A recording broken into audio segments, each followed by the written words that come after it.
Chapter 1. Emerge. Struggling through the thick shell of a dragon egg, gasping for breath, and realizing she'd been reincarnated as a fire-breathing lizard, Sable would say she panicked for a reasonable length of time. More than reasonable. Even. She'd give herself credit. Only like 20 minutes. That was pretty good. Most people would have been a gibbering mess for at least an hour. Dying and having to crack out of an egg. Reborn. She didn't even pinch herself to wake up. Not that she could, considering the whole lacking fingers deal, but you get the point. Anyway, panic session over. That meant Sable had to address the reality of the situation. That one moment she'd been veering off course in her crappy 2002 sedan, headed to class, and the next she'd woken in a dragon egg. Dead. In a new body. Dead.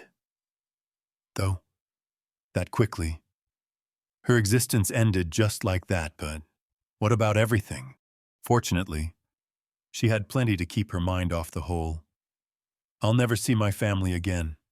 As far as masking trauma went, gangly lizard limbs and being reborn in a dark cave was pretty darn effective. So, Sable took stock of the situation.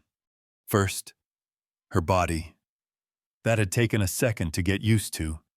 Had been the most immediately freak-out-inducing aspect of everything. At least to start with, even more than being crammed in a dark space. A prison she had later identified as an egg. Her egg. Beyond being difficult to control. Having a new body. Though similar in some ways, 2 front legs that were sort of arms. And 2 hind legs that were sort of, regular legs was different enough to have alarm bells ringing. Luckily, the disorienting panic had turned into thrashing, which had helped her escape from her surprisingly solid prison. She'd gotten halfway used to everything, though moving felt distinctly wrong, like her body wasn't meant for this. It also came intuitively, instinctual in the literal sense. No, she couldn't explain the contradiction. That was reincarnation for you. You try turning into a giant lizard. Second on the docket was where she'd woken. The cave was dark, and the glare of the opening far in the distance too bright to make out the details of what lay outside.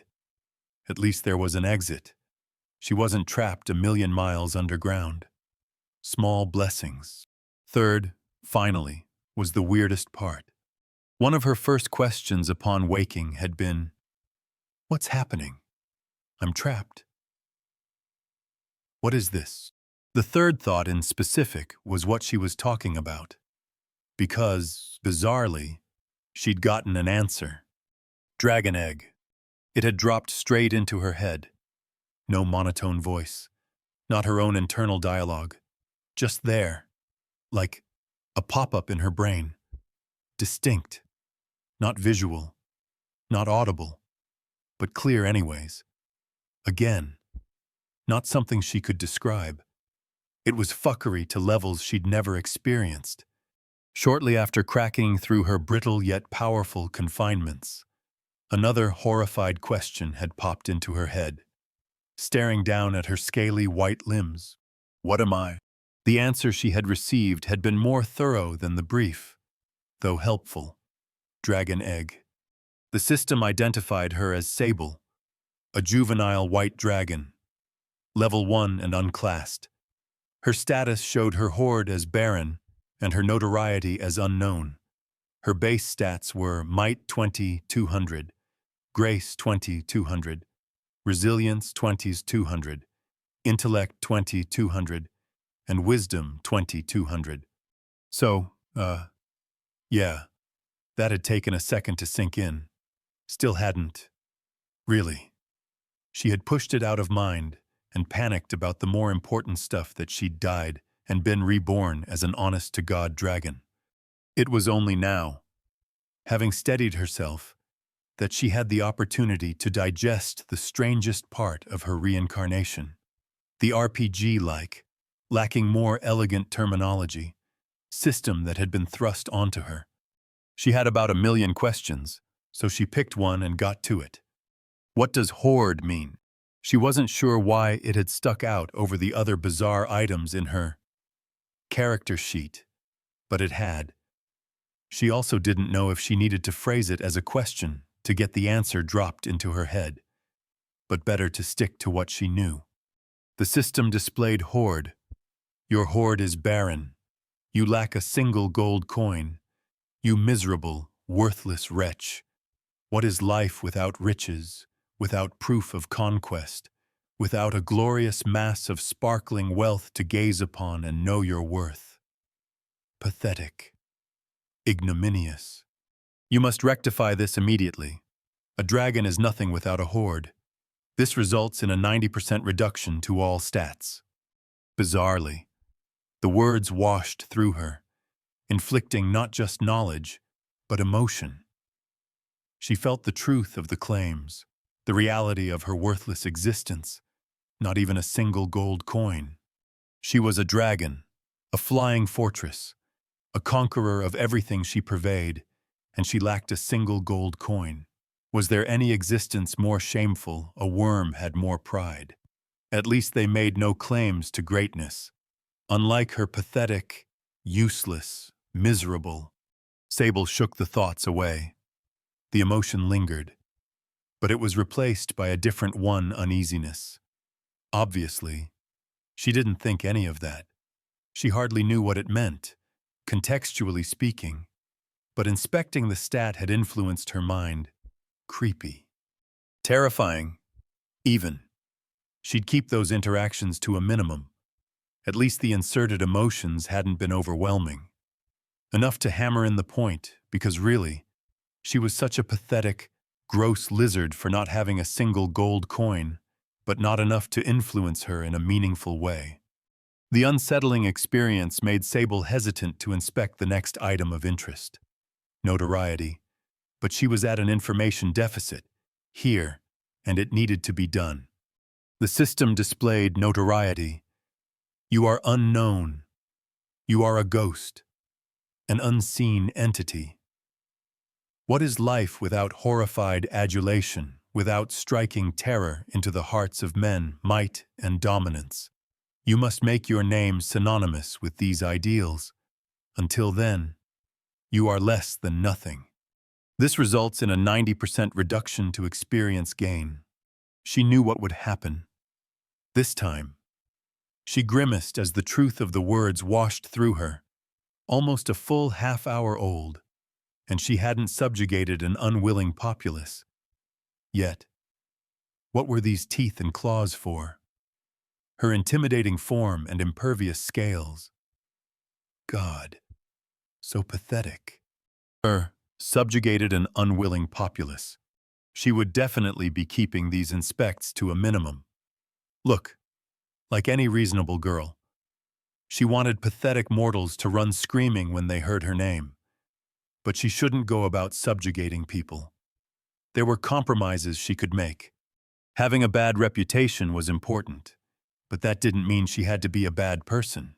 Something about her thoughts didn't seem wholly reasonable. Having a bad reputation was important. She shook off the vestiges of the influencing thoughts, coming back to her senses. That was seriously weird. Though, she really would have to address those two stats, because the detriments were horrible.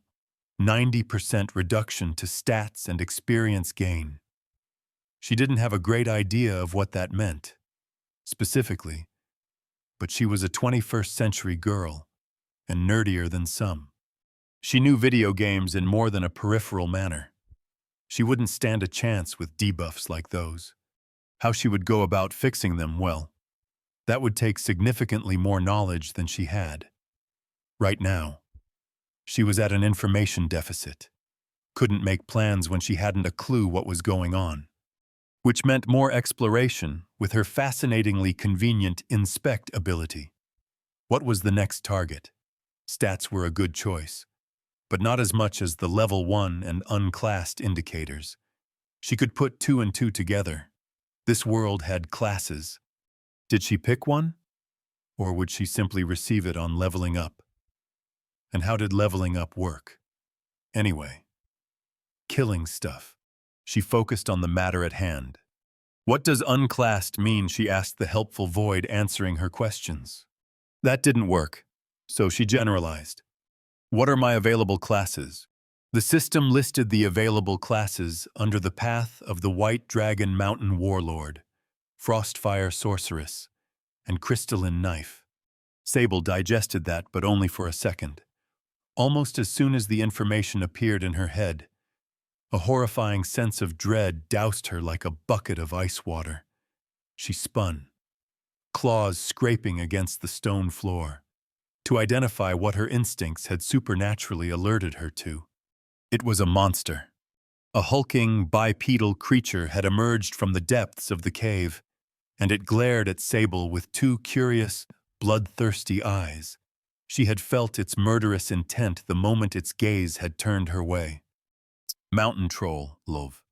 The gray-skinned creature wore ragged leathers and a decaying loincloth. In its left hand, an enormous, gnarled wooden club drooped to the floor. The size of the creature was insane. Or was Sable just small? She was a juvenile dragon, not a grown one. But even so, the troll towered over her. Its club was the size of her body, and if she couldn't even read the monster's level, she didn't stand a chance in a fight. That wasn't even mentioning how she didn't know how to fight. She'd gotten a bare understanding of how to move her limbs, but that was several stages from being ready to scuffle. For her life, no less. Sable didn't get to stare, aghast, at her invader for long. An ominous growl echoed through the cave, spittle flying from the deranged-looking monster's lips. The noise raised to a roar, reverberating in the hollow space. Then, heaving its club up, the troll charged, loping toward her with an awkward, terrifying gait. Sable's body knew what to do, even if her brain had locked up. She skedaddled. Chapter 2, Crash Landing. Now, Sable didn't know what lay outside of her until just now comfy spawning cave, but she was pretty sure the glaring whiteness at the end of the tunnel would be safer than the towering gray-skinned troll charging her. The assumption turned out mostly right. Sable fled, moving awkwardly in her new body, and with the creature's heavy footsteps growing closer with each passing second. Finally, she reached the end of the cave. She didn't slow. She threw herself outside, trusting that out was better than in. And, sure, it worked. Suddenly, she was safe from the troll. In fact, the troll wasn't a problem at all. Now, the bad news was why. She'd flung herself off a cliff. She flailed, weightless, eyes adjusting to the bright light of the outside world. Panicking, she caught glimpses of a snow-covered landscape, and the glare of white coating every inch of the mountainous region blinded her, but only for a second. A long, valuable second, considering how she'd hurled herself into open air. But eventually, her eyes adjusted. Again. Sable's dragon body took over where her panicking human self failed. Her writhing form steadied itself, her wings stretching out wide to catch the wind buffeting as she fell. Her descent slowed, jerkily, as her enormous wings stabilized her, or sort of stabilized. Her wing muscles strained as she turned a fumbling nosedive into a kind of glide, trying desperately to trade so much vertical velocity into horizontal. The ground rushed up to meet her, but less rapidly, second by second. Dragons were probably pretty hard to kill, but Sable had thrown herself off a cliff, and she was just a baby dragon. A fall from that height, the cave had been seriously far up, could do some damage if she didn't right herself. She gave it her best effort, and even managed a halfway good result. Not a perfect one, though. She wouldn't give herself too much credit. Her entire body strained as she tried desperately to even out. Whatever she was doing, it wasn't flying. She had some instincts, but not a full set. She was still awful at getting her body to do what she wanted. Plus, her launch hadn't been conducive to a good first flight. Her air buffer disappeared in seconds, and barring any better options, Sable decided that a half-controlled crash into choice real estate was better than an eventual no-choice-in-the-matter crash. She guided herself into the softest-looking section of mountain, where the snow looked thickest. She impacted at some obscene speed. Even the thick blanket of snow could only eat so much of the insane velocity she'd picked up. She hit hard. She buried into the fluff of the mountain, throwing up plumes and compacting snow until it became ice. And her cushioned crash became very much not cushioned. Sable was pretty sure she blacked out. An unknown amount of seconds, or minutes. Later, she groaned and thrashed, coming back to life. She was buried. She couldn't breathe, snow packing every inch of her body into her nostrils. She scrambled desperately, clawing upward, away from the hard-packed snow. Her powerful limbs cleared the fluff without issue. What she'd been terrified of, though, was choosing the wrong direction, getting lost in the white like a drowning person did in water. But she didn't. She broke through, then crawled up and collapsed across the ground, body aching, dizzy. She looked around, trying to see if the troll had pursued her, but she couldn't even identify the cave opening where she'd come from. It hadn't followed. Couldn't have followed. She'd taken too creative a shortcut. For several long minutes, she panted in the snow, her neck, shoulder, and back the dragon equivalents. At least ached horribly. She could move fine, so she guessed she wasn't paralyzed. Eventually, she climbed to her feet. A nap sounded heavenly, and moving the opposite. But she needed to take stock of things. Sure, she'd escaped the mountain troll, but wasn't safe.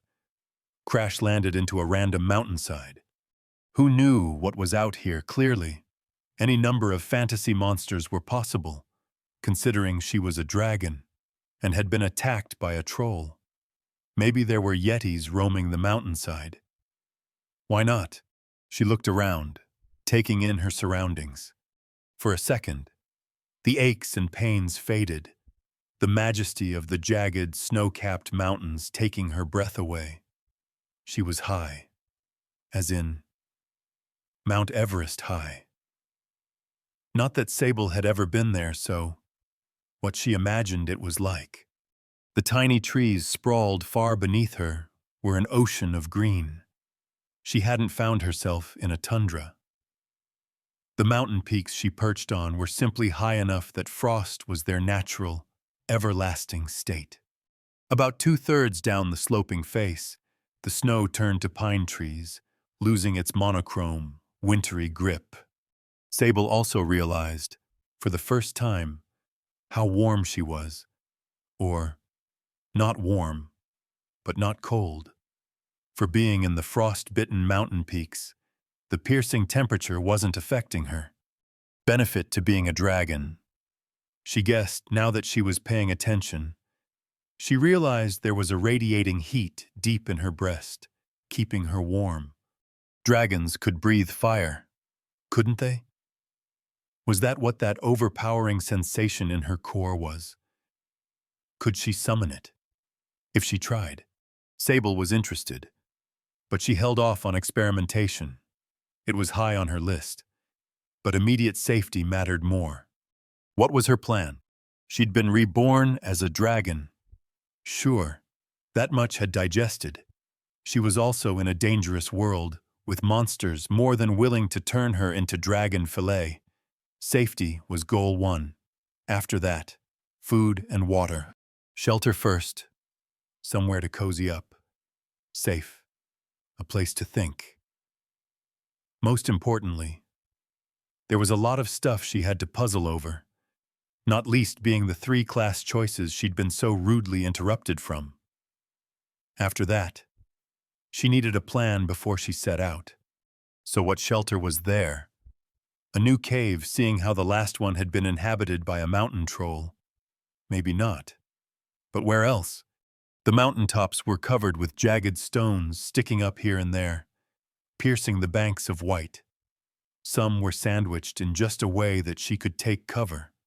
Since freezing to death didn't seem to be a concern, she supposed she didn't need to find a cave, somewhere safe from the elements hiding underneath a rock or between two jagged spires would be more than enough for her temporary goals. Then, once she'd figured out her class stuff, and also tried out her hopefully innate fire-breathing abilities, then she could get a handle on flying. From there, the world was her oyster, a very big, very foreign, very terrifying oyster. Body still aching from her collision. Sable limp-trotted through thick, fluffy snow, heading for the nearest shelter, an outcropping of jagged gray rocks. Once she'd limped there, and with a solid slab of stone above her, shielding her from the open air. Sable's first instinct was to check on her status. Her current HP was 18,402 out of 25,000, and her MP was full at 1,500 out of 1,500. Clearly, she was in a world that operated on RPG principles, insane as that should have been, and so her aching limbs, neck, and back prompted her to see if there was a statistical indicator of her healthiness. As it turned out, there was, and also, her mana ines, whatever mana was used for. Sable wasn't an expert on RPGs, but 25,000 felt like a big number for a level 1. She would have expected something in the tens or hundreds to start off with. Was it because of her race dragon? Her inspection of notoriety and hoard had made it clear dragons were as fearsome and intimidating as traditional lore would suggest. So, even as a level 1 fledgling, she was a terror to a normal person. Assuming normal people existed, were there humans, orcs, and elves? For that matter, she'd be finding out eventually. The sprawling forest beneath the mountain hadn't had any cities in view, but the world was, presumably, a big place, and she hadn't studied the landscape with too much scrutiny. She could have missed one. All irrelevant in this moment. Her goal was survival, not finding sapient life, which meant figuring out her class, her fire-breathing if it existed, and finally, flying. Her crash into the mountainside had left her hurting, but not so much she couldn't function. As 18,000 of 25,000 HP would suggest, put into percentages, she'd be at 72%. That felt about right. Assuming 0% meant dead. She hurt, but wasn't maimed, or anything close to that. Sitting on her haunches, exhausted, Sable considered her previous class prompt, Path of the White Dragon. The choices were Mountain Warlord, Frostfire Sorceress, and Crystalline Knife. She wasn't the most genre-savvy girl, but neither was she the least. The connection was obvious: warrior, mage, thief. Her question was, however, whether each of the paths she could go down had subpaths. Would the choices split further? Would mage turn into healer or elementalist? Would the thief choice become ranger or assassin? Or were these the final choices, so to say? Either way, her pick was obvious. She'd been transported to a fantasy world, and apparently there was a sorceress class. So, yeah, that one, please. Maybe this was a monumental decision that deserved being thought over in more depth and possibly even held off on, but at the same time, fuck that. She was trapped in the snowy mountain peaks of a fantasy world, and a sorceress class didn't feel like it could ever be a straight-up mistake. She was exhausted, scared, and had just died and lost her family, friends, and previous life forever. Presumably, sitting still and thinking too hard about anything, she felt, would mean sinking. Move forward. That was easier. Class, Frostfire Sorceress. Accepted. Skill gained, Arcana Specialty Frostfire. Sable absorbed the information. Just one skill, no others joined the first, so it seemed her class had come with just the one, Arcana Specialty Frostfire. That felt underwhelming. Then again, maybe it was an incredible skill. Just only receiving a single had been less than she'd expected.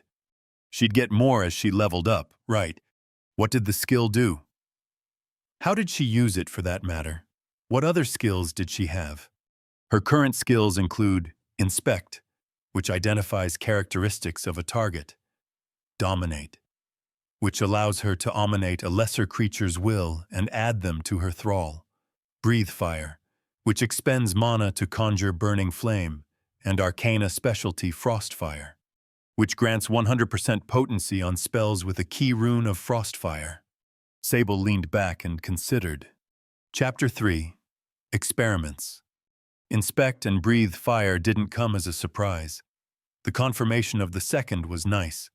She could breathe fire. She just had to figure out how. The ability burned in her chest.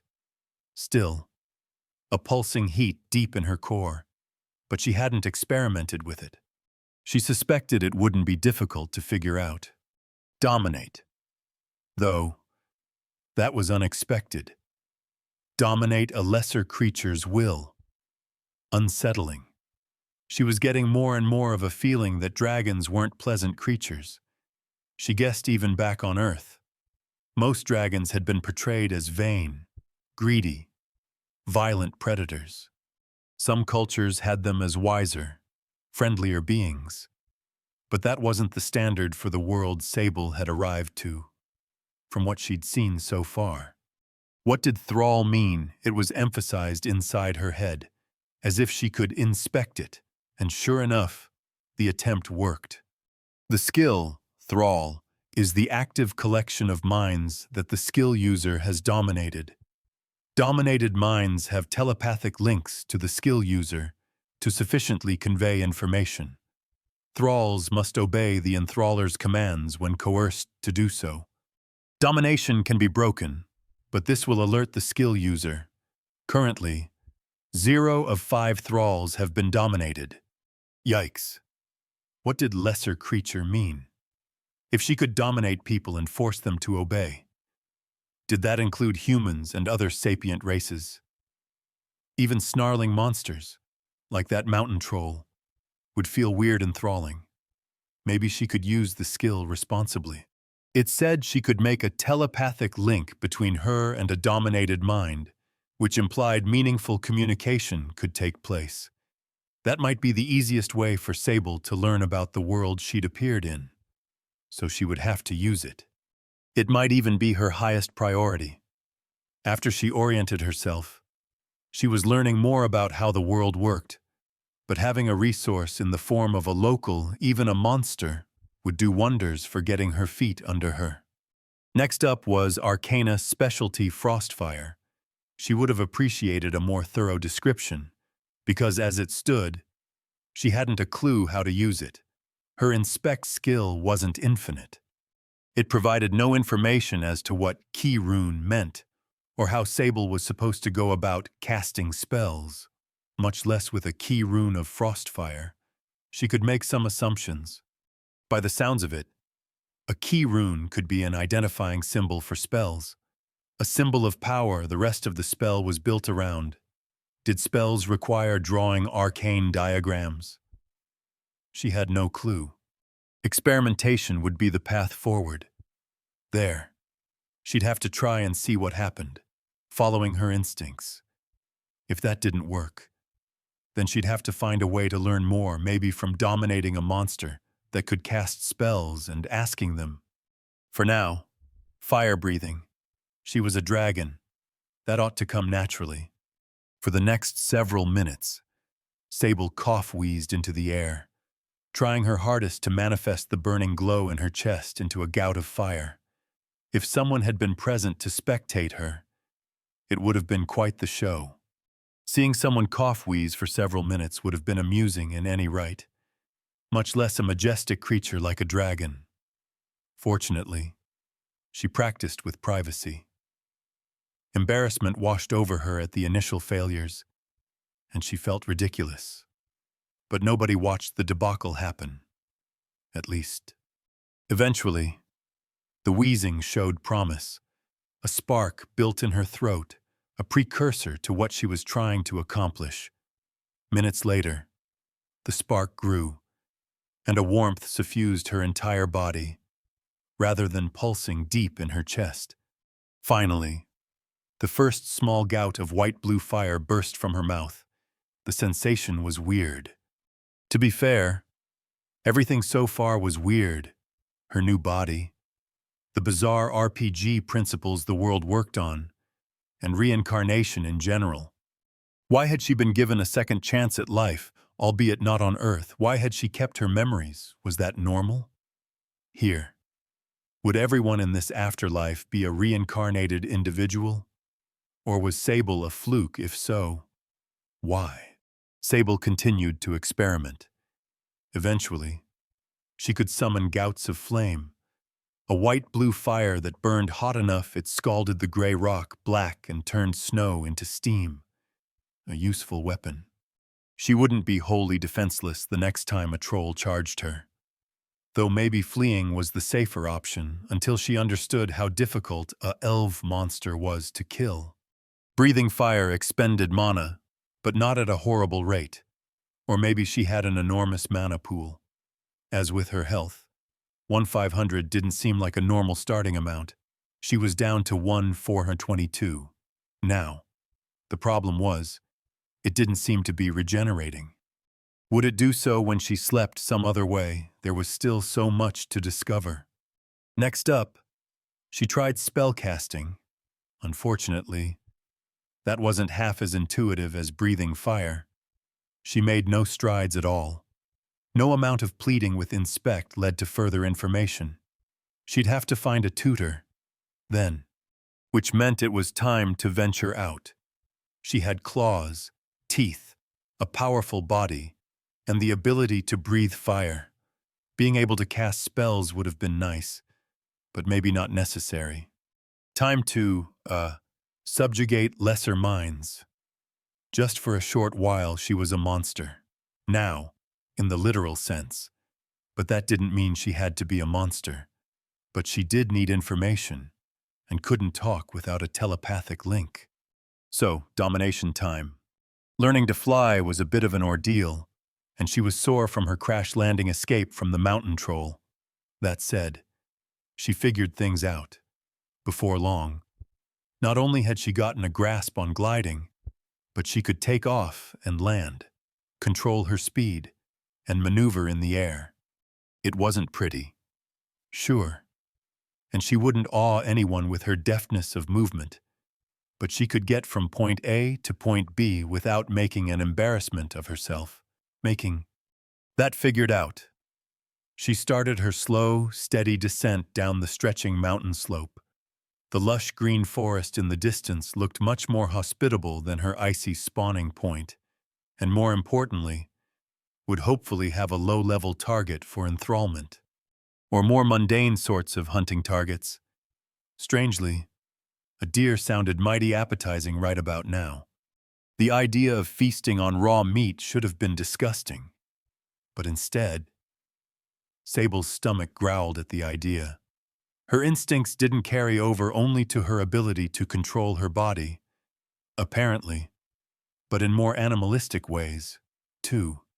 The trip down, feeling the wind fly past her and experiencing the wonder of free-form flight, was the first instance she considered that maybe reincarnation wasn't all bad. She wasn't remotely over or had even digested the whole dying part, but getting to soar through the air and explore a pristine, breathtaking fantasy world. If nothing else, it was an experience. From high in the air, she surveyed her surroundings with more scrutiny. She couldn't identify any settlements, but at the same time, she could only see so far. If she coasted along for a few dozen miles, maybe she would, for the short term. Though, None. Maybe that was a good thing. Though she had a notoriety stat to be working on, she'd rather do so deliberately and carefully. For all she knew, dragons were popular hunting targets, and as a newborn barely larger than a deer was tall, if several times longer. From her appraisal, she would be vulnerable. Speaking of hunting, she did some herself, and it was as a continuing trend weird. She let her instincts guide her and zoned out for most of the gory event. The good news was, she felt much better with a full stomach, and a quick reference to her HP resource meant food was one possible way to recover on that front. Her MP stayed where it was, though, only having ticked up a few points. It regenerated, but at an excruciatingly slow pace. At a guess, there was another, more efficient way to regenerate mana, or maybe her crippling stat reduction was causing the slow recuperation. Her meal taken care of, it was time to actually set her plans in motion. She needed to find a mind at least halfway intelligent, unlike the fauna to subjugate, then pry for information. Chapter 4. Aylin. Aylin wasn't sure how much longer she would be stuck on hunting duty, but the forecast wasn't looking good. It had been more than a week and Elder Gniaxi's temper hadn't cooled. Maybe she'd really stepped in it this time. But look, Mofal had been asking for it. He could only sneer her way with a not as clever as he thought comment so many times before she snapped. And it wasn't her fault he was one of the village's most pathetic excuses for a warrior, and that after finally responding to his endless goading, he'd embarrassed himself so thoroughly in their scuffle. Unfortunately, humiliating an elder's favored son was a quick way to being assigned to less than favorable duties, like hunting. Not that hunting was that bad of an assignment someone needed to bring home meat for the clan, but Aylin belonged in the warband. Plus, she wasn't a good hunter. She sucked with the bow. It was a punishment, plain as day, almost more than the assignment itself. The humiliation was what burned, that she was being punished. Why she'd given Mofal exactly what he had been asking for, and deserved. Though she had gotten carried away, she sighed, picking her way through the forest, wondering if for once, she should have sucked it up and clamped down on her anger. She guessed she deserved this. Being assigned away from the warband, a temper one she couldn't control, was a problem, and her capability as a warrior didn't make up for that. Not as a fresh recruit, at least.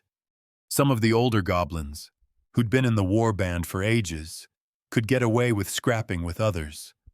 But Aylin didn't have the reputation, family connections, or years in service they did. Missteps a veteran would be dressed down for resulted in much more thorough, pointed punishments for Aylin. She kicked a rock, irritably sending it skidding across the forest floor. Obviously, trampling along while making so much noise wasn't a great strategy for hunting. But it was early in the day, and she was burning off steam. Plus, she had a while to go before she'd make it to ideal hunting grounds. The real problem with hunting duty, more even than the humiliation of punishment, was how much of a waste of time it was. Not from the perspective of the clan, of course, but from her own perspective. Any opportunities not spent honing her combat abilities, real ones. Not lining up arrows to game meant less and less of a chance to unlock the class she wanted, or any class at all. More accurately, a class was the only way she would ever be somebody important. Maybe she could climb a decent way up the ranks of the warband, but a real warrior. Someone known outside her tiny corner of the forest, much less the world. A class was necessary. There hadn't ever been a warrior talked about in stories who didn't have a class, or talked about in a good way, at least. Maybe cautionary tales to overeager recruits. She'd rather not become one of those. Wandering around the forest, putting arrows into deer and rabbits, that wasn't helping her toward that goal. Even worse. What if she got something like Hunter, something not suited to real fighting? The odds of that happening were minuscule. Getting a class at all was rare, so she supposed she ought to be happy either way. Better something than nothing. Right? No, that wouldn't be enough. Her goals weren't so small. She was going to be a warrior someday, the kind lorekeepers told stories about, and anything less would be a disappointment. Call it arrogant. At least she was honest with herself. That was the plan. At least. If she kept getting stuck with hunting duty because she got in fights with anyone with a big mouth, half the warband. Honestly, just Mofal's was the biggest of the lot. Then those dreams would never come to fruition. So, she had to start controlling herself. Assuming she made it back to the warband in the first place, Elder Gneoxy had been real upset. Maybe this time, the reassignment would be permanent. She showed promise as a warrior, more than any of the other recruits. But did that matter? Make her indispensable? Hardly. Stupid Mofal, distracted, stewing in annoyance. Aylin trekked through the forest, paying half as much attention as she should. It wasn't until a strange noise, the flapping of some enormous wings. It sounded like, but nothing in the forest was that big, snapped her out of it. She stiffened, coming to an abrupt stop, then searched the sky through the sparse treetops. What in the world? She caught a glimpse of something white, descending toward her. Fast. She scrambled away. But the beast thudded into the ground, barely a second later, crushing branches beneath its bulk. It was twice as tall as her, the size of a massive stag, and several times longer. Shimmering white scales gleamed in the light. She gaped at the beast's majestic form, even as she scrambled back. A dragon. That was the thought that flashed into her head. But it wasn't possible. Dragons had been hunted to extinction centuries ago. Yet there the proof stood, right in front of her eyes. Hard to deny, especially when it was about to eat her. The creature was identified as Sable, a juvenile white dragon, level 1.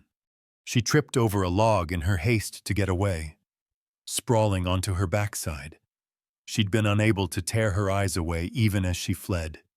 She cursed and scurried backward, pushing herself with hands and legs. The dragon didn't pursue. It watched her, amused. She wasn't sure how she could read the emotion so clearly on the beast's lizard-like face, but she could. She stopped, forcing the panic away. That, at least, she could manage. She was a warrior, and not a pathetic excuse like Mofal. She didn't know what in the three hells was going on, but if this thing a dragon wanted her dead, then she'd be dead. It didn't. Hence she lived. So what was the point in running? So instead, she sat there and gawked at the beast. She had never seen anything like it. Probably. No one living goblin or otherwise had. Its body was covered in sleek, sparkling scales that interlocked in flawless mail. Dragonhide was supposed to be nearly impossible to pierce, the sort of material legendary equipment was made of. By appearance alone, she believed it. The metal-like white scales looked like they were of supernatural origin, that nothing mundane could possibly damage them. Certainly not her flimsy bow, which was still strapped to her back, and painfully digging into her as she awkwardly sat there, having fallen over. For a long moment, she stared into crystalline blue eyes. Dragons were supposed to be some of the cruelest, most capricious creatures in all of ancient history. She didn't see that in the monster's predatory irises. Only a wicked sort of cunning, and an arrogant amusement. Seeing her sitting there, stunned, like her cowering position was appropriate, and that it was satisfied she had figured it out so quickly. The dragon tilted its head. It almost seemed to focus its attention on her. Then, Her mind was on fire. Chapter 5, Chat. Dominate didn't require much figuring out. Some skills, it seemed, worked intuitively, with Sable only having to point the ability toward her target and think about using it. The tiny green-skinned creature, the goblin, struggled against her, not physically, but mentally.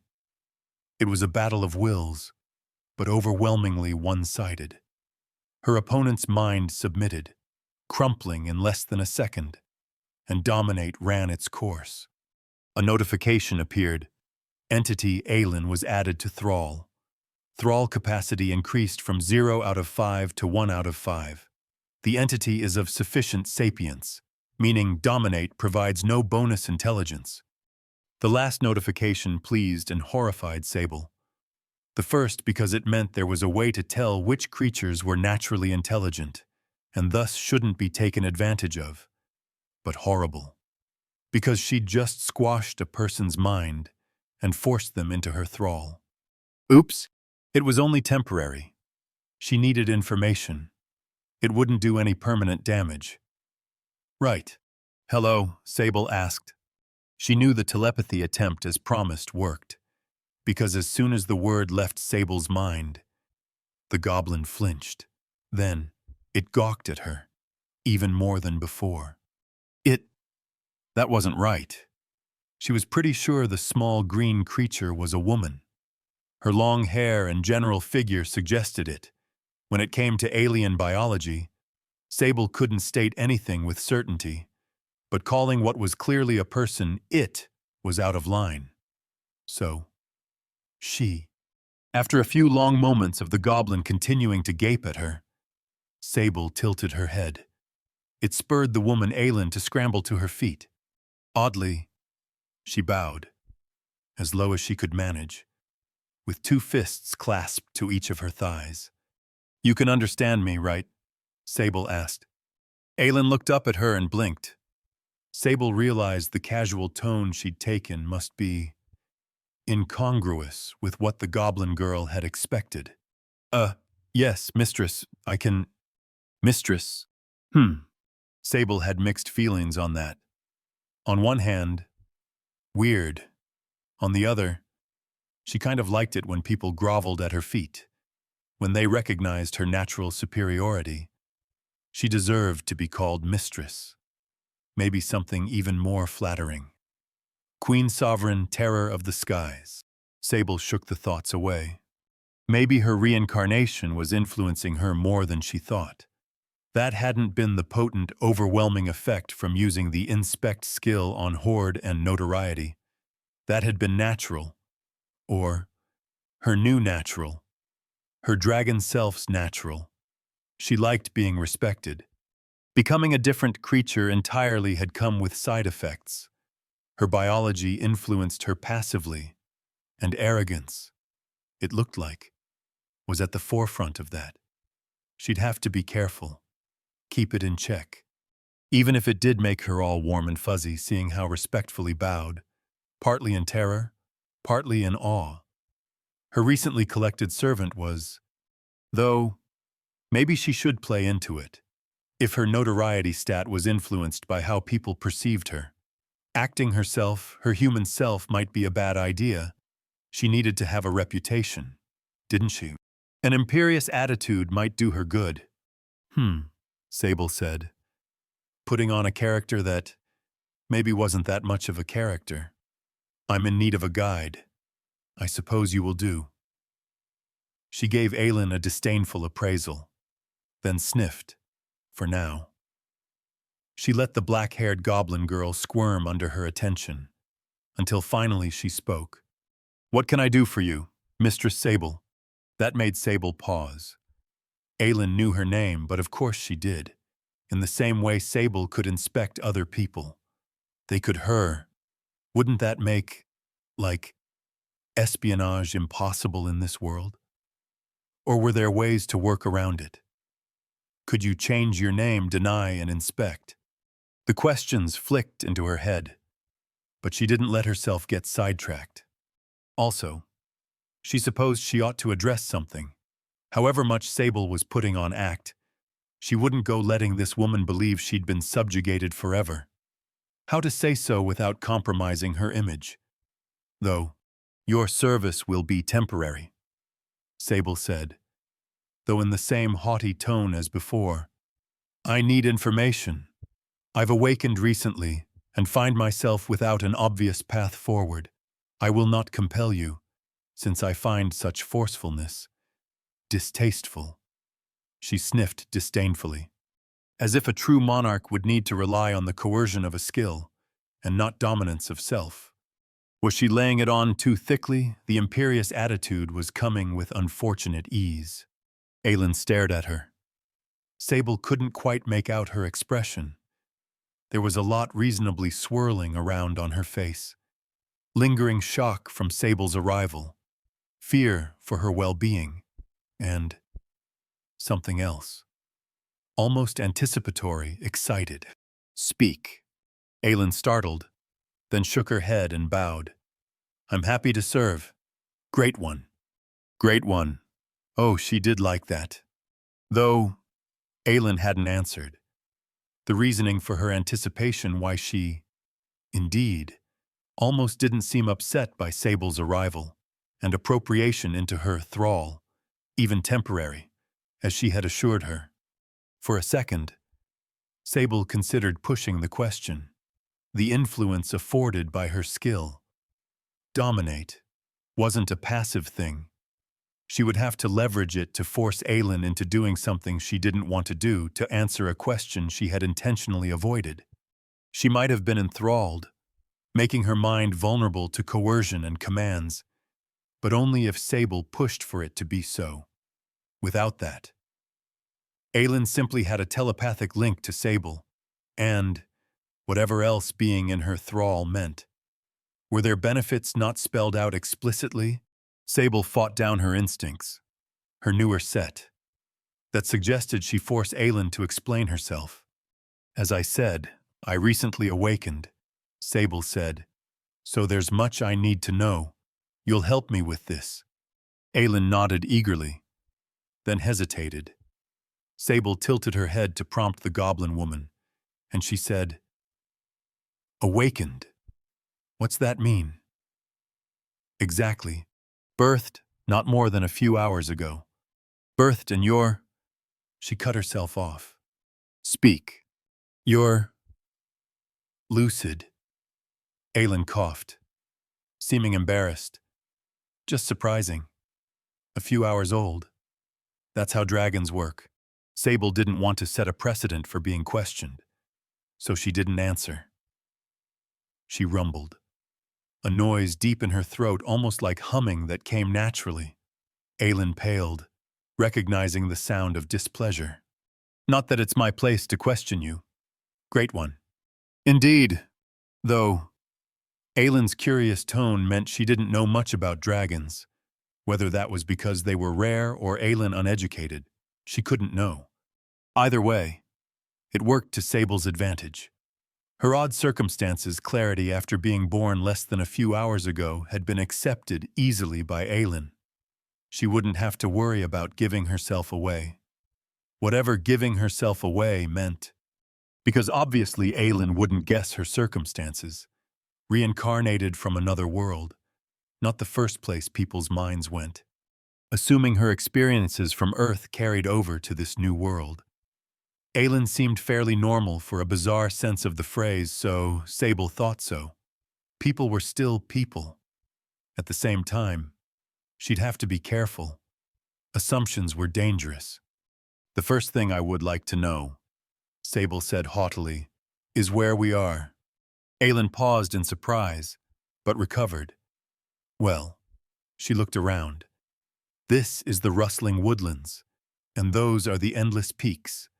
She pointed through the canopy, eastward, though they couldn't actually make out the mountain range. Or did you mean something else? Sable didn't glean anything from the response.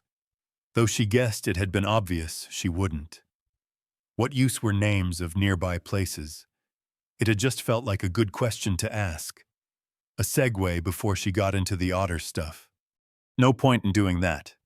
Though, Might as well get to the meat of the situation. I need a lair, Sable said. Of nearly all practical things she had to attend to, a base of operations was near the top of the list. Her hoard, or lack of it, reduced her stats by a staggering 90%. Collecting even a small pile of gold would do wonders for increasing her strength. Notoriety, she would get to later, where I could find one. You know the area better than I. Lair Aylin puzzled over the question, chewing her lip. Well, what's your, requirements? A cave? Or similar? Or is open space fine? Open space as in what? A clearing. It doesn't seem wise to store my hoard in a place like that. You'd post guards, wouldn't you? Or put up enchantments. Ones that drive men mad if they get too close. She coughed. Or, that's what the stories say. The second part, about enchantments, was inflected up, like Aylin wanted to ask whether Sable was capable of that, but knew better than to. And Aylin's reasoning made sense.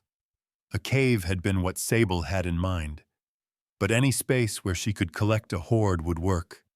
In the short term, she wouldn't have much worth stealing, and in the long term, she could work on defenses.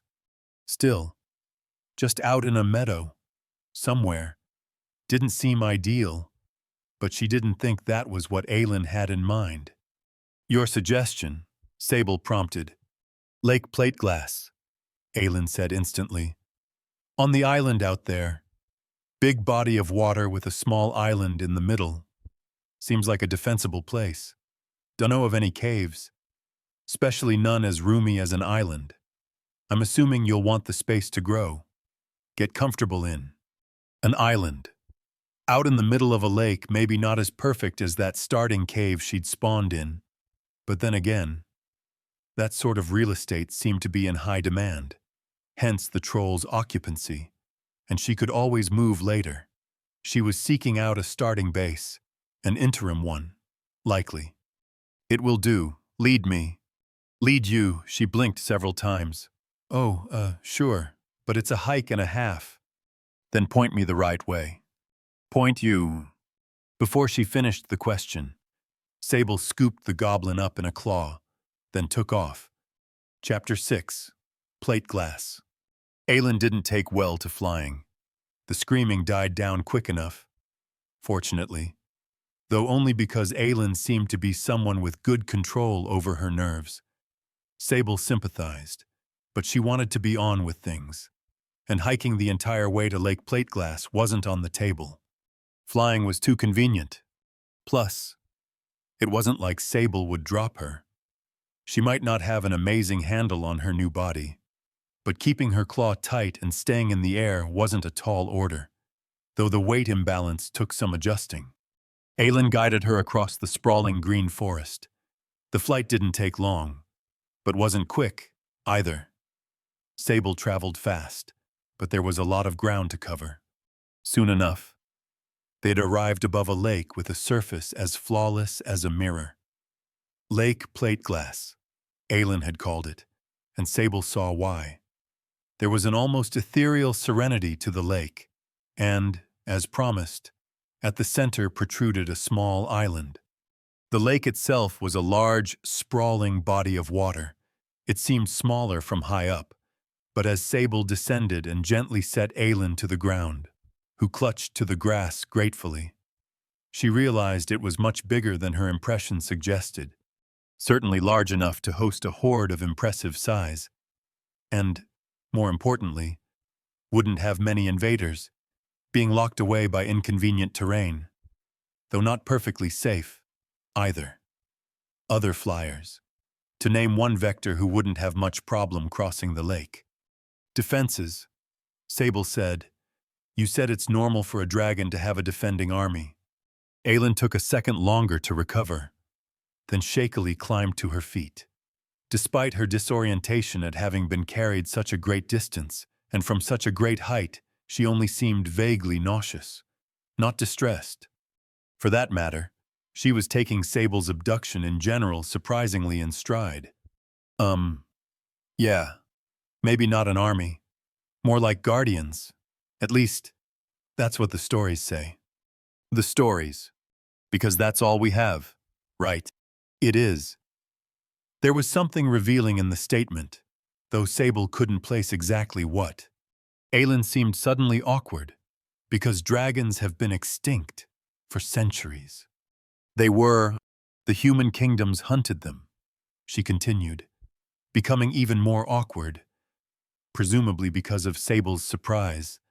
Because, dragons weren't dragons. Sable waited. The friendliest sort. She finished.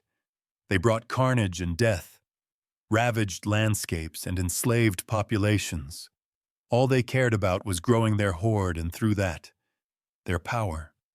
So they were hunted. Malefier the eldest was supposed to be the last of them, and he was killed centuries ago. She shrugged. That's how the stories go. We thought they were gone. Forever. Clearly. Not all. Because how else would you be here? Sable sat there, stunned, extinct, and their reputation. She had already guessed dragons weren't the most hospitable sort, based on how her skills worked, that mountains of gold and being feared was how she grew in strength, but still, hunted to extinction. Then how had she been born? Who were her parents? Did she have any? Though that was the least odd part of her circumstances. Wasn't it the whole transmigrated through worlds part was much more bizarre, stacked up against that. Her sudden fantastical birth into an extinct species was a footnote. I see, Sable said. She took a second to collect her thoughts. Regardless, defenses. It's normal for a dragon to collect a defending force. Sure. Then I'll need to find servants, more appropriate ones. Oddly, Aelin bristled at that. I'm more than capable in a fight. Thank you very much. It was the first flash of impudence from the woman that Sable had seen. Touchy about her skills in combat. Was she more than offended at the disrespectful tone? Sable was amused. Aelin, on the other hand, wasn't. She paled as she realized what she'd said, and especially the tone she'd said it in. Not that I would question your perspective. Great one, she said, stumbling over her words.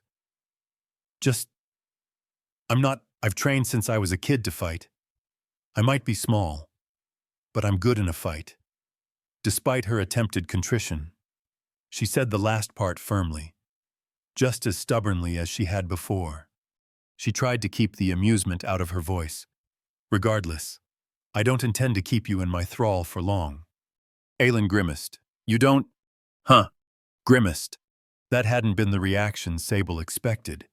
She'd thought she'd crossed about 100 ethical boundaries by dominating Aelin, even temporarily, and with a plan to release her after Sable had the information she needed. But Aelin almost sounded disappointed that Sable didn't intend to keep her. I simply needed information, Sable said, trying to keep the confusion out of her voice. She had an act to put on one which was only half false because reputation mattered with the class she'd been given. Her species in general, perhaps. But really, why did Aelin sound upset she would be released? Fortunately, the goblin woman answered the unstated question.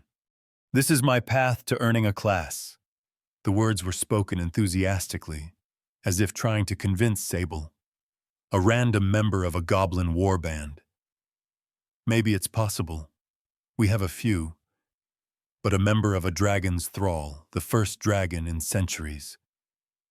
A stubborn determination crossed her face. Keep me. I'll prove my worth. I promise. Sable studied the woman. She hadn't expected to find an actual follower from the first person she plied for information. But the enthusiasm Aelin spoke with was convincing. She might have a diminutive frame, and goblins probably weren't the most powerful species to enlist. But Sable could hear the fire behind her words. Aylin was determined to prove herself. That made up for a lot. She would think. As for what Sable had learned, get a class. Not everyone received one, then, and it was tied to prestige. Being a no-name warrior meant Aylin was less likely to at one. Then again, it could all be superstition. She needed to be careful what she took for fact. Though, superstitions arose from trends. Maybe members of Sable's thrall were more likely to earn classes, which apparently meant unlocking varied forms of coveted power. We'll see, Sable said. I'm undecided, as of yet. It was a truthful placation. She only had 5 slots to fill. If Aylin proved herself worthy, then Sable would keep her. Otherwise, she'd stick to the original plan and release her. But I do need dumber muscle. Servants willing to watch over the hoard day in and day out. That, I assume, you aren't interested in. Aylin blushed. On her green cheeks. It was subdued but still noticeable. No. Great one. I would want to prove myself. To be out, seeing your will done. So, suggestions. To servants, what do you mean? Who would serve well? Aylin seemed briefly perplexed, then shook her head. Right. You've just been born. You don't know much. She paused, and Sable could read what she was thinking, whether what she had said could be construed as disrespectful. Aylin hastily reassured her, in a bad way. Just fresh slate and everything. Has to be disorienting. She coughed. Servants, how does it work? Anything lower level than you. That was a good point. How did it work? The skill just said, dominate a lesser creature's will. But Sable didn't know if she should trust that. Her hoard and notoriety stats made it clear the messages sent to her couldn't be relied on. Not completely. I'm not sure, Sable said. Then, helpfully, she added, but you were trivial to break. She hadn't meant it to be insulting, but she realized quickly. Obviously, it was. The words left her mouth brain before she thought better of them. At least it fit with her persona, her character. Aylin bristled, but the offense passed quickly. Maybe because it was accurate. Aylin had withered under Sable's mental assault. Whether that said something about her willpower, or some trait of the game-like system they lived under. Sable couldn't know. If she had to guess, the latter. Aylin didn't seem like a woman without willpower. And while Sable wouldn't call herself a lazy, aimless girl, she wouldn't call herself some paragon of relentless drive, either. Aylin's mind had crumpled under Sable's because of the system, not a battle of mismatched wills. Well, Aylin said, raw muscle. I'd figure they'd have to be something weaker than you, and also in the same general level range, so 1 to 5. She scratched her cheek. Ain't much that's level 5 or lower that's gonna be a super useful guard. Maybe. A golem, a smaller one. Golem. Big things made of rock. Apparently they haunt the ruins. A few hours' hike from the clan. She paused. So, not much of a flight. Then, a quarter hour or so, with how fast we were going, she seemed vaguely nauseous at remembering their trip. A golem. Then, it will do. Sable considered her next line of inquiry. Before a guard matters, though, I need a hoard. Something to protect in the first place. Something to pillage. A grimace crossed Aylin's face, something that indicated she had remembered who, or what, she was speaking to. It morphed quickly to panic. Can I ask that it's not the clan? She winced at the request. Not pillage, Sable said dismissively. Not in my current state, without a hoard. Aylin had already implied she knew how dragons' hoards and power were tied. So, penniless. She knew Sable wasn't at full strength. Aelin was only half reassured by her dismissal. To be fair, from what Sable had said, she hadn't ruled out down-the-line pillaging of her hometown. And obviously Sable wouldn't do that, or any village for that matter. But again, notoriety. She needed to encourage a certain reputation, and disposition. Couldn't go reassuring her outright. Could she? So, an alternative. Sable prompted. Something smaller. Where can I find or earn the beginnings of a hoard? Chapter 7. Outskirts of the ruins. Well, Aelin said slowly. Sable could tell she was still worried about her clan's safety. But Sable had brushed her off. What could she do about that? Insist on a direct answer. Not likely. She understood the dynamic. Let's see. Earning gold. There's taking it from people, to name the obvious. And then there's dungeons. Dungeons. Underground structures filled with monsters. They spawn chests. And sometimes there's money inside. She paused. Does it need to be coins? Good question. Intuition told her any valuable would do. Beyond coins, prestigious pieces of art, exquisitely made furniture, or anything that could decorate her lair in a lavish, opulent way. Anything valuable, Sable said, or perhaps anything perceived as such. At Sable's phrasing, Aelin tilted her head. How's that work? Who picks what's valuable? How much strength does each item give you? Sable wondered that too. Coins were easy to quantify. But other items, while curious, she didn't have time to dig into the minutiae of the system and puzzle over potential exploits. For now, she would meet the game-like world on its own terms, take things at face value. Discovering exact definitions of what valuable meant was low priority. Focus. Right, Aelin said. Well, dungeons aren't an option. Anyway, don't know where any are. And they're guarded real close. There's new ones opening and closing, but none I know. She paused. Could take over one of the clans. But you're trying to stay hidden. Right? Since you're in a weakened state, or whatever. For now, Sable said. Before engaging with organized groups of people, she intended to lift her crippling stat debuffs. So no dungeons. As it stands, no pillaging either. For the same reason, something smaller. Maybe we can kill two birds with one stone. The ruins might have something valuable. Doubt there's piles of gold laying around. But something. Probably. And you can pick up a golem while we're there, since you're looking for subjects. A golem did sound useful.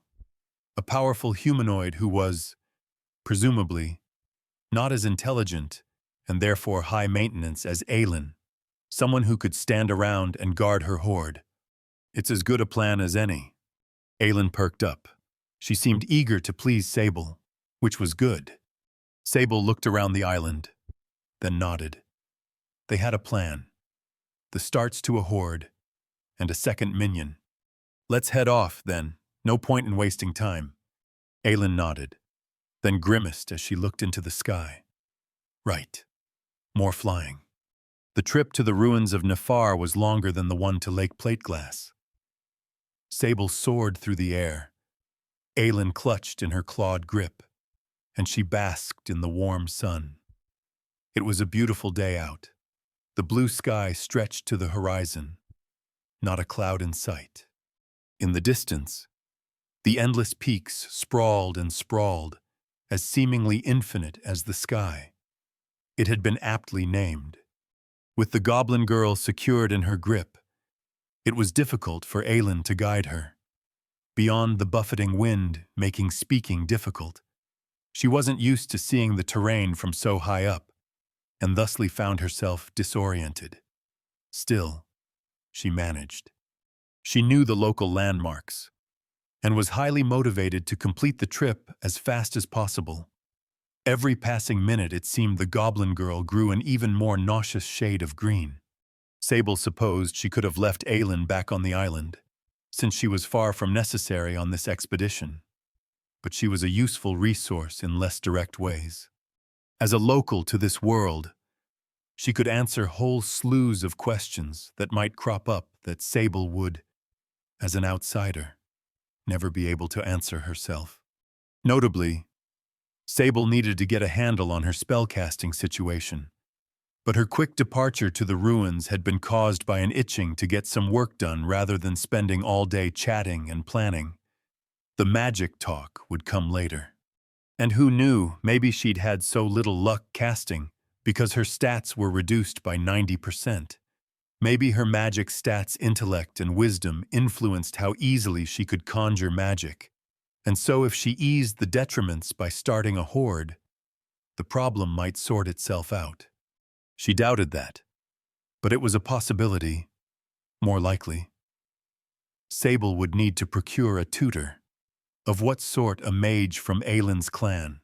If they had one, some sort of magic-competent monster. A problem for later. From this high above, the crumbling ruins of Nefar were a maze of broken walls and tumbled towers, overtaken by vegetation. Weathered stone arches, once tall and proud, sagged and leaned, if standing at all. The once smooth pathways had been replaced by rubble-strewn trails, and open courtyards were piled high with debris and detritus, overgrown like the rest. Despite this, there was a sense of grandness to the decayed city. What had happened here? How had such a large, once proud civilization fallen or been abandoned? How old was this place? Where should I set down? Sable saw no obvious threats, but a sense of ominousness pervaded the ruins, strongest at the center. Her scales itched, promising that however abandoned it might seem, danger lurked in the crumbling, overgrown structures. Over the loud beating of her wings, Sable had difficulty making out Aelin's response.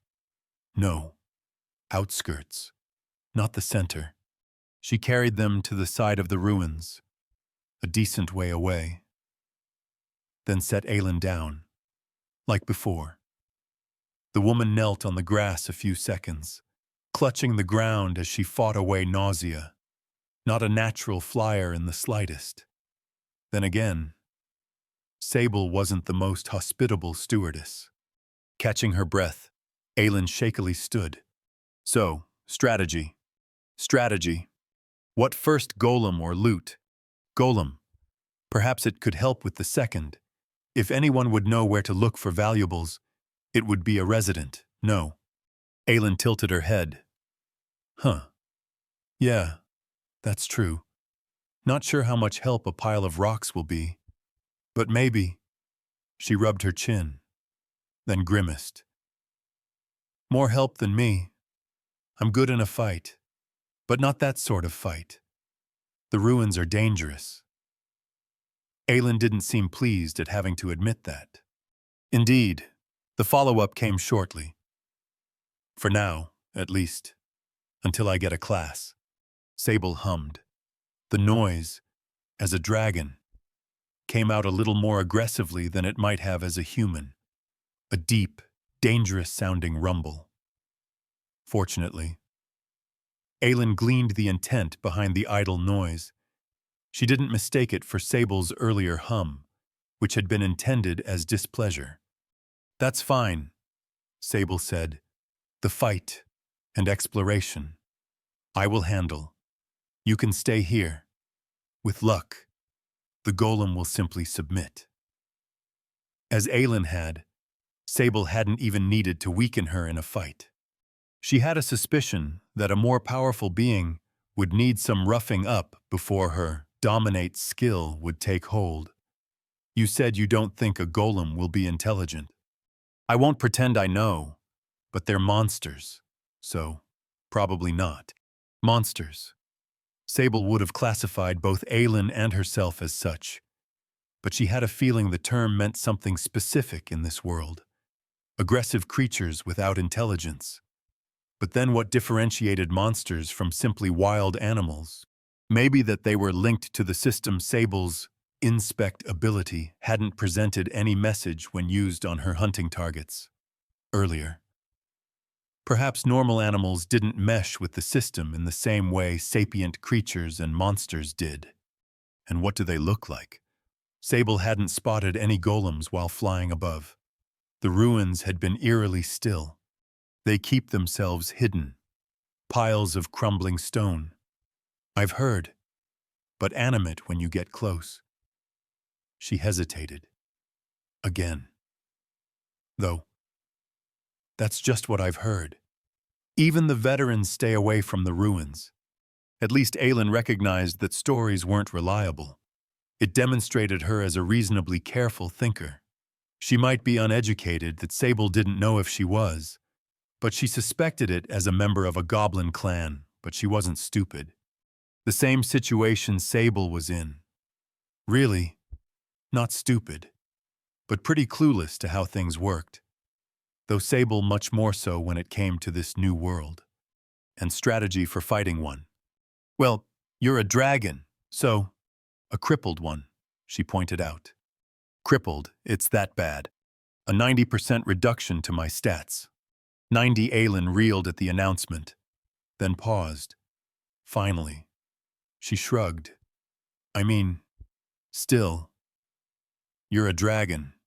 So a 90% reduction wasn't that devastating. Maybe for a creature as powerful as a dragon, even working at 1/10 capacity, she'd handle a low-level golem without problem. But, strategy, Aylin said. Still smart to have one. I don't know. You can fly. Drop a boulder on it. Burn it to a crisp. It's made of stone, but isn't dragon fire hot enough to melt metal? Much less rock. And what's your class? Melt rock. Did her flames get that hot? She wasn't sure. She'd tested her fire-breathing abilities, but only loosely. She hadn't pushed herself. If she concentrated, put everything she had into the gout of flame, could she bring it to a hot enough peak that it would melt stone? I suppose it's worth testing. Aylin watched, interested, as Sable found a nearby boulder, conjuring that pulsing, always present burning in her breast. Liquid flames spewed from her mouth, dousing the rock in white-blue flames. Rather than maintain the stream, Sable focused on deepening it. The sensation of heat washing through her throat grew stronger, making her uncomfortable. But she intensified the flame. She put everything she had into it. And sure enough, the rock started to melt. Sable cut off, then checked her mana. MP 1362, 1500. It had expended the valuable resource many times faster than a normal stream of fire. Seeing how Sable didn't know how to regenerate mana, she needed to be careful. There. She could ask, actually, how does mana regenerate? Like usual, Aylin was briefly taken aback by the question. Passively. Is it tied to a stat? Wisdom, I think. Then her massive stat reduction was the fault for her agonizingly slow regeneration. Or, at least, part of it. Is there any other way? Meditation. She sounded only half sure about that. Well, for us. For you. Might be different for a dragon. Who knows? That was true. She couldn't apply the experiences and standards of a humanoid race to her own. There were certainly similarities, but at a guess, plenty of differences, too. She glanced at the molten rock, which was burning orange and still cooling from its superheated state. The test had worked. She had an effective weapon for defeating a golem. Should it come to that? They look like piles of rubble. Sable mused. That was sure to be a headache to find in a city of rubble. Stay here. This shouldn't take long. She took off without further warning, her green-skinned companion shrinking into the trees beneath her. Chapter 8. Golem Follower. Sable veered toward the ruins, coasting at a much lower altitude than during the trip, and peered around, seeking out prey. She kept to the outskirts. Instinct told her the weaker golems would be on the edges of the ruins, and in toward the center.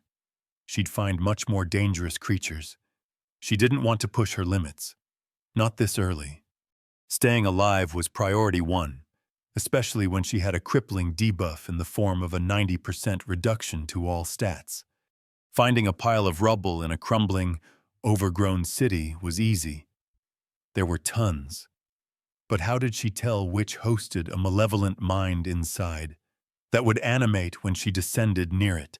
She tried leveraging Inspect towards the various piles, especially the suspicious-looking ones, but the skill returned nothing. Was it because none were golems, or did the creatures have an ability that let them hide themselves? It would be a useless disguise, she supposed, if Inspect compromised it so easily, so perhaps that was it. Which meant Sable had to descend and trigger the encounter manually. From there, she could take to the sky to escape, if it proved necessary. Aelin had seemed confident Sable wouldn't have a problem fighting one of the creatures, even in her crippled state. She trusted that assessment, though only to an extent. The girl was uninformed, a random, unnoteworthy denizen of this world. Though, Aelin seemed to have genuine motivations behind wanting Sable to succeed, for selfish reasons, which were trustworthy ones. Aelin was convinced being in Sable's thrall was how she would get a class and make a name for herself. So Sable's success was her own. At the same time, maybe the short green girl was a vicious, clever opportunist, and she'd invented that reasoning to lure Sable to her death. Maybe the ruins of Nefar were some devastatingly dangerous zone in which Sable would be wiped from existence without even opportunity to flee. That seemed unlikely, but better to have that itching paranoia than to not.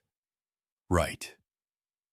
She couldn't let it overrule her good judgment, but being aware of the possibility that was only pragmatism, she sat down on the outskirts of the decayed city, stone and vines shifting underfoot.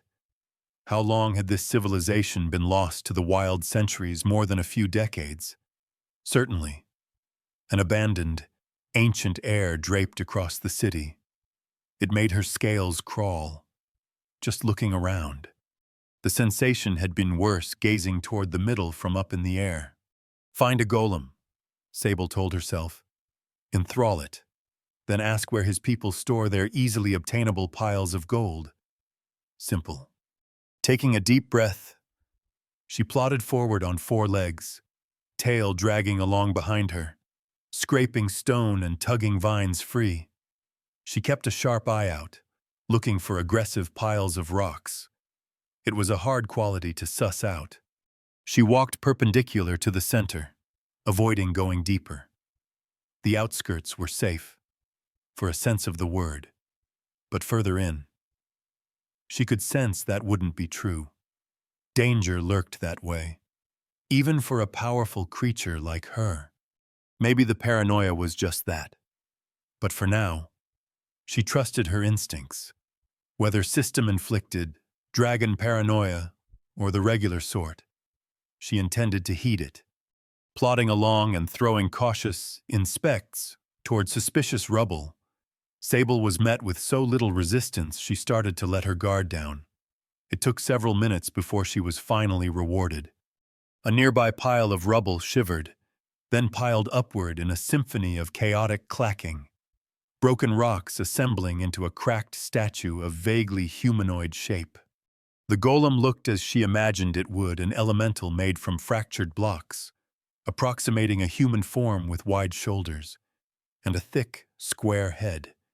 It was a crude form, lacking the finer details of a human, but still visibly a golem.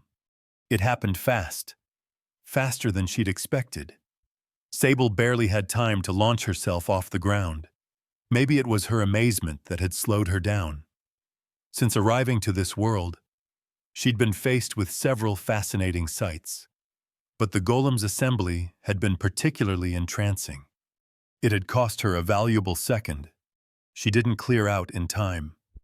Still taking into the air, the golem leaped at her, constructed and functional in no time at all.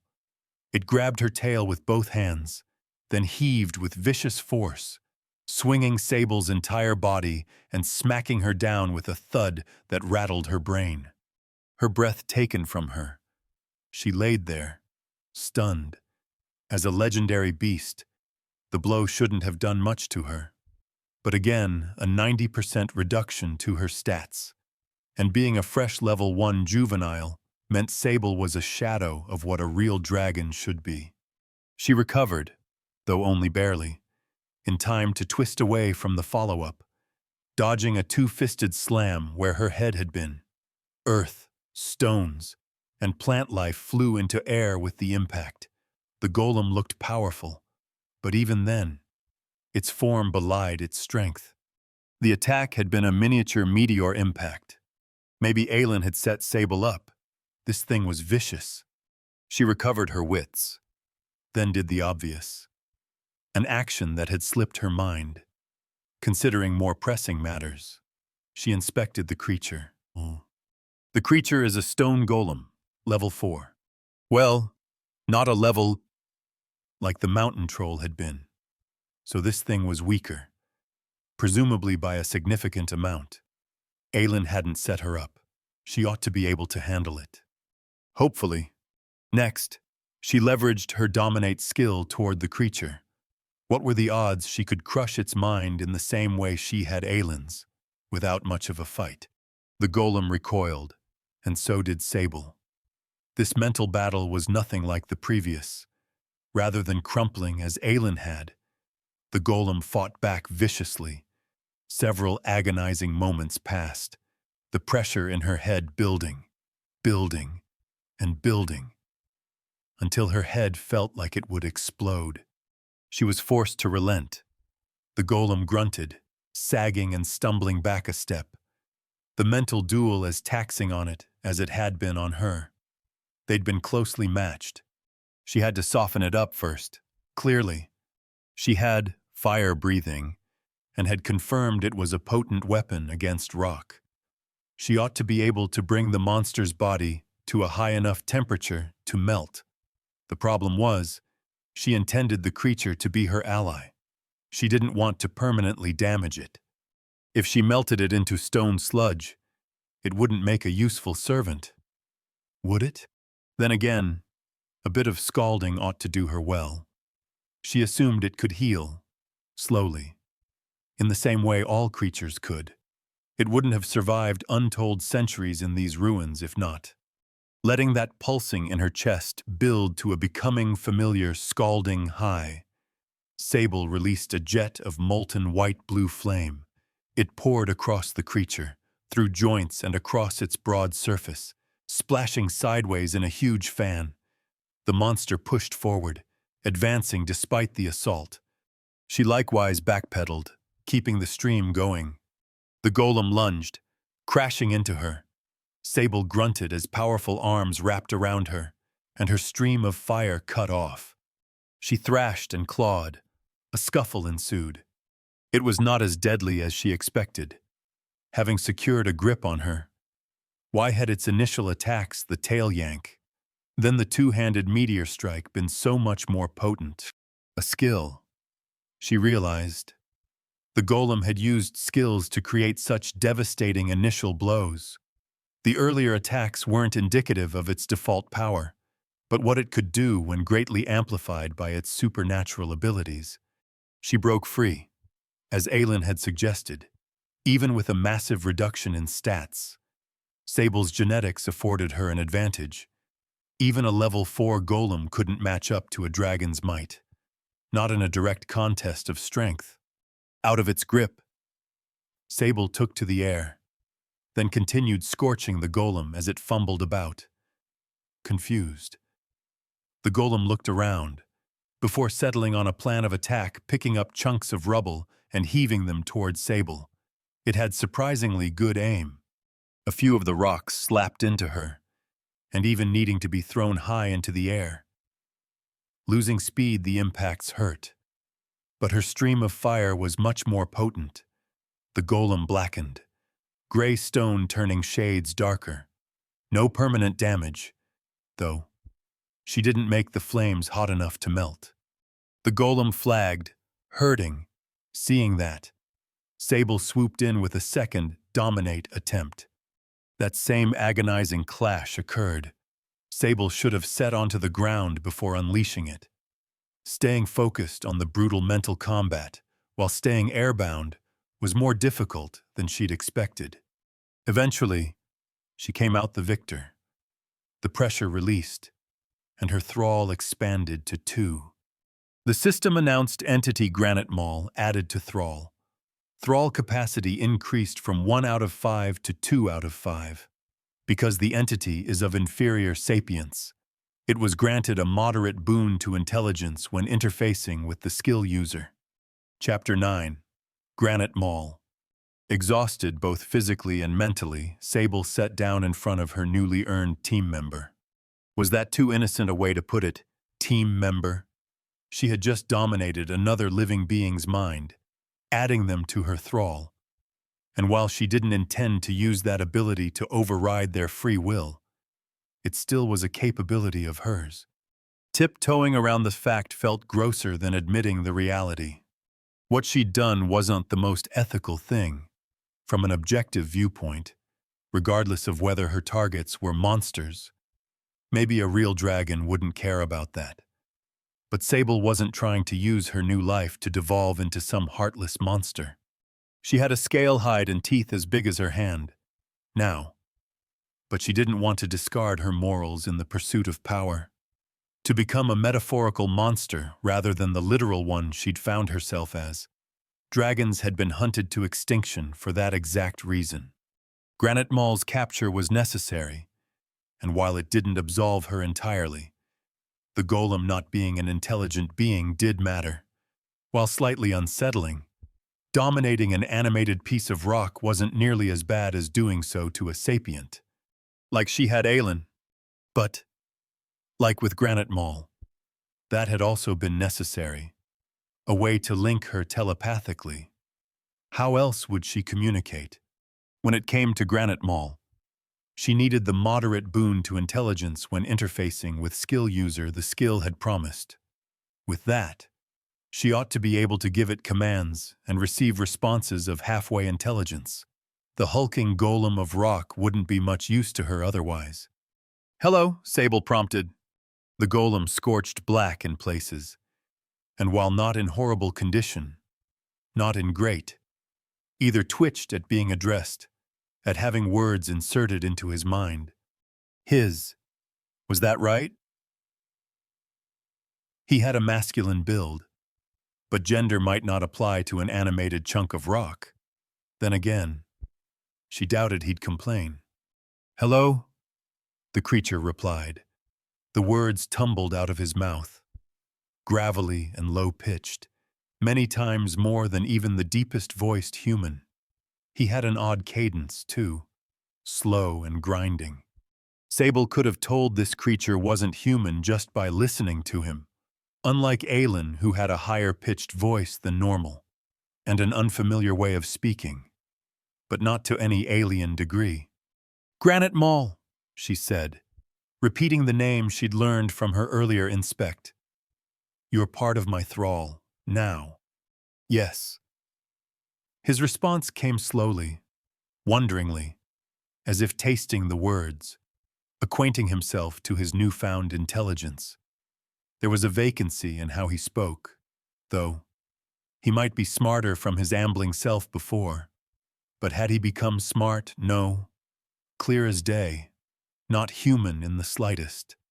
Which, she realized, was a now irrelevant meaning of the word. Considering how people like Aelin, other intelligent races existed, maybe sapient or intelligent were the words she should default to. Now, I'm looking for something valuable, something to add to my hoard. Unlike with Aelin, she didn't try to segue into the conversation. She could tell in an instant if the system prompts hadn't already that this creature wasn't a person. He still deserved respect, in the way all living creatures did. But she didn't need to ease into things, didn't need to build up her image for the sake of future interactions. She got straight to asking him what she needed. "How well do you know these ruins?" He turned in a circle, looking around. He wore an expression of almost childlike fascination. The golem had more distinct features than she'd first appraised. Now that the frenzy of a fight had ended, and she could study him in greater detail, they were faded and rough. But there, thick eyebrows, a blocky nose, small inset eyes, and they shifted in the same way of a human. He wore familiar expressions. That was unsettling. It was easier to think of him as a wholly unintelligent being, something a few steps removed from an animal. The human features made the moral dilemma of subjugating his will less pleasant to deal with. "No, these ruins," he repeated. "Yes, know them well. Forever. For years and years." That response, too, collided with Sable's preconceptions. Stupid, but not as animal-like as she had assumed. The words indicated a deeper level of intelligence lurking behind his slow and simple words. Though, only when speaking and serving her, that was what Dominate said. He'd be as dumb as ever when acting on his own will. "Something valuable," he said.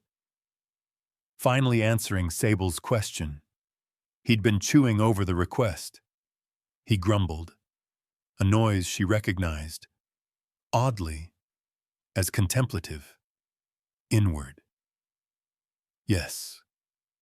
Center. There is the heart of annihilation, valuable." He paused, as if reconsidering. "But you will die." Sable didn't know what she'd expected, but that hadn't been it. "The what?" "The heart of annihilation," he repeated. "But you will die, if you go there. So you should not." "What is it?" "The heart of annihilation." "No, I mean, what is it specifically?" "Dangerous." Sable stared for a second, then shook her head, amused. "Unintelligent," she reminded herself. "Lucid and capable of organizing thoughts, but not smart." And it didn't matter what the heart of annihilation was. She had already sussed out that heading deeper into the ruins would be bad, potentially catastrophic. Now she had an inkling more idea of why. But from a practical standpoint, it didn't matter. "Something valuable that I can reach and collect," Sable clarified. "That's not too dangerous. Is there anything like that you know of?" He considered the new request. His blocky stone eyebrows furrowed in concentration, and he chewed over possibilities. Sable could practically hear the gears turning in his head. "Yes," he said. "Something valuable, not too dangerous. Follow." Intrigued, she did so. She trailed behind him across the crumbling ruins, across scattered pathways and through pockets of dense vegetation. Occasionally, he would raise a hand, then veer them off course, with a simple golem and an indicative point toward an innocent-looking pile of rubble. By the third time he did so, Sable had to ask, "How do you know?" "Obvious," Sable snorted. "Fair enough." The trek was slow, but not long. She wondered whether Aelin was getting worried. Probably not. Sable's natural strength, a dragon.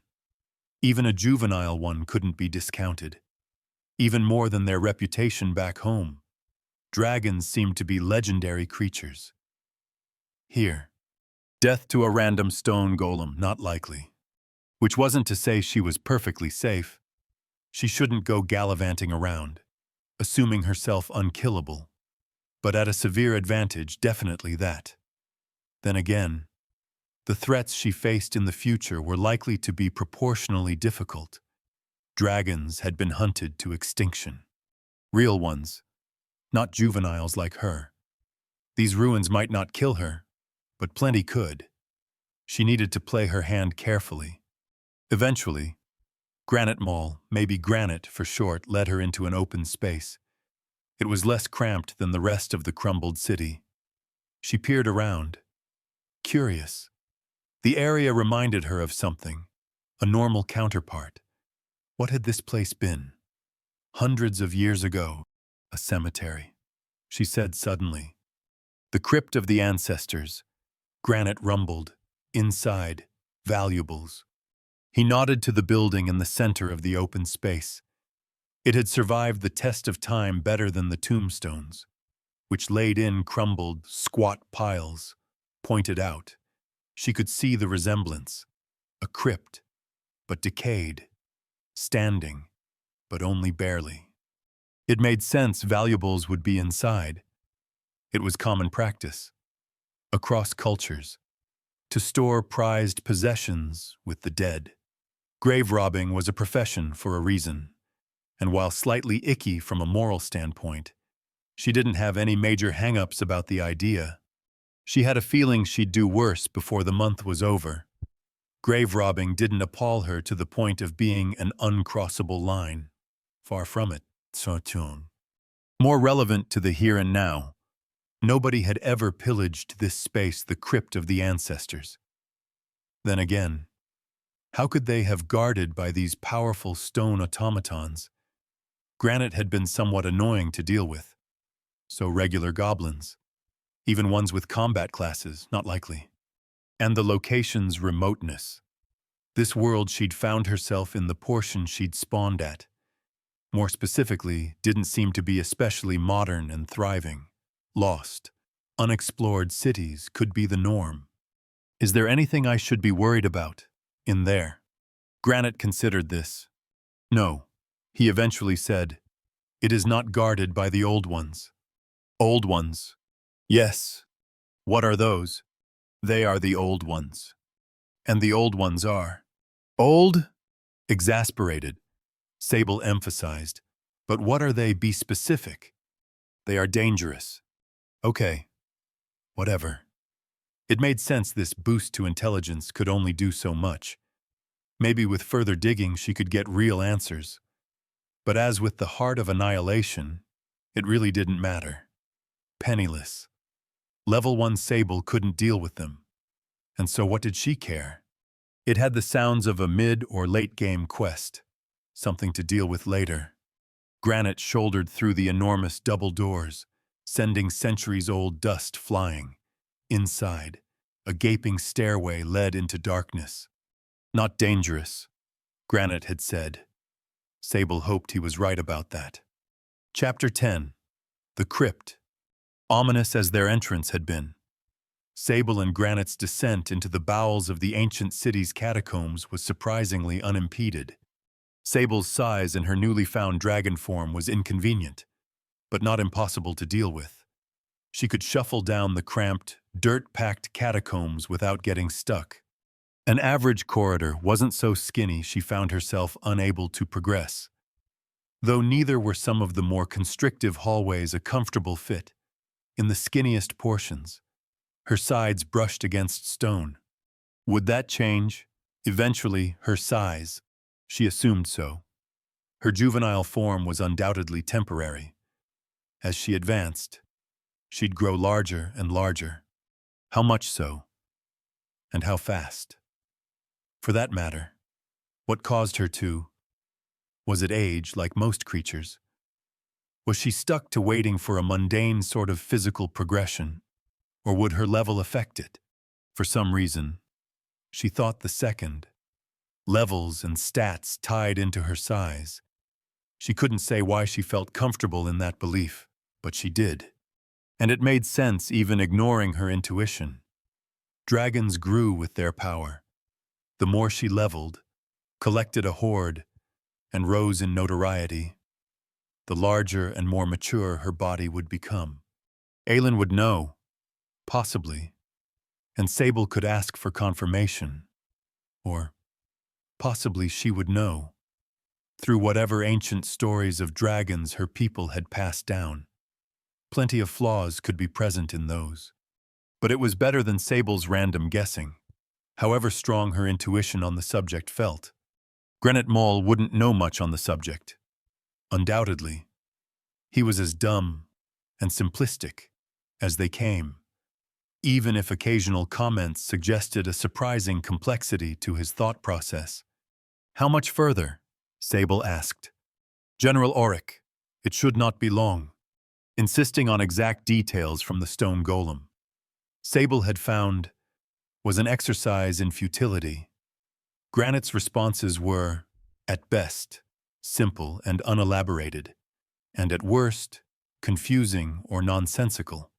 She had chatted briefly with him, and it seemed he had memories from the centuries that had passed since the city's fall, but they were foggy, fractured and decayed, in the same way of his place of origin. While intriguing in an academic way, the questioning seemed to distress him if she pushed. So she didn't. Maybe later, when it mattered. She scraped along the catacombs' hallways. Hearing scales brush against stone and dirt as she moved was odd. She was still adjusting to her new body. She'd accepted that she'd become a different species entirely. But then again, not really. That sort of thing couldn't be taken in stride by anyone. In fact, she found it surprising how little the changes bothered her. Not that she was wholly free from the disorientation of being stuffed into a new body, much less what? A dragon. Crazy. Yesterday, she'd been a human, and now she was a dragon. The thought was ridiculous. Eventually, their slow and steady advancement through the catacombs, which were larger than Sable had thought. Considering the unassuming entrance yielded results, Granite turned the corner of yet another branching hallway, and, Sable following a few steps behind, he pushed open a heavy wooden door. Locks crumpled under the golem's weight, snapping open. They arrived into a room many times more grand than the ones that had come before. "General Auric," Granite said, sounding satisfied he'd found the way. "We are here, as requested, the leader buried with his men." Sable studied the stone golem, intrigued by the idle comment. Buried with his men were these catacombs intended for commoners, and General Auric had insisted to be laid to rest among them. She didn't push Granite to elaborate. Half because she doubted whether he'd give anything useful, and half because she had other things to occupy her attention. General Auric's burial place was, indeed, nothing like the rooms they'd passed. The wide chamber was exquisitely crafted, insofar as an ancient, decaying catacombs could be with fine stone carvings and even artworks of various sorts, mostly faded paintings, hanging the walls, an appropriate place for a respected figure of legend to be laid to rest. More importantly, though, the encrusted jewels lining the coffin, valuables, items to be added to her hoard. The gemstones were faded, like everything here, and Sable was sure they'd lost some of their value, but not all. The paintings might be dulled to the point that Sable couldn't even recognize their original depictions, but thick, finely carved rubies, well, a cleaning up ought to fix some of the damage age and neglect had done. To her knowledge, the fading should be superficial. She didn't think gemstones withstood time poorly, though she could be wrong. "Perfect," Sable said. "A good start. Just what we needed." Her golem companion rumbled in satisfaction, pleased to have helped. "General Auric," he repeated. She wasn't sure what he meant by repeating his name, but there was respect in his tone. For a second, Sable wondered whether he was suggesting they don't raid his tomb, as it would be disrespectful. But a short second later, he went about prying fat gemstones from Auric's coffin without complaint. Apparently, he didn't have a particular reverence for the dead. He respected Auric the man, by the sounds of it, but he was long gone. as decayed as the ruins he was buried beneath. Sable didn't have quite the dexterity the golem did. She lacked hands, and would rather not scar the gemstones with her claws, so she let Granite handle the not-so-gentle extraction of gems. General Auric had been given a legend's burial, and the ruins seemed to have been a wealthy city before its fall. But that said, there was a limit to how much wealth he'd been buried with. She considered taking the paintings and statues as well, but doubted both the logistics of the endeavor and the value of the artwork, worn down and faded as they were. The gemstones were the best bang for the buck, so to say, easy to carry, and also valuable. With their pillaging completed, Sable nodded. That will do. It was a start to her hoard. There was more to raid elsewhere, surely, but her goal was simply to lift the stat debuff, and she thought this would be enough to do so. Let's head back. The hulking rockman grumbled his agreement, laden with jewels. The two of them returned to awaiting Aelin, who pushed off a tree, her frown morphing to an intrigued expression. "What's in the bundles?" she asked. They'd wrapped the gemstones in cloth torn from some of the tapestries that had adorned General Auric's room. Easier to transport, that way. "Show her," Sable instructed. Granite presented their earnings. Seeing the gemstones even dull and dirtied as they were, Aelin's eyebrows shot up.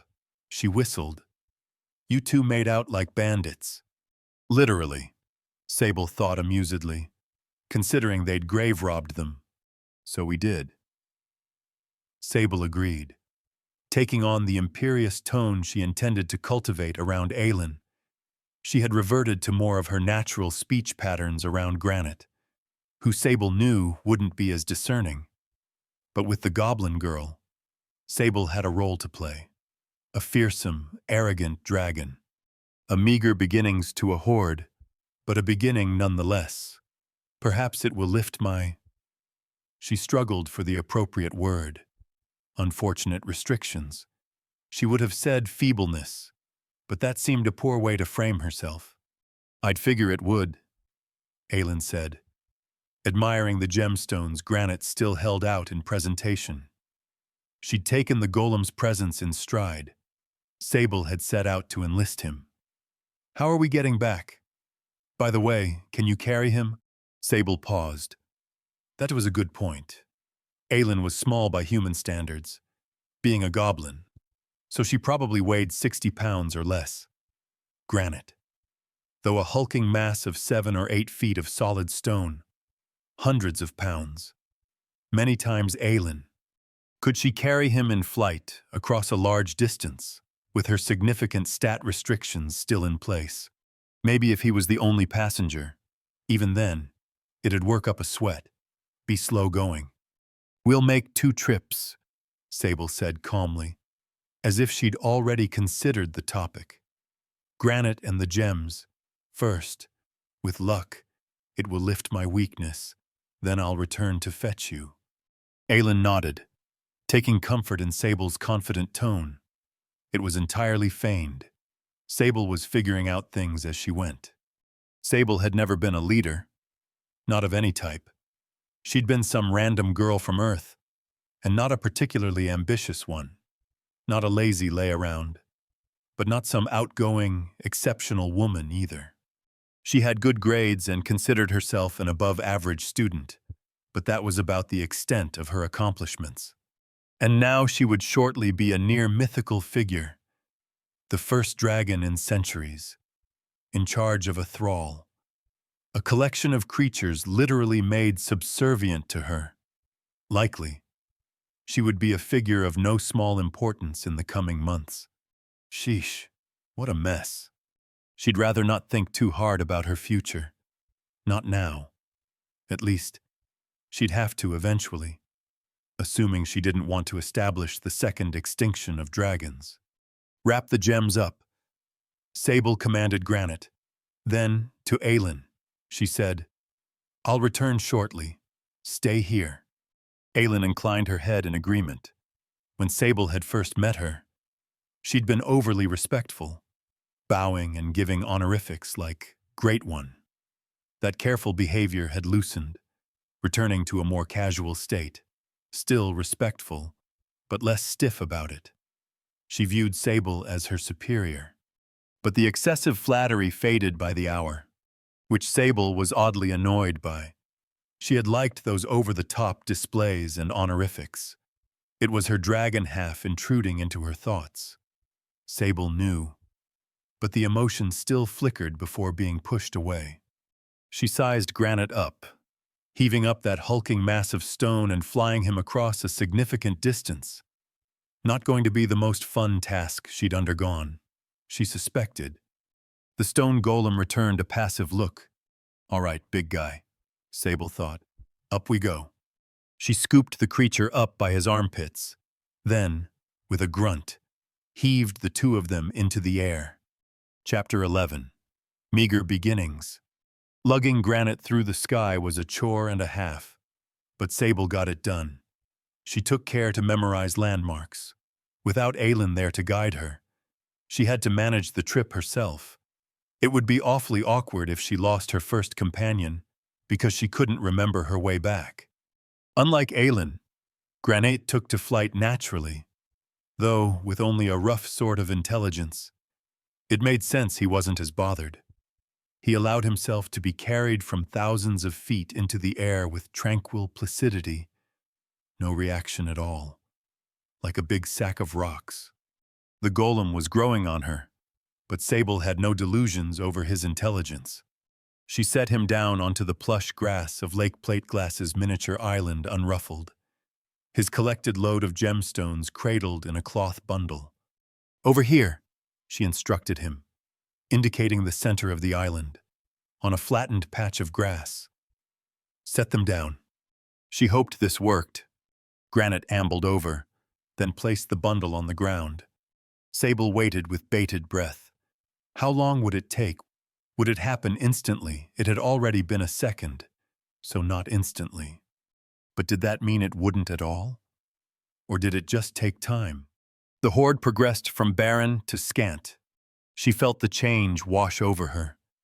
Her muscles had been the slightest bit sore from the burdensome trip across the forest. But that discomfort vanished, and so did the aches from her crash landing. Strength washed through her, and other, less obvious empowerments, which she couldn't put a finger on. The massive increase to her stats was plain as day. The system displayed the hoard status scant. Your hoard is scant, a few measly gemstones not quite as pathetic as destitution, but something to be proud of, proof of conquest. Or opulence to make a king weep, no. Your hoard remains inadequate, a damning reflection of self. Venture out. Take what is yours and build a mountain from the riches of creatures even more miserable than you. This status came with a 50% reduction to all stats. Sable grimaced. She had experienced having her mind played with twice before, and expecting and bracing for it. The wash of negative emotions weren't quite as overpowering, which wasn't to say she was immune. For a few moments, before the feelings sapped away, she readjusted priorities. Maybe she would pillage a few towns. Just this once. The hoard needed to grow. Such a tiny collection made her look so pathetic. She shook it off. 90% to 50%. A huge boost, effectively multiplying her working stats 5 times over. She checked. Sable checked her status. She was a juvenile white dragon. Level 1 Frostfire sorceress. Her hoard was scant, and notoriety unknown. Her base stats were Might 100-200, Grace 100-200, Resilience 100-200, Intellect 100-200, and Wisdom 100-200. Bigger, Granite rumbled. Indeed, Sable idly agreed. We will need to keep working. A few gemstones isn't nearly enough. The hoard needs to grow. Though, why had he brought it up? It seemed out of character for Granite to comment on. Well, anything. He mostly responded, not formed his own thoughts. Bigger, he repeated. Mistress is bigger. Wait, what? She looked down at herself, then over her shoulder. He was right. It wasn't a huge increase. Maybe a foot in length and a few inches in height. When had that happened? How right after the hoard had formalized, and her stats had adjusted. The boost in strength, then inspecting her hoard stat, must have distracted her from the sensation. Weird. That was confirmation. Then, her hoard and her notoriety, if she had to guess, determined her size. Or maybe her stats, with the debuffs lifting having massively increased them either way. If she collected enough riches and earned an impressive enough reputation, would she move from juvenile dragon to adult? Or were there intermediary steps, teenage dragon? She shivered at the idea. Did the stages or size in general come with benefits? Wait. Her current stats were HP 21 480 out of 25,000 and MP 1 351 out of 1,500. Okay. That suspicion rejected. Then, her hoard and her stats hadn't increased her health or mana. How did it work? Then probably actual stats and levels, and maybe items. There were surely other ways to increase health and mana than just raw advancement. Dungeons existed, so magical items likely did, and surely some of them had mana regeneration effects, though she was only guessing. And speaking of progression, notoriety was the next item on the docket, so that her experience debuff loosened. From there, she needed to start leveling up, and find a magic tutor so her arcana specialty Frostfire skill could do something. She would organize those thoughts while flying back to Aelin. The goblin girl still needed to be picked up. "I'll be back," she told Granite. "Stay here and guard the hoard." Then, considering it for a second, "But only if you can. Don't get killed if something too strong comes." Granite rumbled his agreement. He walked a few steps over and took post with a straightened back, with a slow, careful gaze. His eyes swept the shore, then higher, in the sky, watching for intruders. He had taken his role instantly and seriously. Sable nodded to herself, then took off. The increase to her stats made itself noticeable in a new way. Flying hadn't been hard, besides when lugging Granite around. But now, she parted the air so easily that she felt no resistance at all. It had been a smart idea to accrue a small hoard as her first priority. For the short time she had spent doing so, it was probably the fastest way she could have grown stronger. Soaring through the sky and idly picking out landmarks as she made the trip to where she had left Aelin much faster than the trip over she considered her next steps. Magic tutor, notoriety, and leveling up. She chewed over which order to tackle them. She didn't need to learn to cast spells, not urgently. While she wanted to do so, who wouldn't? She was more than strong enough to work on her other goals without spellcraft. Even when she had been massively crippled by the hoard debuff, she had won easily against Granite, who was a level 4 golem, which, from how Aelin had acted about the things, weren't pushover monsters, though probably not fearsome foes either. Plus, she needed to find a tutor, which wasn't a simple task. Who would it be, a monster? Or could she find a sapient creature, like a goblin spellcaster? Someone from Aelin's clan. She guessed she was back in her original position. She needed to talk to Aelin to make an educated decision. It was pointless musing over it herself. So, she turned her thoughts to something else. Stats, might, grace, resilience, intellect, and wisdom. Inspect didn't give a rundown on what each of them did, but assuming they worked on RPG principles, it was pretty obvious. Or, mostly, intellect and wisdom could be hard to differentiate. The rest, though, easy, strength, agility, constitution, what they affected were obvious. How did she increase them besides further increasing her hoard and removing the debuff? Levels were one obvious way. But what about other stuff, magical armor and weapons? Or trinkets and such? Aylin had mentioned a dungeon.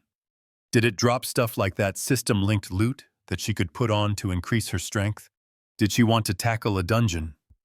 If she could find one that might be difficult, for both the obvious reasons and mundane ones, she suspected the tight squeezes of dungeon corridors would quickly become a problem. She had fit down in the catacombs, so maybe she could do the same for a dungeon.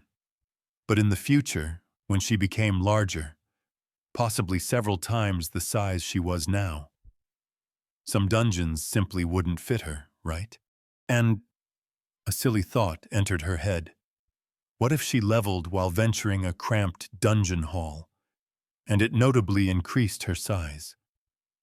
Would she become trapped? That would be a funny way to die, random massive growth, then being stuffed into a cave tunnel and immobilized. Hopefully, the system accounted for quirks like that. While amusing, it would be a terrible way to die, even without a particular case of claustrophobia. Then, she considered something else. Would she ever get a more convenient form, as in a human or half-human transformation?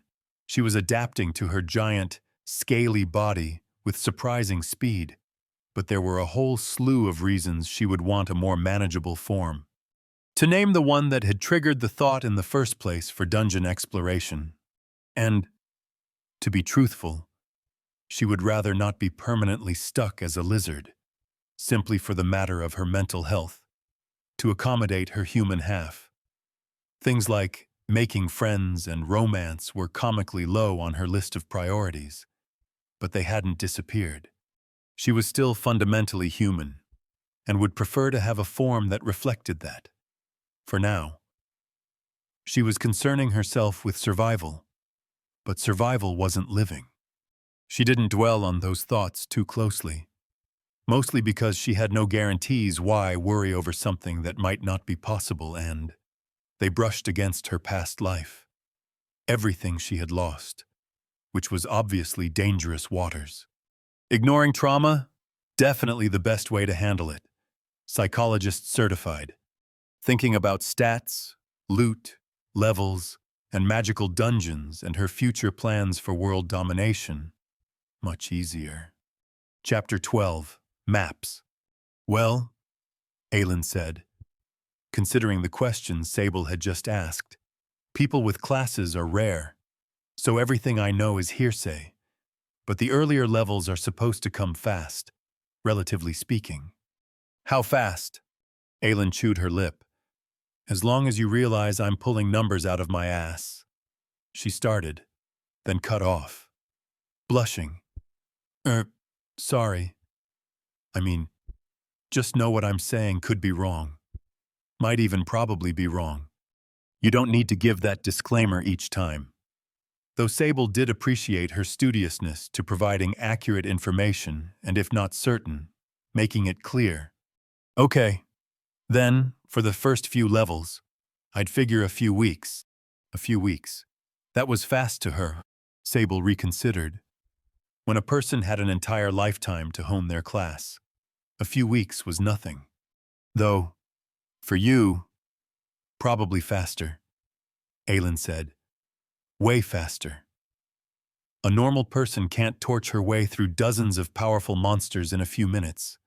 For us, each fight is brutal and close-matched, especially without a team, but a team splits experience.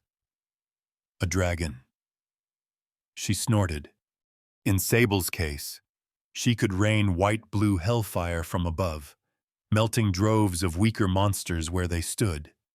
Even granite hadn't been much of a problem, and that had been before her massive stat debuff had loosened. When it came to farming enemy mobs, she'd be dozens of times more effective than a normal person. Unfortunately, as it stood, her notoriety debuff crippled that advantage, with an ongoing 90% reduction to experience. It seemed pointless to focus on leveling, though maybe she could make some progress. being able to kill most equal-level monsters with contemptuous ease. Her advantages and disadvantages might even out, or even leave her ahead of the game. From what Sable could intuit, Aylin wasn't aware that notoriety affected Sable, just her hoard. Was that what most people believed the hoard part would be more noticeable than reputation? And speaking of that, had anyone ever stolen a dragon's hoard to weaken it? With the debuff that came from lacking a hoard, it would be an effective strategy. Instant 90% stat debuff. The thought troubled her. Maybe that was why Aylin had suggested guards and enchantments as one of Sable's first goals. It was a glaring vulnerability. Regardless, her brief questioning session with Aylin meant she had the information she wanted when it came to leveling. She hadn't fully made her mind up on whether it was the ideal path to take, but she thought advancing notoriety was smart before trying to level. Only a single progression. Though, notoriety, she could tell, was going to require delicate balancing.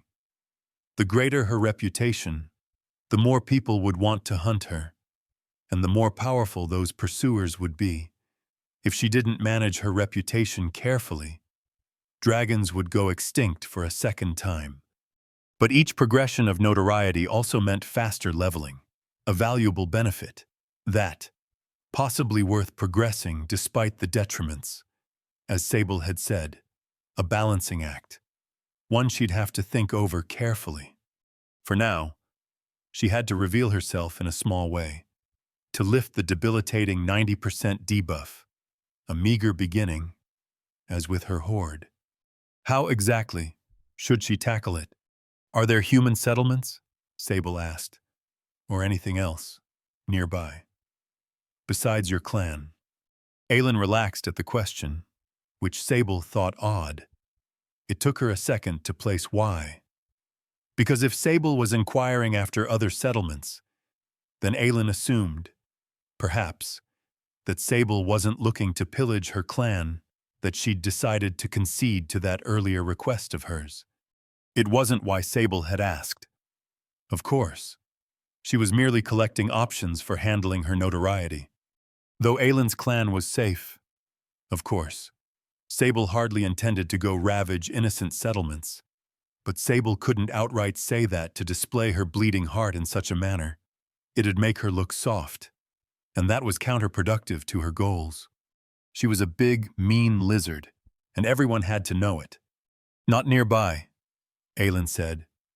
There's other clans, though stronger ones up north, orcs further than that, and humans too, east and west. Though even with how fast you fly, it'd take a bit. Orcs, settlements, but roaming bands too, Aylin said. More if you get near the humans. That's why we stay away. Too much violence where those two are close to each other. Sable found that revelation amusing. Goblins were the peaceful race in this world, or, more likely, humans and orcs were simply so violent that goblins, the weaker species, wanted to stay well and clear of it. With orcs being brought up, Sable couldn't help but ask the follow-up, and elves. Elves. Aylin blinked in surprise. What about them? Are they nearby? So they existed. That had really been her question. But now that she knew they existed, she was curious if they were close, too. Yes. No, Aylin said. Elves are way to the south, only found in pockets. She shrugged. Far as I know, at least, nobody in the clan's ever seen one. Just heard of them. Interesting. Sable wondered how many fantasy races existed in this world. Was that the extent? Elves, orcs, goblins, humans? Somehow she doubted that. It also popped a tangential question into her head. Something she'd been wondering about. And dragons, do we have an alternative form? Similar to your appearance. She wanted to say humanoid, but that implied human, and she wasn't sure what the proper terminology would be. Bipedal, Aelin tilted her head. Yeah. Stories talk about how dragons can go around in half-dragon form. That's not something you have. Yet. Not yet, Sable said. The fact it did exist was a burden off her shoulders. She didn't mind being a dragon, for now. But knowing she could eventually have fingers and hands again came as a great relief. She was getting sidetracked, though. She had practical matters to address. This discussion had started so Sable could start planning for her first advancement in notoriety. Does your clan have maps? A plan percolated in the back of her head. She'd asked after other settlements. But if she were to reveal herself, a goblin clan would certainly be the easiest. It ought to earn some reputation, and not the sort that would spread rapidly, with goblins being small, reclusive, and seemingly unimportant. And as with Granite and her hoard, she might be able to kill two birds with one stone. She might have to engage in the tiniest amount of pillaging, but only for much-needed resources. Maps, Aelin asked hesitantly. Yeah, I think so. Aelin had always hoped to someday venture out from the clan. Not many legendary warriors lived their life in the same isolated corner of the world, after all. And so she'd seen it as an inevitability, especially in her case. She didn't even have parents or family to be missing. Some friends, sure, but only a few. She'd never fit in great, hence her frequent brawls and constant disciplinary punishments. So, she'd had no great hang-ups over leaving home and venturing out with Sable. Not that she'd had much choice, and while she was loyal to the people who had raised her and didn't wish them ill, she wouldn't say it was any great ordeal to leave them behind, either. Maybe that was callous, but it was the truth. Though, robbing her clan, that didn't sit wholly right with her. At the same time, Sable had given her an order. She didn't know her mistress's plans, but whatever they were, Aelin had no right to question her. At a guess, she needed the clan's maps for some tactical purpose. For being less than a day old, Sable clearly had a strategic mind. In fact, she was shockingly intelligent. Where had all her knowledge come from? How did she know the things she knew? How could she even speak, for that matter? Were dragons just born with language?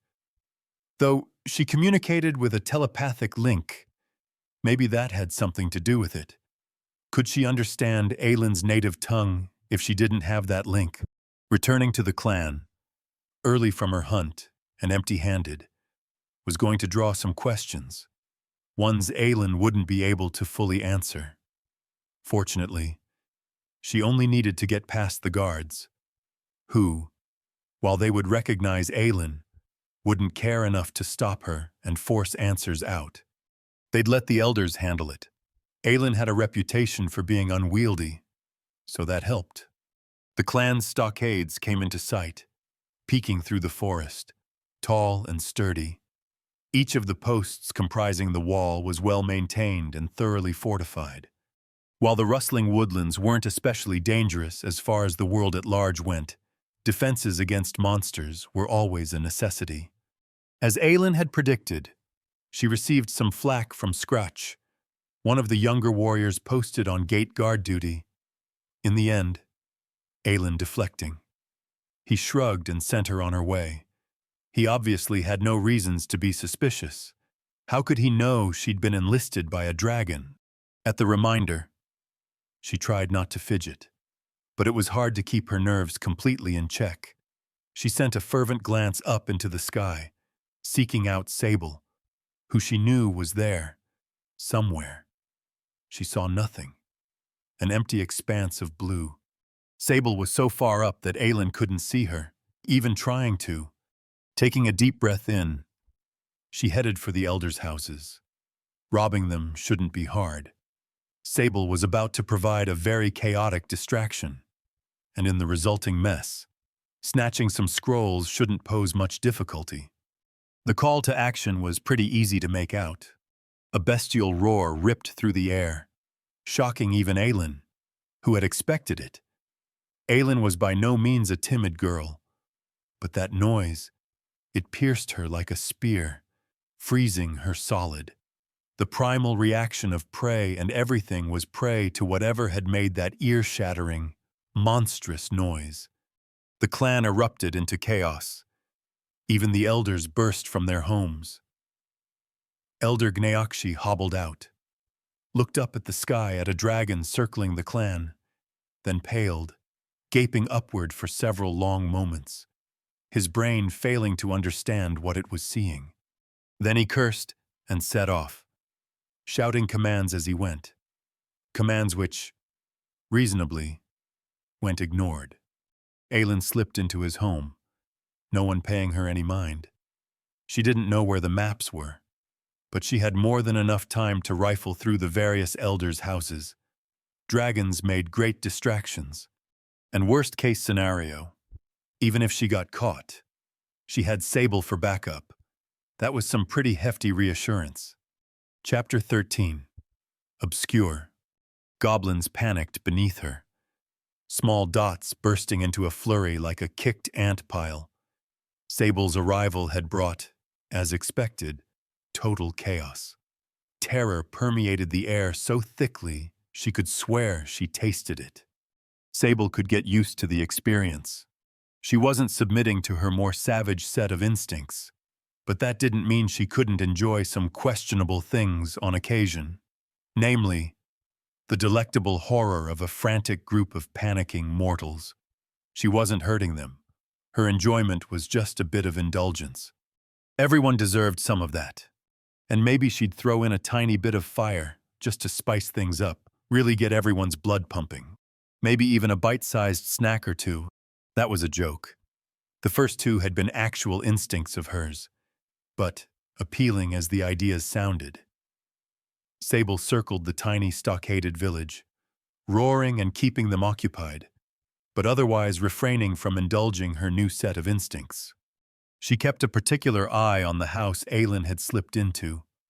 As an airborne predator of legendary origin, she had incredible eyesight, even far above. She could monitor the goblin girl easily.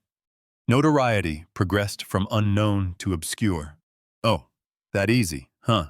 Did the experience debuff drop to 50%, like her hoard stat had, or some other number? Notoriety, you are obscure.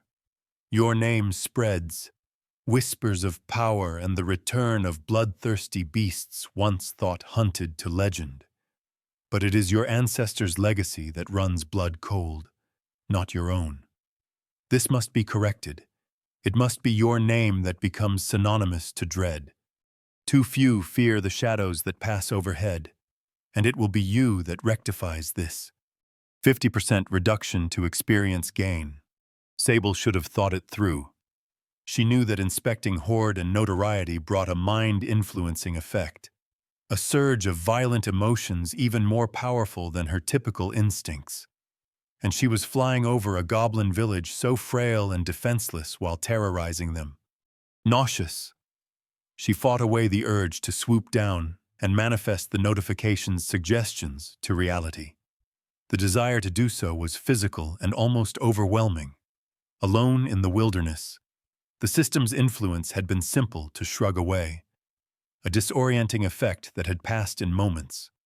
But circling, fleeing, terrified goblins, when the effect hit her, she resisted. To actually swoop down and hurt innocents warred with her human self simply too much to follow through. But it was closer than she'd have preferred. She had to be careful where and when she did that. And she'd inspected the status for essentially no benefit. Just out of curiosity, checking an in-the-moment irrelevant debuff. Sloppy. She could have gotten people hurt. Been the one to hurt them. As she flew circles around the village, she faced no retaliation. No arrows pelted up, bouncing harmlessly off her scales. Maybe they didn't want to antagonize her. She was only circling them, letting out an ear-shattering, guttural sequence of roars, but clearly not actually attacking. They recognized that, maybe, some of the small green creatures were organizing, she could see, and were armed but not pointing them at her. They weren't pointlessly annoying a beast of legend. Smart, more collected of a reaction than she'd expected. These goblins were primitive, yes, but still disciplined and intelligent. Very separate things. She watched Aelin slip out of the house she had entered, then flee across the village. A bundle of scrolls was tucked underneath her arm. She headed toward the gate she'd come in, where the post had been abandoned. The village was reasonably in chaos, and that extended to the gate guards. Inappropriately, she admitted the sheer terror she spectated from above was a bit funny. The similarity to a kicked anthill was uncanny. Even the more organized warriors were in chaos. Aelin made it out, then slipped into the forest. Satisfied. Sable pulled away, leaving the panicked village to their spiced-up afternoon. Nothing like a bit of adrenaline to get through the post-lunch haze, huh? No need to thank her. Aelin was pretty sure she wasn't allowed to find anything her mistress did funny. People weren't supposed to be amused by dragons. They were beasts of legends, horror stories told around a campfire. So, amused by one never. Especially Sable. She was challenging many conceptions that Aelin had about dragons, but the prickly and arrogant part, not that one. She wasn't quite as bloodthirsty as she'd expected, but in most other regards, she was a dragon, through and through. So, not allowed to be amused by her, that was a good way to end up eaten, part of the thrall or not. But seeing a giant, majestic, scaled creature of legend hunched over a spread-out parchment, studying a map and humming to herself, it just looked odd. Okay, odd things were funny, especially coming down from the adrenaline of the previous hour. Had she really robbed the clan? The elders.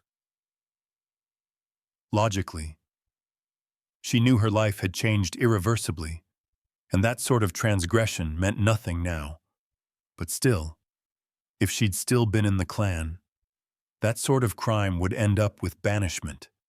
And what if Sable chose not to keep her? That would be awkward. She tried not to think about the possibility. She would convince Sable that she was worth keeping. Even if to a creature like her, a dragon, a goblin was less than useless. Her in specific, too. The only things Aelin had to offer were what anyone could.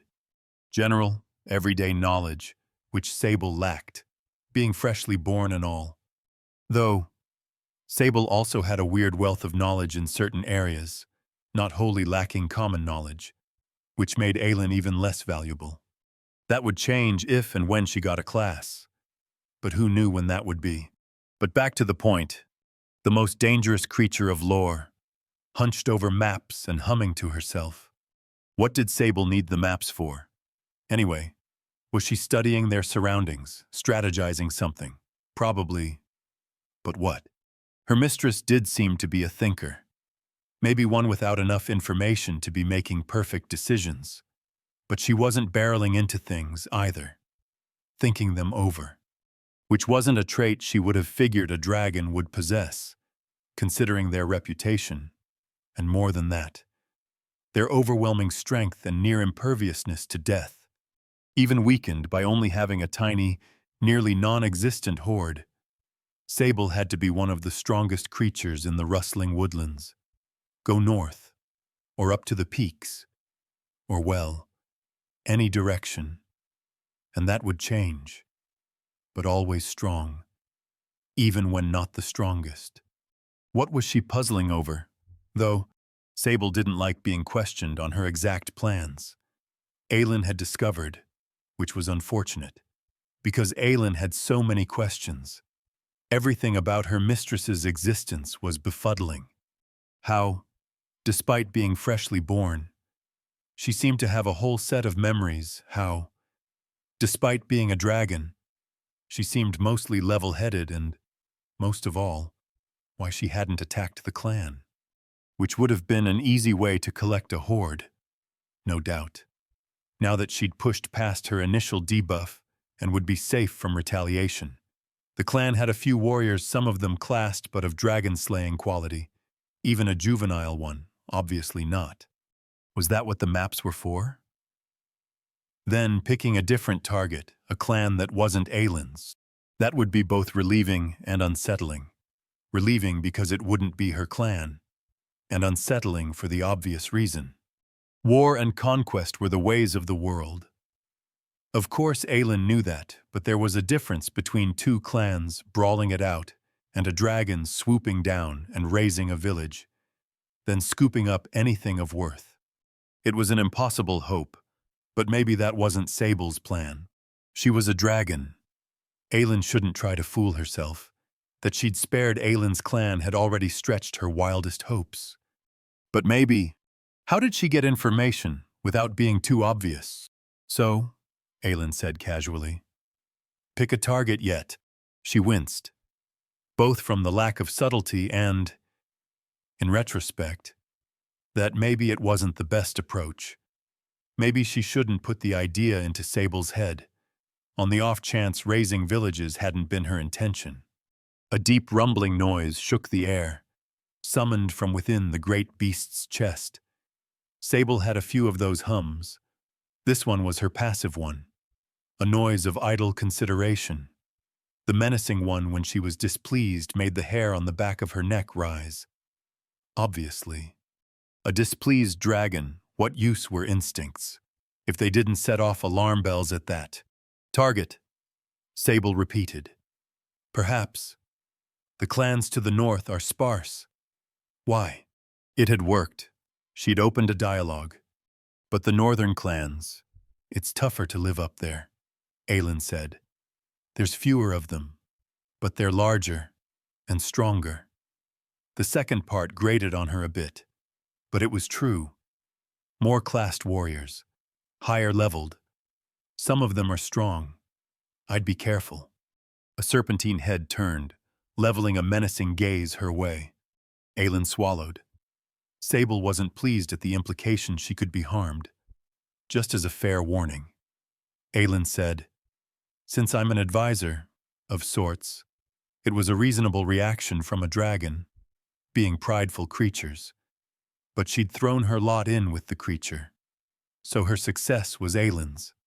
Her failures, too. It needed to be said. I see. You think I need to grow stronger before conquering them? That was the confirmation of her earlier thoughts. Then, Sable was seeking out targets for pillaging. It would be smartest, I believe. Then, to soften the blow, she tacked on. Great one. Yes, that's probably true, Sable said. Looking back to the maps, approaching from a position of power is always wise. How irritating, especially for my plans. It would be much easier to raise them and take what I wish. Huh, that's not what you're planning. No, Sable said. It would be a short-term boon, but not the most efficient choice. A slaughtered cow produces value immediately, but over the years, a much higher yield can be gained. She hummed. No, I intend to dominate and unite these clans of yours. Ransacking gives short-term value, but the real money is in kingdom building. She paused. Or, I suppose, kingdom stealing. Aylin digested that, so she didn't plan on ravaging the northern clans. Though she only knew of them in a peripheral manner, she was still relieved. She didn't wish ill on other people. If it was her clan or theirs, the choice would be easy. But she didn't wish a rampaging dragon on them, either. Besides, Sable said idly, the milked cow can always be slaughtered later. I suppose that is the most efficient path. But for now, the first half will suffice. Chapter 14. First Night. Sable had kind of forgotten Aylin needed to eat, and water, shelter, and the 100 other necessities of life, for that matter. It was horribly inconvenient. Granite, bless him, just stood there next to her hoard, seeming supremely satisfied in his mission. There was a low-maintenance servant who knew how to do his job. She appreciated that. Fortunately, she could provide the immediate necessities to the goblin girl: a fire, a short hunting trip for a deer, which Sable snacked on as well, and Aelin topping off her water skin in a local stream, and the poor mortal was taken care of, at least for the short term. For the remainder of the evening, Sable strategized, sometimes bringing Aelin into the loop to get her opinions. The plan that formed was the clearest way forward, in Sable's eyes. She wouldn't be ravaging cities and setting landscapes ablaze, but she still needed a way to defend herself. Needed to grow in strength. So how could she do that? By being a domineering but secretly benevolent dictator. The details to how she would pull that off remained murky, but she'd figure it out. And being a dictator of any sort was questionable to her sense of ethics. But maybe she could be an overall positive to the people of this world. By the sounds of it, and admittedly, she didn't know much things were rough out here. Monsters abound, constant warring between races, and so on. A powerful leader could be a good thing, objectively speaking, though justifying tyranny in any manner was questionable. The tricky part would be doing good while coming off as evil, especially when she had such a high bar to clear. Dragons had a serious reputation. Even regular evil might not be enough to grow her notoriety. She'd take things as they came. There was still so much missing information she was missing. Anyway, without knowing more about the world, it was pointless to plan for the big picture. She had small picture planning to do. First, figuring out magic, being the obvious. Then starting to level up. Since her experience debuff had loosened, 50% ought to be enough to start advancing with. Growing her hoard, on the other hand, could wait. She didn't know how far it was to her second tier of wealth, but she suspected it wouldn't be nearly as simple as a few trips to the ruins. Going from nothing to slightly more than nothing was easy, but full tiers, such as from scant to whatever, would be much slower. As for how to learn magic, Aelin's clan didn't have any spellcasters. From the sound of it, they were rare. The world was crammed with magic, but sapient races were the least able to control it. Mostly, it was monsters and natural phenomena. Plenty mages did still exist, though, especially at a guess. If she went to a big city, but Aelin's small home clan, a few hundred goblins strong, had zero. No one to learn from. So, a monster. Then, Sable could find a monster with some sort of spellcasting abilities, defeat it, dominate it, then hope it could teach her. Seeing how monsters in the way this world used the term were generally not intelligent, that might be annoying. Having Granite teach her magic, even with his increased intelligence, might drive her insane. He wasn't very good at explaining things, from the few times Sable had tried to drag information out of him. So finding a real, sapient spellcaster might be the goal. Surely the northern clans had a few to pick from. Aelin had said people with classes were more common there. It was frustrating, but she might have to hold out on magic for a bit longer. They settled down for the night, Sable setting a fire blazing to keep Aelin warm. Sable and Granite didn't need it, but it got cold at night, and letting her thrall member freeze to death would obviously be neglectful. Sable hadn't even noticed the biting temperature on the snow-covered peaks, so the chill of forest at night obviously didn't register either. But to Aelin, it certainly was. Sleep took her faster than expected. The chaotic day had taken a lot out of her. The morning sun and distant sound of birdsong woke her. She drifted to awareness, distressed. Dreams she couldn't quite remember lingering in her psyche. She shook the lethargy off, blinking as she stirred awake to a bright morning sun. Was she outside? She bolted awake, alarmed. A sprawling lake surrounded her, with a thick tree line encircling a distant shore. To her side was a smoldered-down fire and a still-sleeping creature with green skin. Her other side, a pile of gems flanked by a hulking, animated pile of rocks. She closed her eyes. Right. She'd almost thought she was late for class, waking up to such bright light. But nope. Dragon in a fantasy world. Past life as a human left behind. She stood, stretched her wings and legs, then got to things. No point in stewing over it. Moving forward was easier. Wake up! Her goblin companion twitched, then shot awake and scrambled to her feet, disoriented. Sable had been wondering whether or not she could send mental messages when the target was sleeping. Yes, apparently. Aylin adjusted to her situation quickly.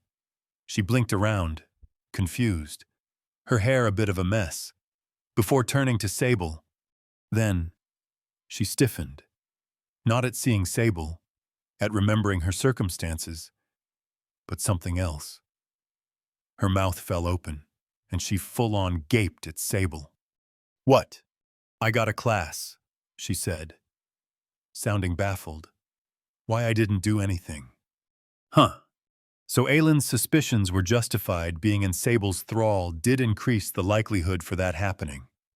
Good for her.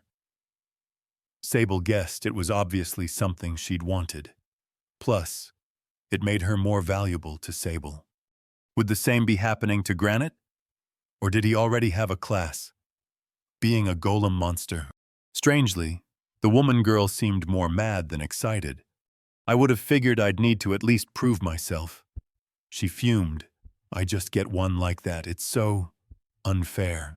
Sable listened to the rant, amused. She supposed a lifelong aspiration simply dropping into your lap wasn't very fulfilling, without having felt like she'd earned it. Aylin was as disappointed as she was pleased by the event. Though, still pleased.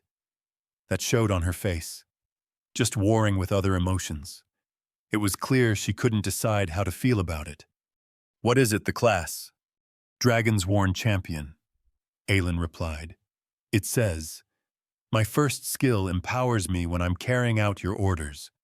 That, too, Aylin clearly wasn't fully happy about. Sable sympathized. The class wasn't autonomous. It was, like Aylin herself, linked to Sable, bound to her in another manner. Now, not just Sable's dominate. Would Aylin's class become useless if Sable dismissed her, since she would no longer be issuing the woman commands? And by the name of the class, it sounded like she'd receive further skills that revolved around Sable, who she was the champion of. Better than being classless, I guess. Aylin eventually said. She shrugged. The skill says notably increases all stats when I'm acting according to your will. Sounds good.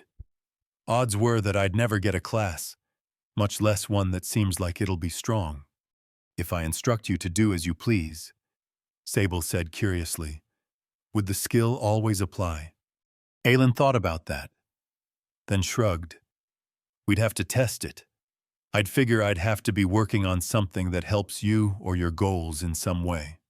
And if I instruct you to venture out and level up so I have a more competent champion, that would be working toward Sable's goals. Would the skill always be active? In that case, I don't know. Like I said, have to test it. It'd be nice. Don't get me wrong. But you don't think it will? I'd think it'd have to be more direct. Could use it the same effective way. Though, order me to go clear out a dungeon and bring back loot for the hoard. Gives me the boost. But works toward your real goal of me getting stronger. I feel like both intent and phrasing matter. She frowned. Dunno why, but I'm pretty sure of that. Skill didn't say it, but it feels right. Sable had experienced the same thing. Her skills and class came with a set of instincts that sometimes guided her. Not always. Arcane specialty Frostfire, To name the obvious one that eluded her that came with a frustrating lack of intuition. I intended to hunt alone, but perhaps we'll do so together. We both have advancement to be working toward.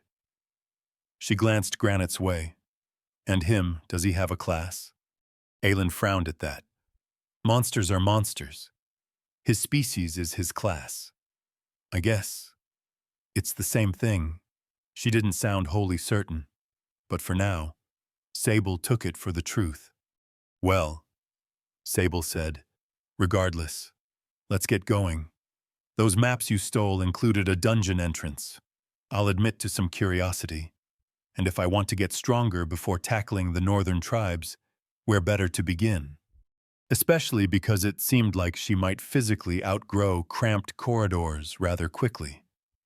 Dungeoneering was something she wouldn't be able to do in the interim period between when she was too big to fit in tight spaces and when she received a half-dragon form.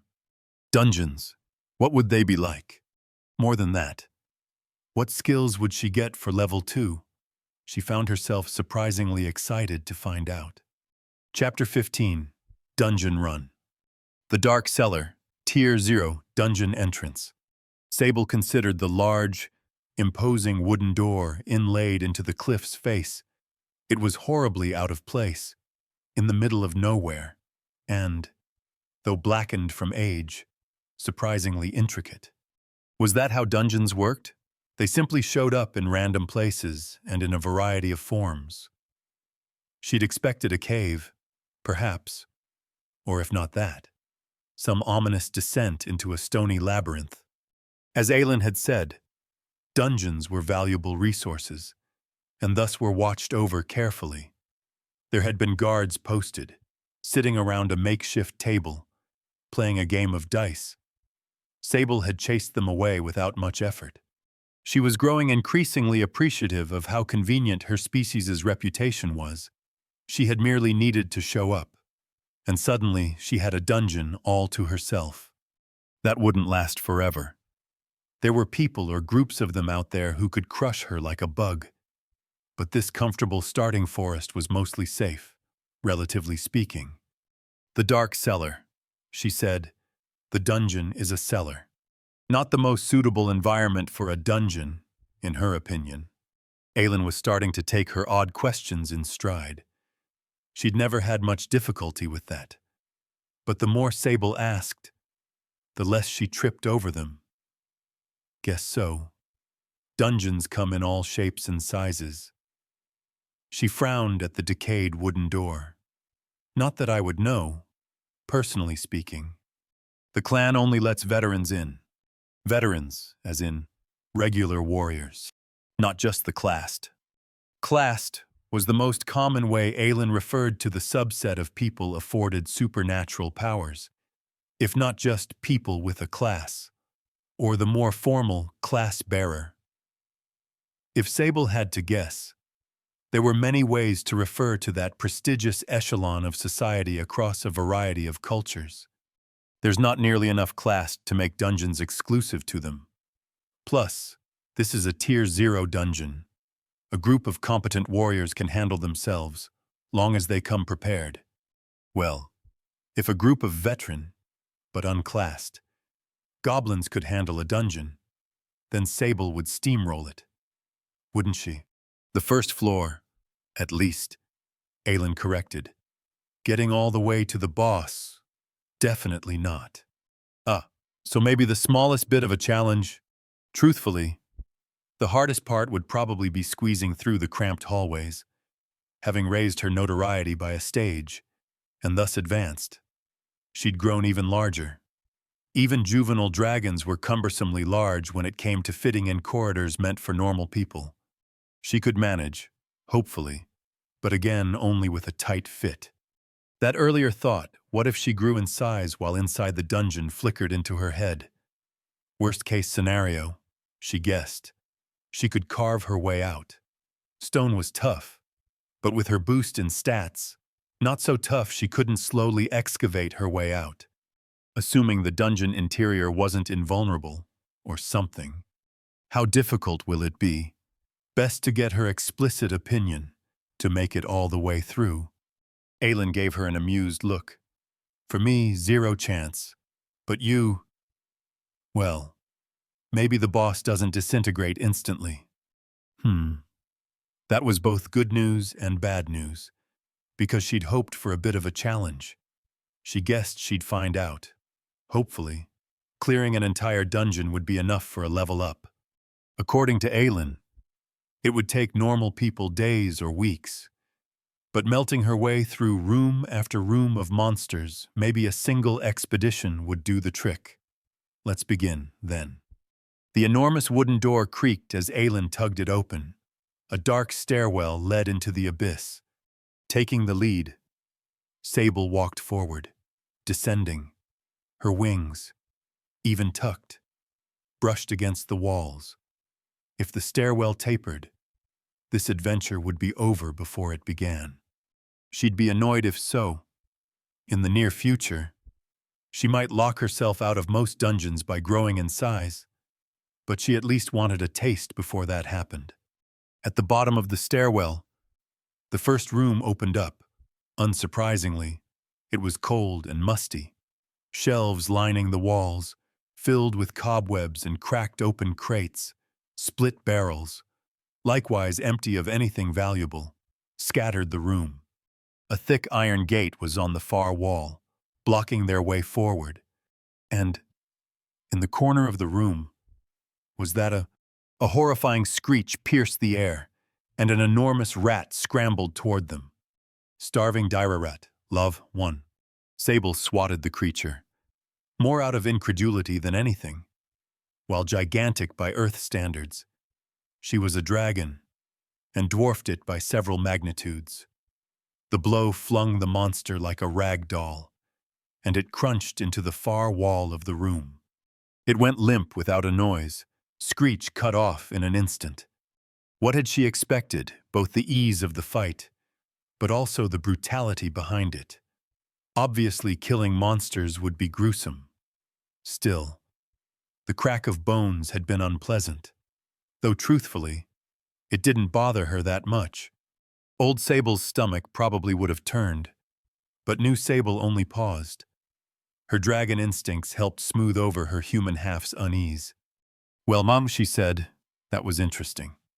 In the same way of Sable, Aylin seemed amused.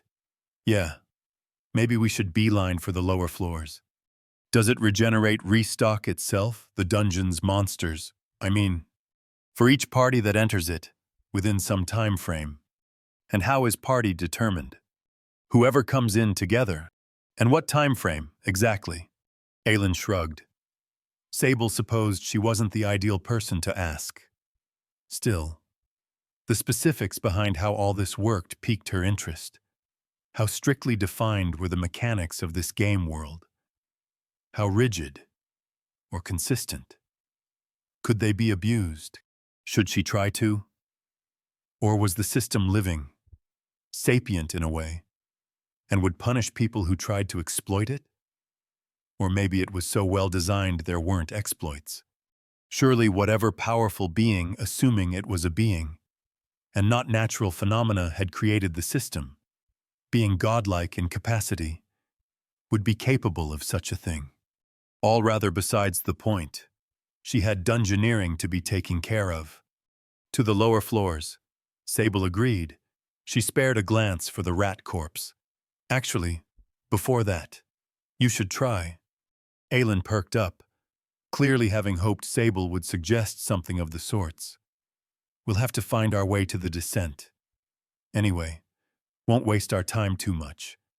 She peered around the room. Though, are we going to search for loot? Sometimes it's hidden, I think. Is it worth it? Probably not. Not to you. At least, maybe the lower floors will have something better. Let's not, then. She doubted this expedition would be as efficient for hoard purposes as raiding the crypt had been. This was a low-level dungeon, the kind even unclassed goblins could venture. If piles of gemstones could be dug up from Tier 0 dungeons, the economy would be in shambles. Or, she supposed, the economy simply wouldn't value gemstones. In which case, why would dungeons provide them as rewards? It was circular reasoning, and Sable was, again, letting herself get distracted. Just how all of this worked was interesting.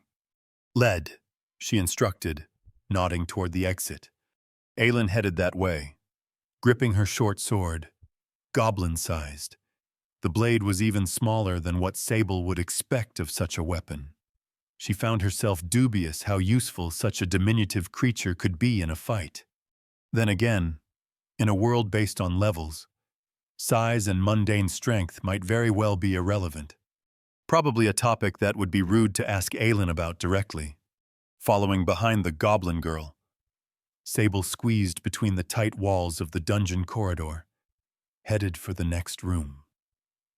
Aelin peered around the walls and floor, taking the advance slowly. Looking for traps.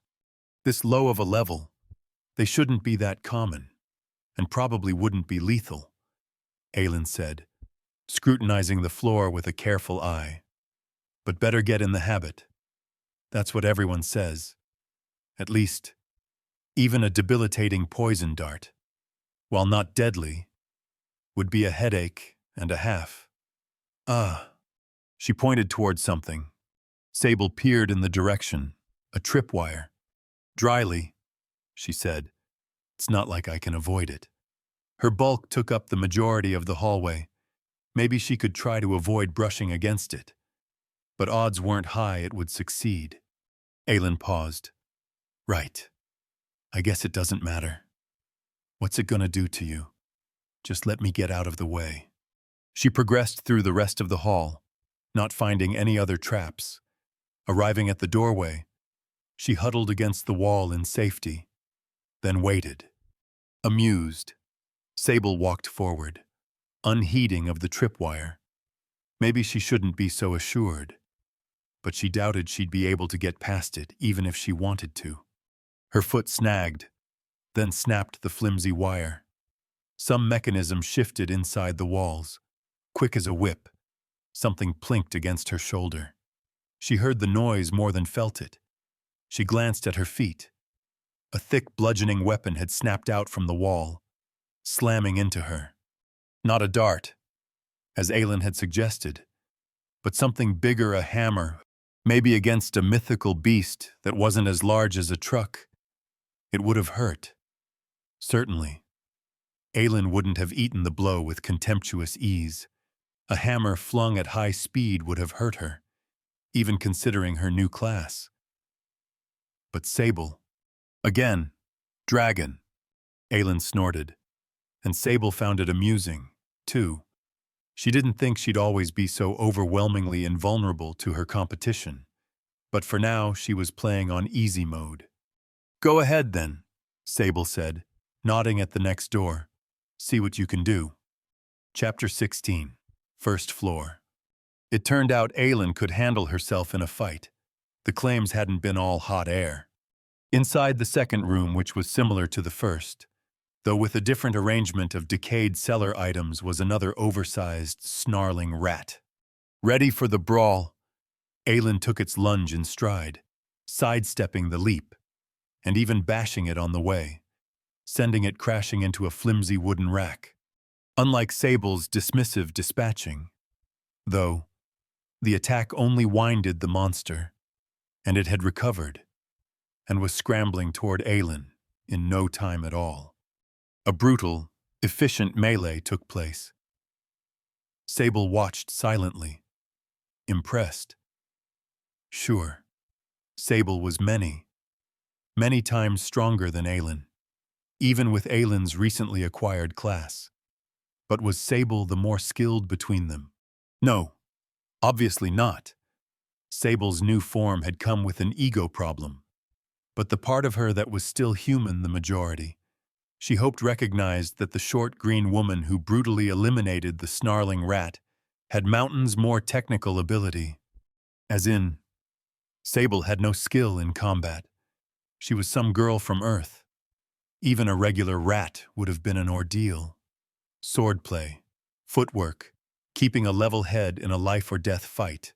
In that regard, She was as unskilled as they came. Her enormous form, impervious scales, and upcoming capability to cast spells didn't change that. It was a problem. Sable didn't know what her future held, but some amount of strife, almost certainly. Duels, battles, wars, assuming this new life of hers wasn't cut off unceremoniously. She'd be seeing some of those. The first certainly, and possibly the next two as well. By the time Aelin had finished her fight, a solemn mood had settled over Sable. Still, at Aelin's grin and flushed excitement, Sable inclined her head in acknowledgement. She preened under that. Sable found it somewhat amusing Aelin looked to her for approval. When it came to battle prowess, she was the last person to be seeking respect from. Though obviously Aelin didn't know her for a fraud. Not that Sable was beaten up about it or anything. It was more of a reminder that she had a while to go when it came to defending herself. She'd have to take her magic training when it came seriously, and other sorts of combat practice, too. Should I get the next ones? Also, Aelin asked, resting her sword on her shoulder. Figure I'm going to be useless lower down, so this is my only chance to do anything. The silent request was clear enough, please. Very well, keep it going. Aelin grinned, then nodded and turned, taking the instruction to heart. She set off expeditiously for the next doorway. Sable trailed behind, inspecting the gruesome remains of the cut-open rat. Human Sable's stomach would have turned, but in her new form, she felt a vague unease, but otherwise wasn't affected. What did that say about her? Was she even her anymore? It felt like it. The core of her remained, but she'd also changed in some ways. Or maybe she was just better at adapting than she'd have thought. That was certainly a possibility. A series of vicious encounters later, and another tripped hallway trap that only tickled Sable Aelin was panting and, despite trying not to seem it, getting tired, non-stop fighting, even only a few rooms of it, took its toll. That was the reality of combat. Her class had improved her endurance, but only to an extent. How strong do people get? Anyway, Sable asked, the brief contemplation on her and Aelin's combat abilities prompting the question. Upper limit. What's out there? Aelin took the question in stride. As in, people. Sable tilted her head in confusion. Well, Aelin said, sheathing her sword and letting her shield hang to her side.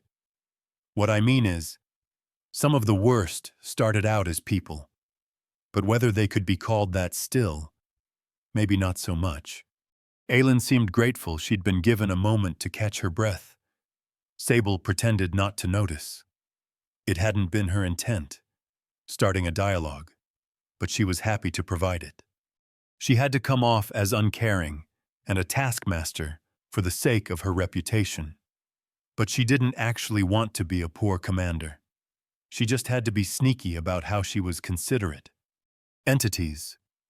Then, she wanted a feel for how grand things became. Basically, what kinds of threats were out there. It sounded like dragons were a big deal. So if she drew the wrong attention, how bad could it be? Walking calamities, Aelin said breezily, deflating Sable's probably nonsensical hope. The Reaper turned a fifth of the continent in a festering wasteland and has been waging war against all living creatures for close to 6 centuries. Apparently, she was human once. Guess she'd be the upper end for what constitutes strongest, and she's kind of a person. And how about what isn't considered people? Stuff like the Keepers, Aelin said. And what are those?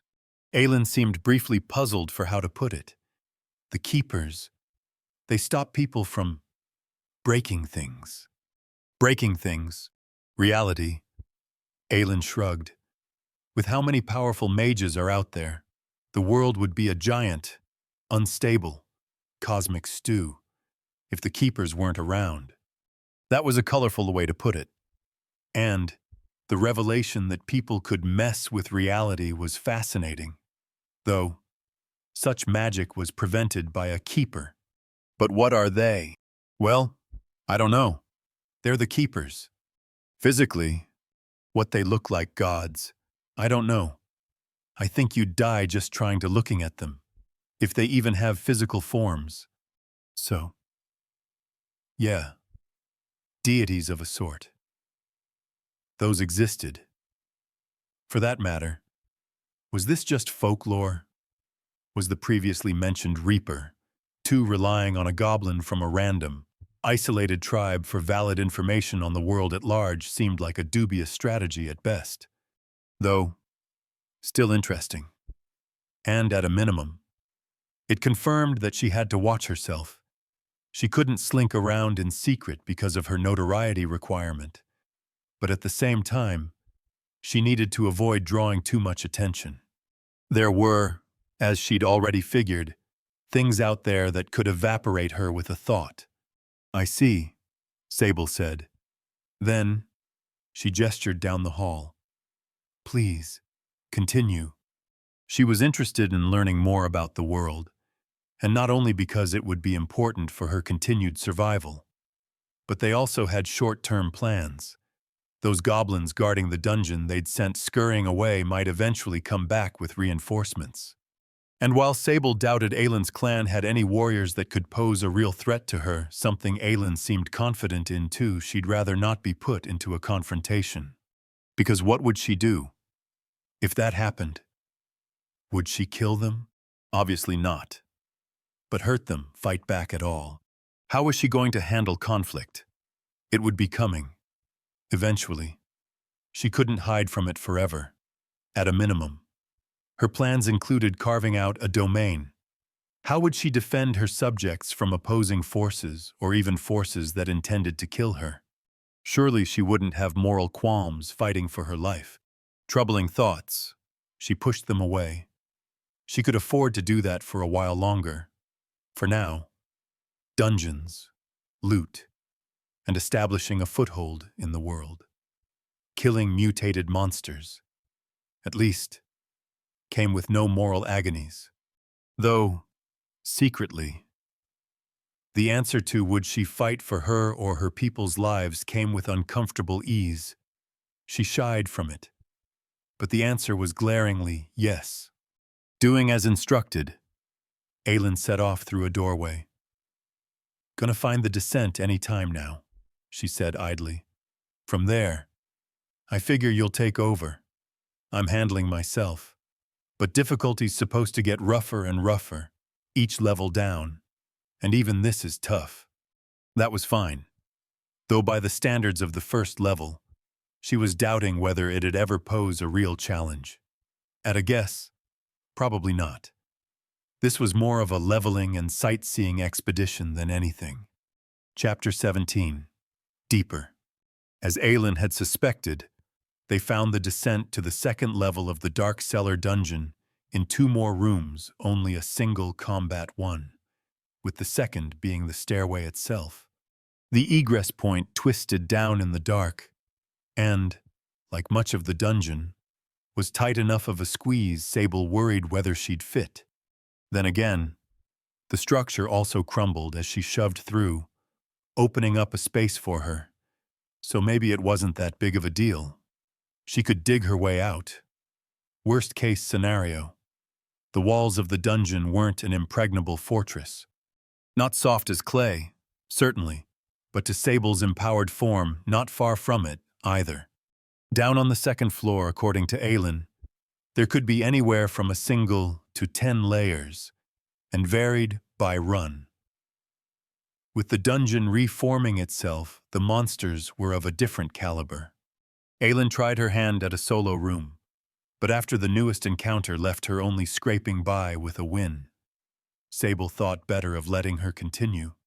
Aylin seemed eager to give it a few more tries, but Sable was worried she'd get hurt, so she refused her with an excuse of wanting to speed things up. Aylin had needed to swallow a retort at that, visibly sensitive about her combat skill, but Sable didn't care.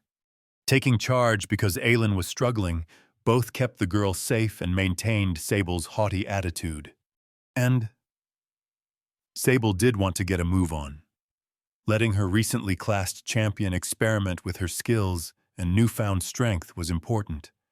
But she'd like to clear out this dungeon, collect some experience and possibly loot, then be moving on to other things. She had an empire to build and magic to be learning, to name the two most prevalent goals. With Sable leading, progress was comically easy. She waltzed through hallways, setting off traps without care, and swatted down monsters with contemptuous ease. In a tenth the time it took Aelin to clear a way to the first stairway down. They'd arrived at the second. The third floor was where Sable needed to start trying. In a very loose sense of trying, at least.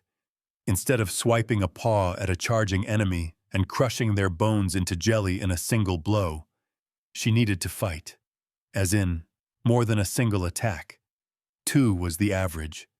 And still vague swings of her arm, without much force put into it. So, not really trying.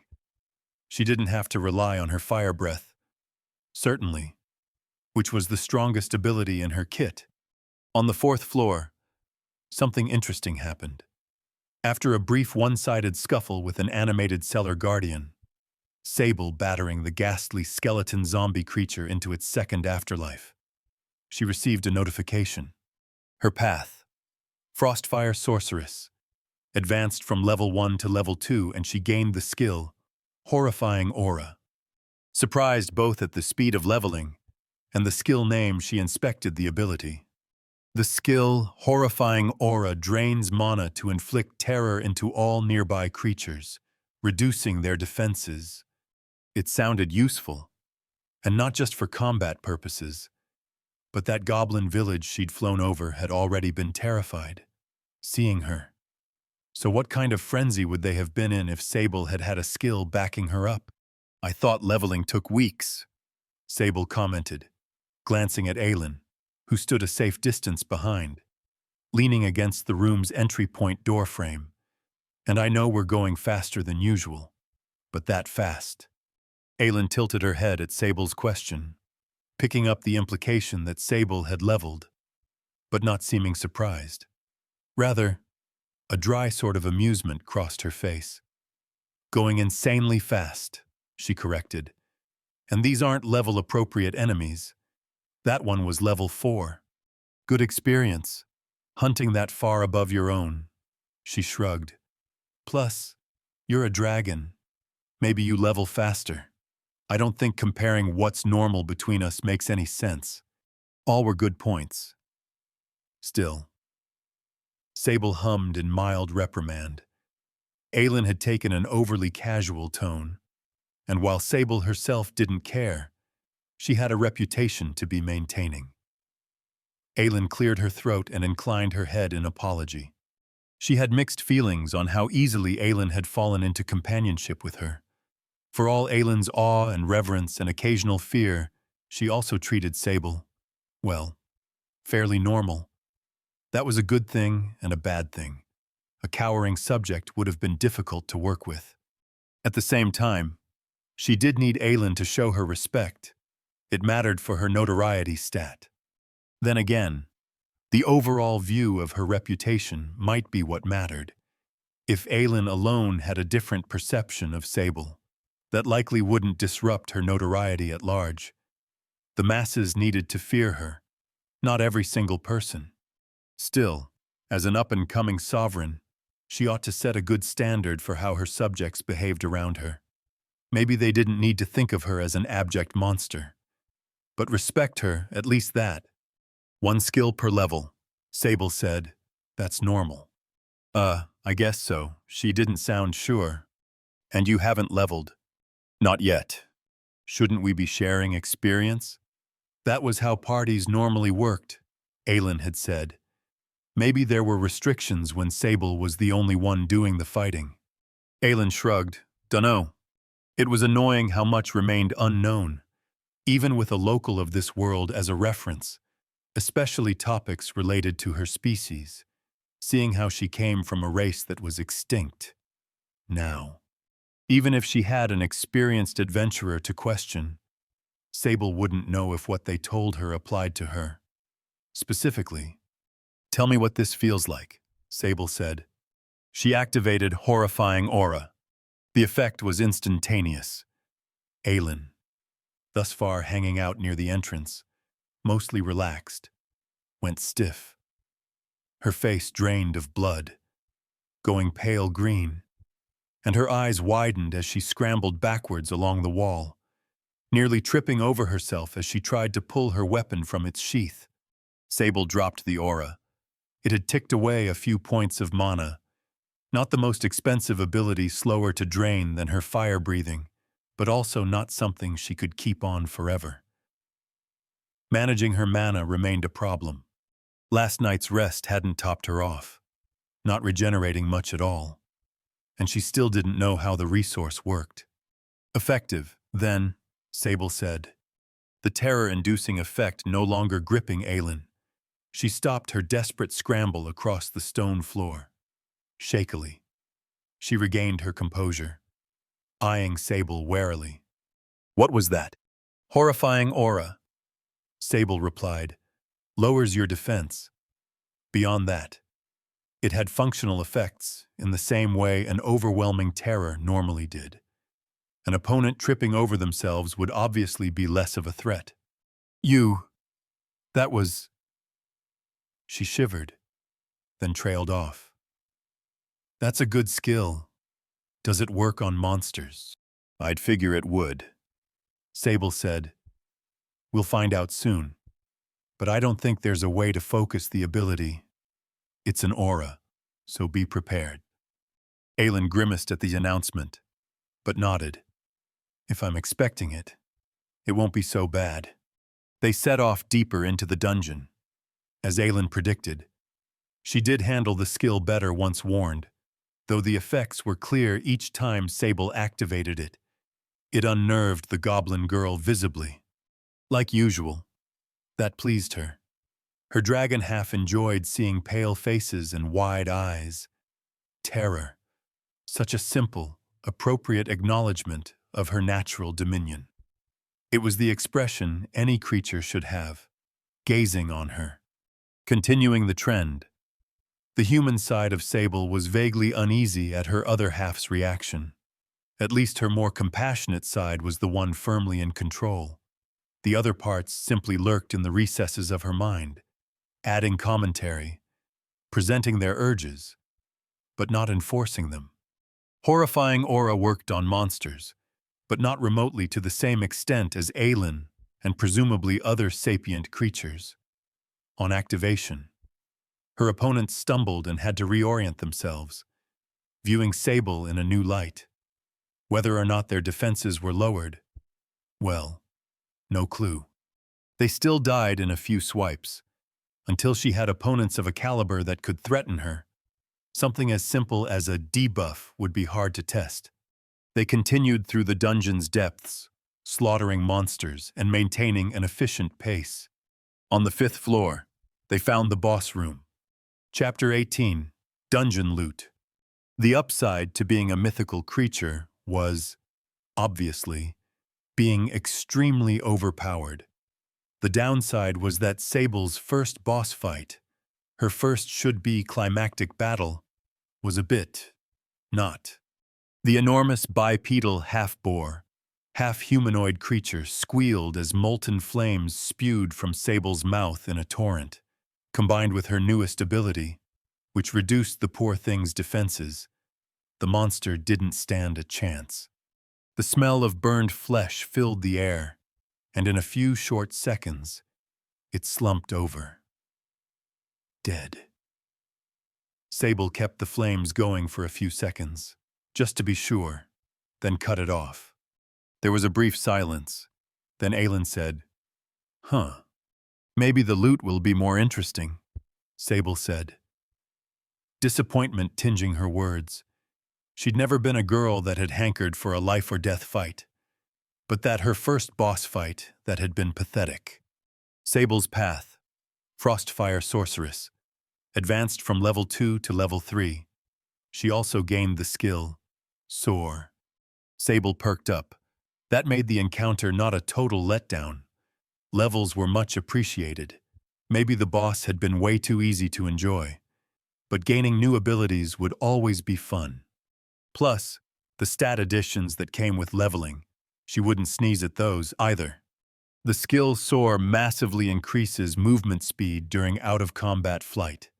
Sable considered, while not the flashiest ability, it would be enormously useful, especially if she planned on any sort of kingdom ruling. Though how much of an increase because she already covered ground at an incredible rate. Combined with soar, she'd really be zooming. Then, wouldn't she? Cutting down on travel time would always be appreciated. Should I, open it? Aylin asked. Sable realized she'd been sitting there, passively observing the burnt husk of the boss monster, while puzzling over her newest skill. Aylin had wandered up, hesitantly, to the boss's loot chest, walking over, then sitting down to observe. Sable gave permission. Go ahead. They'd only run into 2 loot chests during their rapid advance through the dungeon, and neither had been inspiring, though not useless, either. Aylin had acquired a helmet and a health potion, so at least her minion could make use of it. Sable, though, doubted she'd be getting armor she could use any time soon. She didn't think the dungeon made chest plates for dragons. Then again, who knew? The boss room might be different.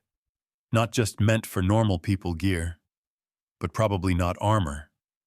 A trinket. Maybe. Though how would she even wear those? Was there anything she'd be able to make use of? Maybe she could fit a bracelet on a claw. That would look ridiculous. And would it even work? Moreover, would the tiny boosts do anything for her when her stats were already so high? Her natural overpoweredness probably meant that low-level gear was pretty pointless. Still, Sable enjoyed the loot for the spectacle of the situation. Plus, gearing her minions would always be helpful. Aylin held the first of the items up, and Sable inspected it. The first item was an obsidian dagger.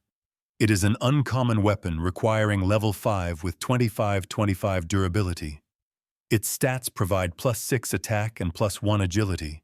Its effect, brittle, means it will shatter on an inelegant impact, but provides a large attack bonus. As she'd expected, the item was worthless to Sable. Beyond not being able to wield a dagger, she had her claws, fire, and, with hope, soon magic.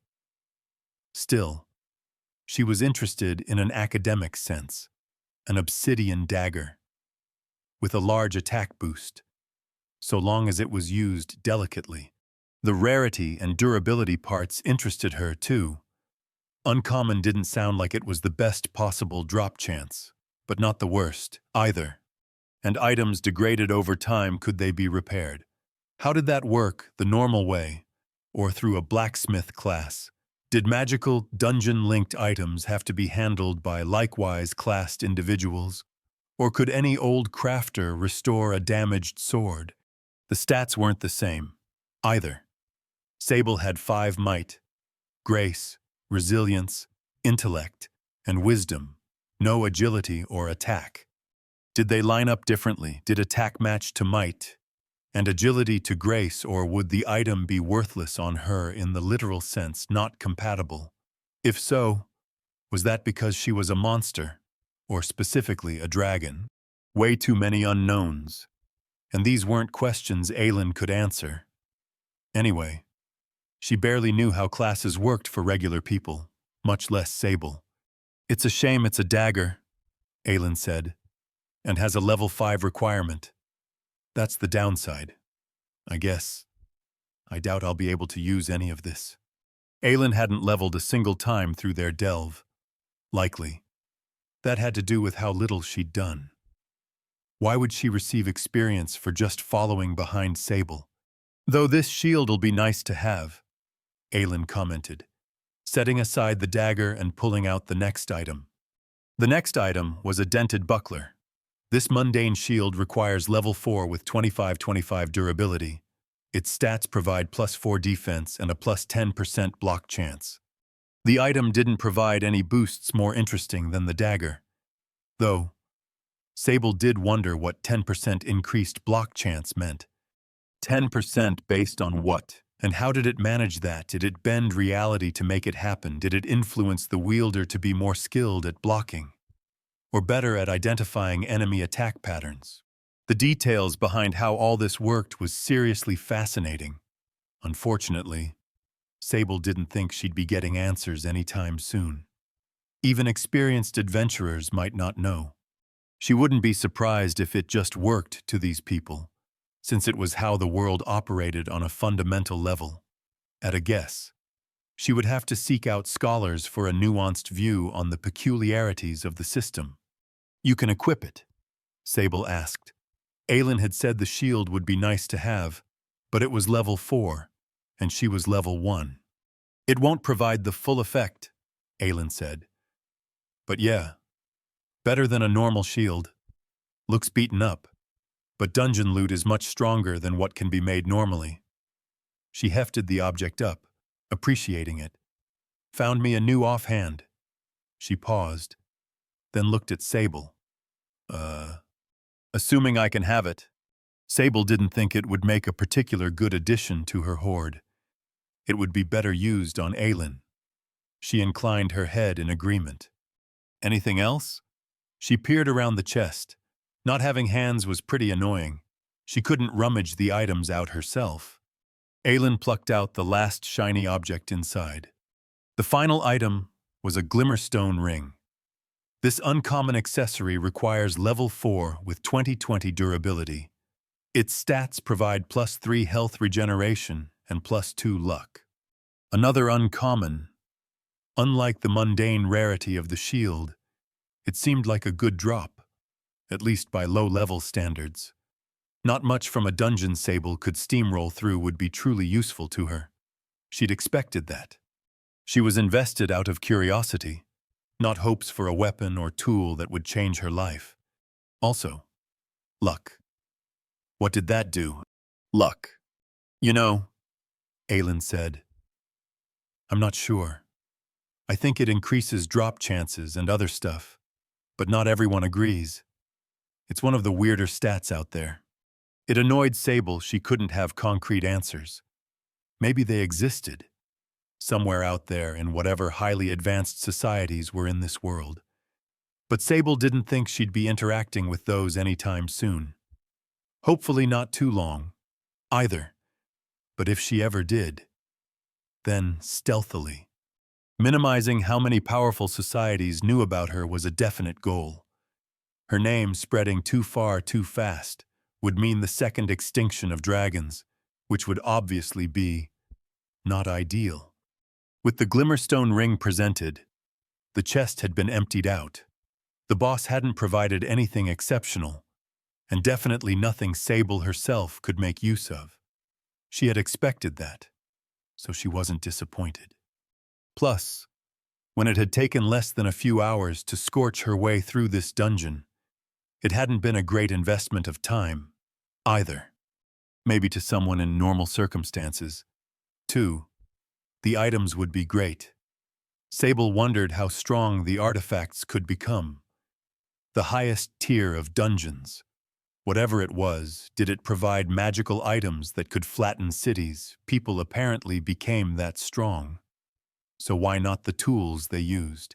The idea was equally interesting and frightening. Would such things be used against her? Was there a legendary spear of dragon slaying she needed to worry about? "That's that, then," Aelin said. "First dungeon done." Like Sable was. Aelin sounded slightly underwhelmed. But hey, at least she had gotten a smattering of low-level items. All Sable got was 2 levels, which, admittedly, was probably better. Considering that, the dungeon run hadn't been a total wash, and she'd learned a lot, too. But now, with their romp through the dark cellar dungeon completed, it was time to get to the more important stuff. Chapter 19. Greater Aspect. The boss room's exit provided an expedited path back to the surface. A short trip later, Sable and Aelin emerged into bright sunlight. She preened under the open air, having not realized how stuffy those cramped dungeon hallways were until she had regained her freedom. And yes, she'd gotten bigger, thanks to her levels. Once again, she'd put on a few inches in height, and several times that lengthwise. It wasn't going to be long before she was a towering beast, wasn't it? That, too. She preened under. Yes, her diminutive stature was far from ideal. Her form should be mighty enough to crush mountains underfoot. Even the trees towered over her, as things stood. Another reason among a dozen that she needed to focus on leveling. But not as highest priority. She had big picture stuff to worry about. Their romp through the dungeon had been enjoyable, and sated Sable's curiosity as to the average strength of low-level mobs. But now she needed to get a move on. Because there was a big, scary world out there, and a decent portion of it wanted her dead. Or the idea of her, a species so hated and feared it had been hunted to extinction. She didn't have time to dawdle, though word of her would be constrained to these remote goblin tribes for now. That wouldn't last forever. She needed to secure a foothold sooner than later. And while balancing the duties of expanding her territory, she needed to be adding to the hoard and working toward higher levels. The idea excited her. Strangely, though the reality of her death, the loss of everyone she'd once known, still lurked in her psyche, her thoughts shying from it. She was coming to terms with her new existence. As far as afterlives went, this one wasn't so bad. So far, at least. That could change on a dime if she mishandled things. So, getting to the big picture, she'd taken in some of the smaller aspects of this world, and while not remotely knowledgeable, it was time to start stumbling her way through the more important tasks. There was plenty of time left in the day. She would drop off the tiny haul they'd procured from raiding the dungeon, then depart. It was time to meet the northern goblin tribes. Maybe she wasn't as powerful as she'd prefer, but she'd gained 2 levels, and the goal wasn't to get into a fight. Besides, she only had to intimidate them into submission. That could happen at her current strength, if she played her cards right. Scooping Aelin up, she was off. Earlier, Sable had been worried about not being able to find her way back to her hoard, so she had kept careful mental notes on landmarks. But something strange had happened the further she flew away from Lake Plateglass. Her hoard had become a beacon in her head. A faint one, but Sable could feel it tugging at her, providing a guide. So, getting lost wouldn't ever be much of a danger. Her hoard pointed the way home. After taking a short stop to drop the items they'd collected off, she flew north, as promised. Her newly acquired soar ability turned her into a white streak, even thousands of feet up, with the trees barely ants beneath her. The terrain passed quickly. Just how fast was she going? Hundreds of miles an hour. What was the sound barrier? Again, she wasn't going that fast. At least, unless magic was fudging the details, which, she supposed, was more than possible. As she traveled north, the terrain shifted. The thick, vibrant forest melted to a more arid climate. The environment took on a red tint, and it happened surprisingly quick over the course of an hour, thanks to her staggering speed. Soar would certainly come in handy, since managing the various clans she intended to conquer would include plenty of travel. With luck, even. Her speed would grow further with her advancement through the levels. It only made sense that it would. Surely one of her stats was tied to it. She slowed as landmarks started to appear, indicating she'd arrived to the general location. Having studied the maps they'd stolen from Aelin's clan, she had a rough idea what to look for. Though turning the crude markings not nearly the quality of modern-day Earth maps into physical landmarks was difficult. Cruising at a more reasonable speed and lowering her altitude, she sought out her target. She would have to be careful. Though she'd grown in power by shrugging her initial bindings, her hoard, and notoriety debuffs, she didn't know if she was strictly safe. Either. The northern clans were, according to Aelin, larger, more organized, and generally stronger than what Sable had dealt with so far. The Red Plains were a dangerous place to live, unlike the hospitable starting zone Sable had found herself in. It was possible one of the clans had a team of higher-level combatants that could pose a real threat to her. Probably did. In fact, considering she was only level 3. Though maybe not, too, the fact it was an unknown was the biggest problem. Locating the city didn't take long, not at the speed Sable could fly. Except, looking down on the cramped goblin civilization, she knew immediately that something was wrong. The city of Gaidenrock, and it was that. A city, with streets and 2 or 3-story buildings, not a village. Like Aelin's clan was too quiet, sedate. As Sable neared, her confusion deepened. A city like this ought to have a steady stream of people milling about. Wagons, beasts of burden, the other many moving parts to a packed civilization of thousands of people. The surrounding farmland, sprawling out and away from the walled urban center, also seemed abandoned. There was a gloom, too, about the place. Something that set Sable's nerves on edge, a quiet instinct of hers itching. It reminded her, in a way, of the ruins of Nefar, where she'd picked up granite. Seeing how the ruins were some sort of corrupted, fallen civilization, that didn't bode well. Closing the gap and arriving near enough to Gaidenrock to make out the details, Sable's suspicions were confirmed. The city was dead. Nothing moved. The bustling civilization, previous home to thousands, was silent and lifeless. Carts laid abandoned. Market stalls were tipped over. Produce and merchandise spilled across the ground, almost as if there'd been a panic before whatever unknown catastrophe had hit. But where were the corpses? It was as if the people inhabiting this place had vanished, and recently, produce lay unrotting on the streets from the tipped-over stalls. Hovering in the air, Sable stared down with growing unease. What happened here? Aelin, gripped in her claw, looked down at the city, then replied, having to shout over the beating of Sable's wings. What happened? What do you mean? Right. Of course the goblin girl didn't have the discerning predator eyes that Sable herself did. Nearly 1,000 feet in the air. She couldn't make out the details to see that it had been abandoned. All she saw was the city. But did Sable want to descend? Something was wrong with this place. A city's inhabitants, scooped up and disappeared. But her curiosity had been piqued. Slowly, she circled down, bringing the city closer.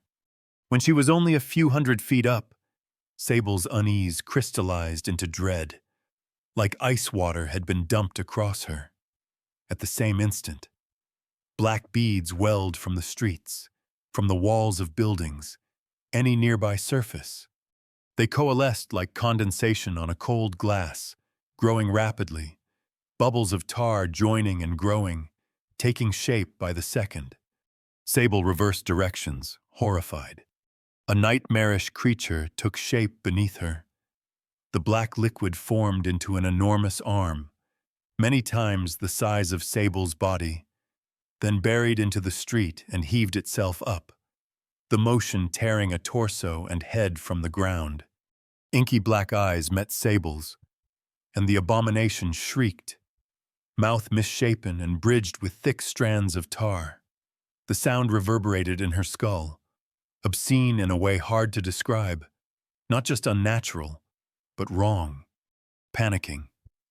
She desperately tried to put distance between her and the monster, and a real monster. This time, not the sort Sable had been fighting in the dungeon, fleeing as fast as she could. Terrified, she sent an inspect the creature's way. The inspection revealed greater aspect of Lady Zanaya, the exalted consumption, level unknown. The monster ripped a black javelin from the ground, yanking it into existence with a ripping sensation that tore at her skull. The weapon dripped with the same tar-like essence its body did. Rearing back, the monstrosity flung the spear at her, a flash of a movement even Sable couldn't track. Only because of the distance she had created, and her relatively small size compared to the beast, did the streaking black missile not hit her. It soared past a half-dozen feet away, vanishing into the horizon, and creating a miniature hurricane that sent her careening sideways. If that had landed, Sable doubted it was the sort of thing even she could have shrugged off. The monster shrieked. Infuriated, it had missed. It pounded black liquid hands into nearby buildings, splashing liquid and bouncing harmlessly off the structures, an almost petulant display of anger. Meeting her gaze, it screamed one last time, then shattered, body breaking into 1,000 pieces and scattering in enormous gouts of liquid. The black essence sank into the buildings, streets, and earth, vanishing as supernaturally fast as it had formed. An eerie silence descended, the ear-shattering noises of the monster still echoing in her head. Finally, a safe distance away, Sable turned and heaved in air, beating her wings as she hovered in place. She stared at the now quiet city, adrenaline shaking her. Chapter 20. Quarantine. When Sable had caught her breath, and the animalistic terror that had seized her had lessened, she asked as calmly as she could, "What was that?" Like Sable, Aylin was shaken. Her response came slowly, still gathering her wits. "Well, Inspect told us. Didn't it the Lady of Consumption, or an aspect of hers? That didn't mean anything to Sable. And who is that?" "A story, I thought." Sable waited for Aylin to compose herself. She hardly faulted her minion for being rattled. Sable had seen some crazy stuff since arriving to this world, but nothing on the level of that. Aylin said, "Lady Zanaya is one of the old gods, the beings that ruled this world before structure was brought to it. That's what the elders say. At least. Normally, Sable might ask for more details, but she was more interested in the immediately relevant information. Okay, and that thing was one of them, a goddess." "An aspect of one," Aylin said. "I really don't know. But it's not normal," Sable said. "Something that strong, being here." She had to assume, even for a fantasy world crammed with magic, that godlike threats didn't consume remote goblin cities with that much regularity. "No," Aylin said. "I haven't even heard of something like that thing, except in stories. Maybe in faraway places where magic is denser, but not here." They'd just gotten exceptionally unlucky. Then, Aylin swallowed, looking in the direction of what had a few minutes ago seemed like a harmless city. "The stories say she's contagious. She's the goddess of consumption. She spreads." "Spreads?" Aylin shrugged. "I don't know what that means exactly, but yeah, she's a plague." Sable contemplated these revelations, and, as her thoughts steadied, an idea formed. She had, of course, zero intent to try to fight that monstrosity, or even get within range of it again. But if there was a way for her to help, to contain something that would be spreading if no one intervened, then maybe she should. An entire city had been cleansed by it, and from what Aylin said, it sounded like one would turn into many if there weren't already many infected cities. This was territory Sable had wanted to conquer. She didn't intend to be recklessly benevolent, but she wanted to help where she could. Maybe she could deal with this in a way that didn't endanger her too much. And, more selfishly, seeing the consumed city had sparked an idea. She might be able to use this tragedy to her advantage, doing good things while seeming evil. That was her original plan. In the same way she intended to steal kingdoms, maybe stealing evil deeds was a fast path to earning notoriety. A city, corrupted and destroyed by a goddess of consumption. What if Sable claimed she'd done the destroying, and in the process of covering the truth up, do good, help the northern tribes, purge the corruption, hide the evidence of what really happened, and claim it as her own? Though how that was, of course, the tricky part. Can I burn it? Sable asked. The city, would that cleanse her? Aelin started in surprise. Because nobody lived through that. I'm assuming. Sable didn't think there were innocents to worry about. Though, she winced a second later at bringing it up. Worrying about innocence probably wasn't something she should do in front of Aelin. But she was disoriented by this encounter. I seriously doubt that. Then I should burn it, contain the spread, or more accurately, possibly contain the spread. Neither of them knew how this worked. Burn it, how Aelin asked. You aren't going to get close, are you? Obviously not. Sable wasn't suicidal. For all, she wanted to help prevent further innocents being affected. I shouldn't need to. Aelin looked at her, confused. I can drop burning trees into the city, Sable said. Or could she? Would a fall of 1,000 feet put the fire out? From high up, the monster only appeared when I got close. I think it has a trigger distance, or something similar. She was working on guesses, which wasn't great, dealing with something that could likely kill her in a single blow. If not that, I can set the surrounding terrain on fire, raise an enormous circle, and hope it spreads inward. Sable stopped hovering in place, soaring parallel to the far-off city. She eyed it. Something needs to be done, Sable said. I intended to claim this territory as my own. Then, to create an excuse so that Aelin didn't think she was simply worried for the people here, she explained her real intentions, which weren't completely false. Letting it spread will be a problem, if it's contagious as you say, and burning the city will serve as a useful introduction. I'll raise it, and when word spreads, I'll claim they refuse to align under me. It's a quick way to earn respect, and to earn leverage against my next target. Aelin seemed a bit baffled at the plan, and Sable admitted it wasn't the best idea from a safety and ease perspective. But after considering her reasoning, Aelin chewed her lip. I suppose it is clever, she said slowly, and could work, but risky. Won't she fight back? Perhaps, Sable said. That was obviously the most worrying part of the plan. If she does, I'll withdraw. She had no intentions to die trying to burn the city down, but she had to try.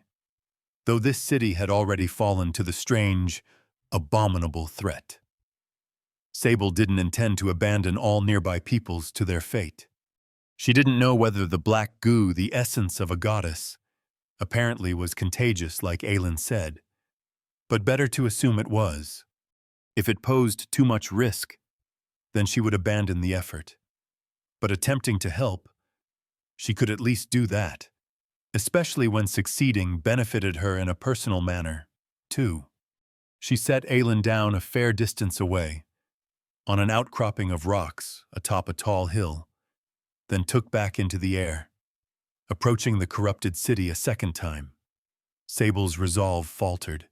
She was seriously returning to the 10-story tall abomination that had flung a javelin as large as her entire body. She'd almost been plucked from the sky with contemptuous ease, a similar fight to how Sable had handled that first rat down in the dungeon.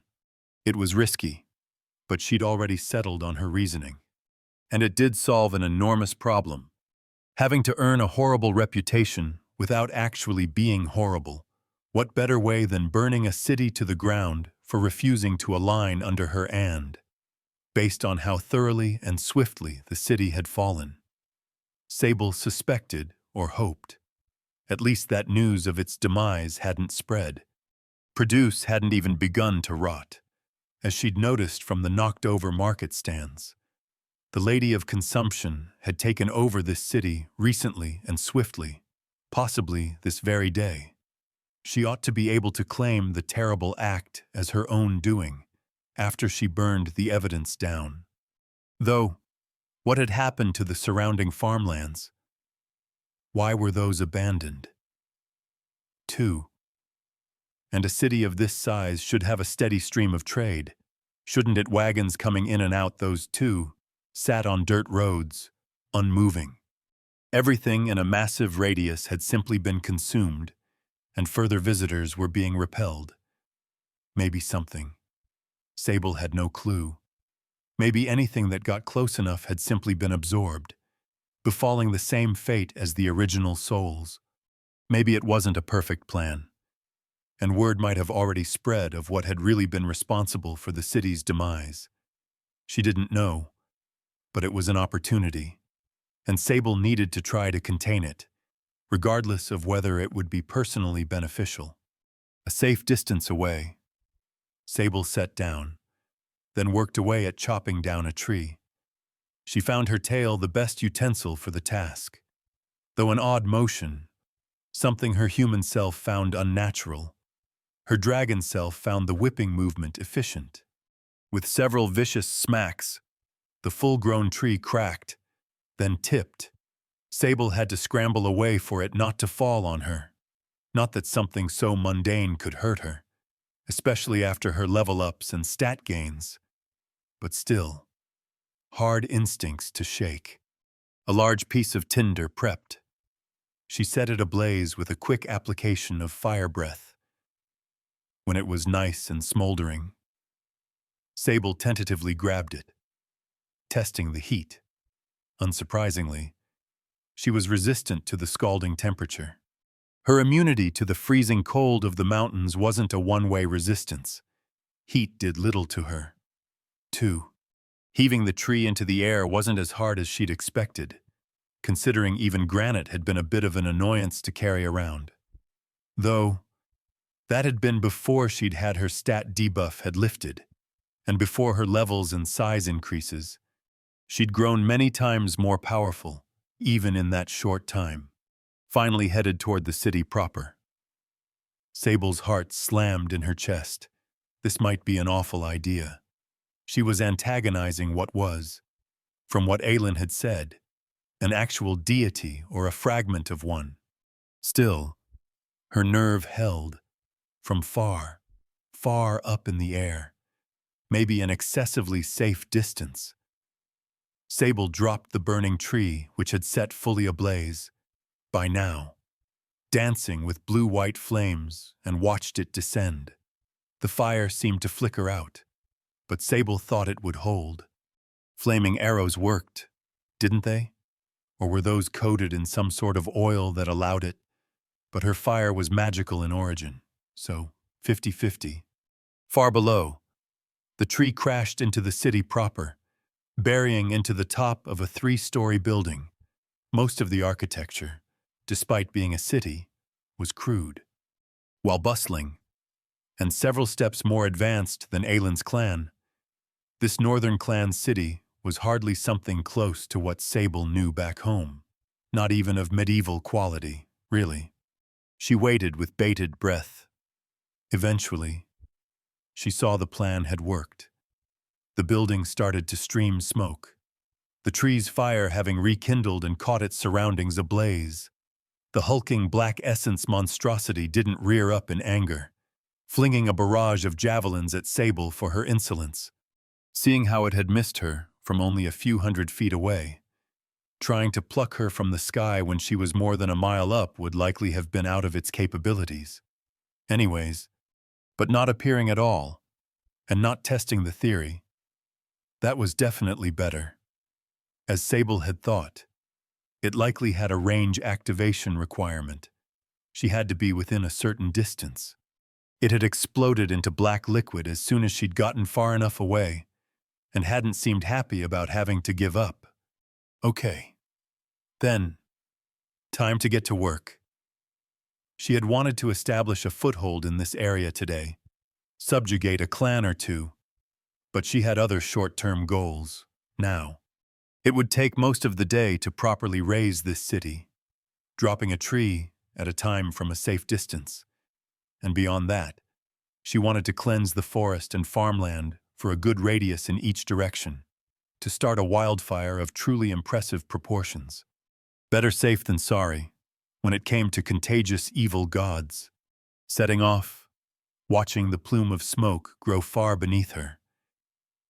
Sable readied herself for a long day of work. Chapter 21, Wildfire. By the time evening rolled around, Sable had done some serious environmental damage. An enormous section of the plains and forest burned blue, throwing up plumes of smoke and darkening the sky. Navigating the mess was irritating, to say the least. Could dragons get lung damage from smoke inhalation? She hadn't taken any HP damage, so she figured she was fine. Imagine, though, dying to smoke inhalation as a dragon. What a way to go. The aspect never reared up to fight against her slow and deliberate destruction of its host city, which was good. She played it carefully, never coming within 5 times the distance she had when the monster had first activated. While tedious, her work was effective, the flames engulfing the city faster and faster. With a new tree added every few minutes, the city was a bundle of kindling in only an hour or two. From there, igniting the direct surroundings was tedious, but at least Sable could swoop down and breathe fire directly. Doing so burned through her mana, but she thought it was effort and resources well spent. She returned to Aelin. Having set her down a good distance away, she was safe from the spreading wildfire. Sable admired the enormous plumes of smoke and was reasonably concerned how far they would spread, but that was rather out of her hands. Now. Out of her claws. It worked, Aelin said. The goblin girl was seated on the edge of the outcropping, feet dangling off the edge. She had a contemplative look on her face. She didn't even fight back. Never got close enough. It's strange that it works that way. Sable shrugged. Compared to everything else, not that odd. That the monstrous creature had limitations had been obvious from the outset. Otherwise, wouldn't it have tried its hardest to kill her, rather than flinging a single spear, then sinking back into the city? Annoyed it had missed. I'm more concerned how it happened. How that thing arrived in the first place. Aelin shrugged. People messing with things they shouldn't. I'd figure. That's how it happens in the stories. Doubt we'll ever get an answer. When the city had been wiped to the man, and was now an enormous bonfire. Yeah. Sable doubted she'd be getting concrete answers on what had happened. More importantly, I hope only this city was affected. That there aren't dozens of these. Another shrug. Regardless, Sable said, our plans have been delayed. We'll return in the morning to continue our true goals. And what are those? Anyway, Aelin asked curiously. Conquering one of the clans. I take it. But how? With careful applications of terror, Sable said simply. Early the next morning, Sable passed over the sprawling, blackened patch of earth that had once been a city. The stain had spread staggeringly far, the wildfire taking a life of its own. But it had died down. So, there was that. And, though the wisdom of doing so she'd been supremely dubious on, she had decided to make sure by flying down to see if the aspect was truly gone. Her entire body vibrated with nerves during the tentative expedition, and she'd been ready to flee at a moment's notice. But no enormous liquid black monster clawed out of the ground to scream at her, even when she set down into the smoldering husk that used to be a city. So, the plan had worked. The evil god's influence had been burned away. She hadn't received any experience or bonuses for doing so, but she wasn't surprised by that. She doubted she'd killed the thing, just scared it away, or something. Who knew how evil goddesses worked? Regardless, her good deed for the day had been accomplished. That satisfied her more than she would have expected. Her dragon half didn't care at all. But the part of Sable that mattered, her human self, certainly did. And being able to help society at large, while still working on her own goals via masquerading this destruction as her own, satisfied both halves. So, she was quite pleased with herself. That done, and with daylight burning, Sable set off to handle the next stage of her plans. Gaidenrock was one of the larger cities, as indicated by the cramped notes tucked to the margins of Aylin's maps. Knowing that, she had a decision to make. If she were going to spread the lie that she had raised Gaidenrock for refusing to accept her tyranny, then she would be best served presenting that fact to someone who wouldn't despise her for it, like, say, a direct, allied neighbor of Gaidenrock's. She should seek out a city further away who would still be horrified at what Sable had done, but who were ultimately enemies to Gaidenrock, and thus less likely to hate her. Fear was good, but hate would get in the way. That was how rebellions started. And Sable had no intentions of squashing a rebellion and making good on her threats. It was a delicate tightrope to walk. Politics. She was really about to wade into politics as a giant, flying, lizard politician. What had the world come to? But, as she'd figured, what other way did she have for quick growth? That wasn't despicable. Making a living as a cold-blooded politician, draining resources from cities under her control, was far from squeaky clean ethics, or even morally good in any interpretation. But at least she wasn't burning cities down. Burning living cities down. She would take a reasonable amount of her target's resources, ultimately leaving her subjects not worse for wear. Maybe their economics would take a hit, but she also intended to smooth that over. She had a few ideas on how she might provide value to her people, both long-term and short-term. Though some of the simplest ways might hurt her image, such as ferrying enormous pallets across great distances, doing something like that would be a great boon for a burgeoning society, with transport always a tricky limitation. But acting as a delivery service probably wouldn't be great for seeming like a terrible tyrant. Plus, when it came to doing good, Aylin had mentioned the northern clans were in turmoil, not just with the increased monster frequency, but with each other. Having a forceful monarch would smooth things over. Peace through tyranny. Because what insane clan would initiate hostilities against another clan, which had a dragon at their head? Subsequently, that peace would provide security and improved economic conditions, further creating value both to add to her hoard and for the people at large. It seemed like a fair enough plan. If admittedly not an airtight one, she would decide on the details later. For now, she had to scare her first city into submission. The key, of course, was going to be Aylin. It wasn't like Sable could speak herself. And what use was there in having a classed goblin minion, if not to be her diplomat?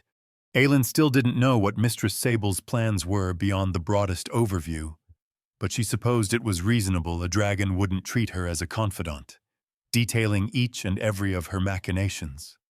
Really, for being selected purely by chance, Aylin ought to be grateful she'd found any sort of status at all.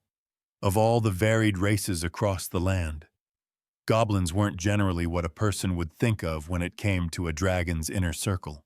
And, truthfully, she was grateful. From nowhere. She'd been granted a class, been equipped, gained significant experience as her mistress scorched her way through a dungeon, and it was increasingly looking like Aylin wouldn't be dismissed, as Sable had first alluded to. That probably hinged on her performance today, which was, Aelin couldn't help but feel, outrageously unfair. The first real task she'd been given was diplomacy skill with words. Aelin was a warrior. Through and through. She thought she'd proved that down in the dungeon, despite being enormously outclassed by her adventuring partner. Of course, she was weaker than Sable, and couldn't imperiously stride through traps and char a boss monster into a blackened husk in a few seconds. But for a mere mortal, she'd done well, or she felt she had. Unfortunately, a warrior wasn't what her mistress needed. Right now, she needed someone who could negotiate the surrender of a powerful northern tribe, lacking a way to communicate without forcing the city's leader into her thrall. Using Aelin as a middleman was Sable's simplest path forward. According to the stories, someday Sable would have a half-dragon form and be capable of doing so herself. But neither of them had any idea when that would happen, or whether it would at all. Maybe only some dragons received half-dragon forms. Aelin was hardly an expert on how dragons worked. But her, Aelin, acting as a diplomat, how ridiculous. Though diplomat wasn't completely the right word. More accurately, she was negotiating a city's surrender under the threat of extreme violence. And how was she supposed to just waltz in and do that, her Aelin nobody orphan from a small southern goblin clan? The northern tribes were, well, the northern tribes. A single one could wipe out the forest-dwelling clans to the South Aelin's people. Though the rustling woodlands were hospitable, easier to live in, that didn't mean they'd prospered and grown more powerful than their northern neighbors. Living in a harsh place like the Red Plains meant a higher chance to get a class, and that was as much of a benefit as a gentler environment. More so, maybe, the strongest societies across the world did tend to spawn from the harshest regions, as far as Aelin knew. So her, a nobody orphan troublemaker from an unimportant southern clan, she was supposed to act like she mattered, threaten the leaders of a northern city. Except, those were her old circumstances. Weren't they? Nobody she interacted with would have the slightest idea who she was, beyond Mistress Sable's champion, the first dragon in centuries. That held weight. And Aelin had always had a certain bluster to her. She'd learned to put on a tough act, back home, out of necessity. It wouldn't be much different here. To the northern tribe, she was, effectively, who she pretended to be. Any image she created became the truth. That realization settling into her, she decided maybe she could handle this. Chapter 22. Starting Negotiations. By the time Sable set Aelin down in the town square, people were screaming and fleeing, the city in an uproar. Aelin observed the chaos, her mistress raising back into the air with enormous flaps of her wings, buffeting the ground and sending pebbles skirting across pavement. The forcefulness of the motion pressed down on Aelin as she stood there, faking composure, watching people scramble about in their panic. The experience was a bit surreal. Aelin had always expected to find some bigger purpose in her life, but that it had arrived so quickly, and in such a bizarre way, a dragon one that had chosen her to join her thrall. And now here Aelin was, about to negotiate that same dragon's first city subjugation. It was all a bit much. Subjugation. Was that the right word? Mistress Sable was odd for a dragon. Not that Aelin could know that for sure, seeing how the last had died centuries ago. But according to the stories, Sable didn't act entirely how a dragon ought to. Arrogant and greedy, yes, but less vicious than expected, and more than that, decidedly not capricious. Sable planned. While callous when describing her plans and motivations, even to the point of being cruel, though she'd never actually done anything monstrous. Only talked about it, she was, ultimately, surprisingly careful. Dragons were supposed to be dumb brutes, clever in the wicked way of predators, but not intelligent, not in the way of people, because if they were the latter, too vicious, overwhelmingly powerful, and intelligent, how could they have ever been driven extinct? It was their brutishness and ease to exploit that had resulted in their fall. So what did it mean? Then, that her mistress was careful, that she made plans and didn't blindly pursue reputation and wealth. She certainly pursued it, but not in the way of dragons in the past. Was Aelin bearing witness to the birth of a new age? A breed of dragons even more dangerous than the ones before. These thoughts flicked through her head as she stood there, watching people scream and panic around her. She was, of course, the subject of no small attention herself. Though the civilians were in chaos, some of the soldiers, at least, had gathered themselves. They were surrounding Aelin, though from a careful distance, eyeing her warily as they did so. That was fortunate.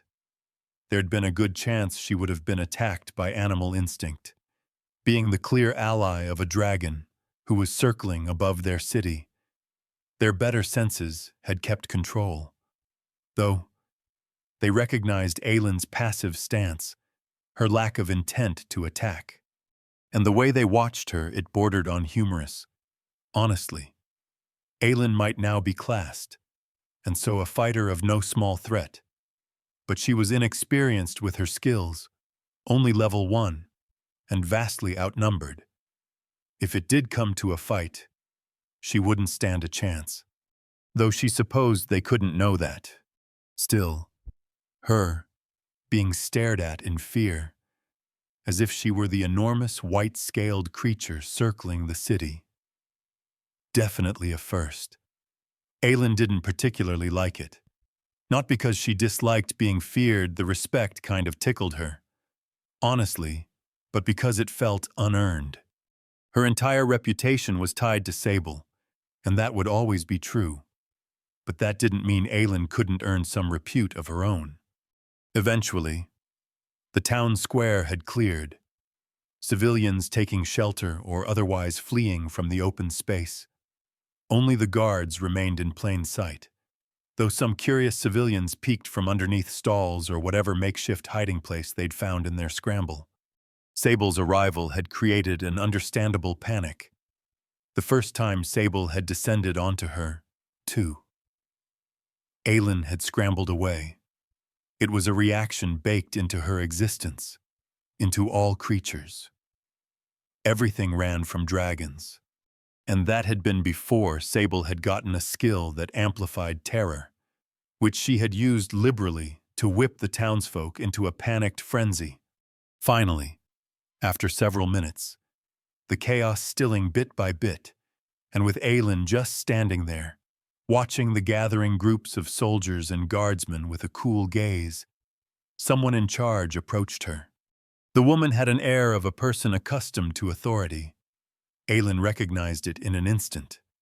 She seemed to be one of the only people in the town square who, while not at ease, was at least not tense. Her eyes flicked into the sky, and though Aelin didn't match the glance, she knew the woman was keeping tabs on the white-scaled beast encircling the city. "You there!" she called out, stopping sharply 10 paces out. Her hand rested on her belt, not on her sword, but pointedly near it. What is the meaning of this? It was Aelin's time to shine. Then. She'd been rallying herself for this moment, and now that it had arrived, she had an act to put on. Had to pretend she was bigger than she was, not just some random girl from a southern clan, but the chosen champion of the first dragon in centuries. Surprisingly, Aelin's response came loud and clear. It didn't waver in the slightest.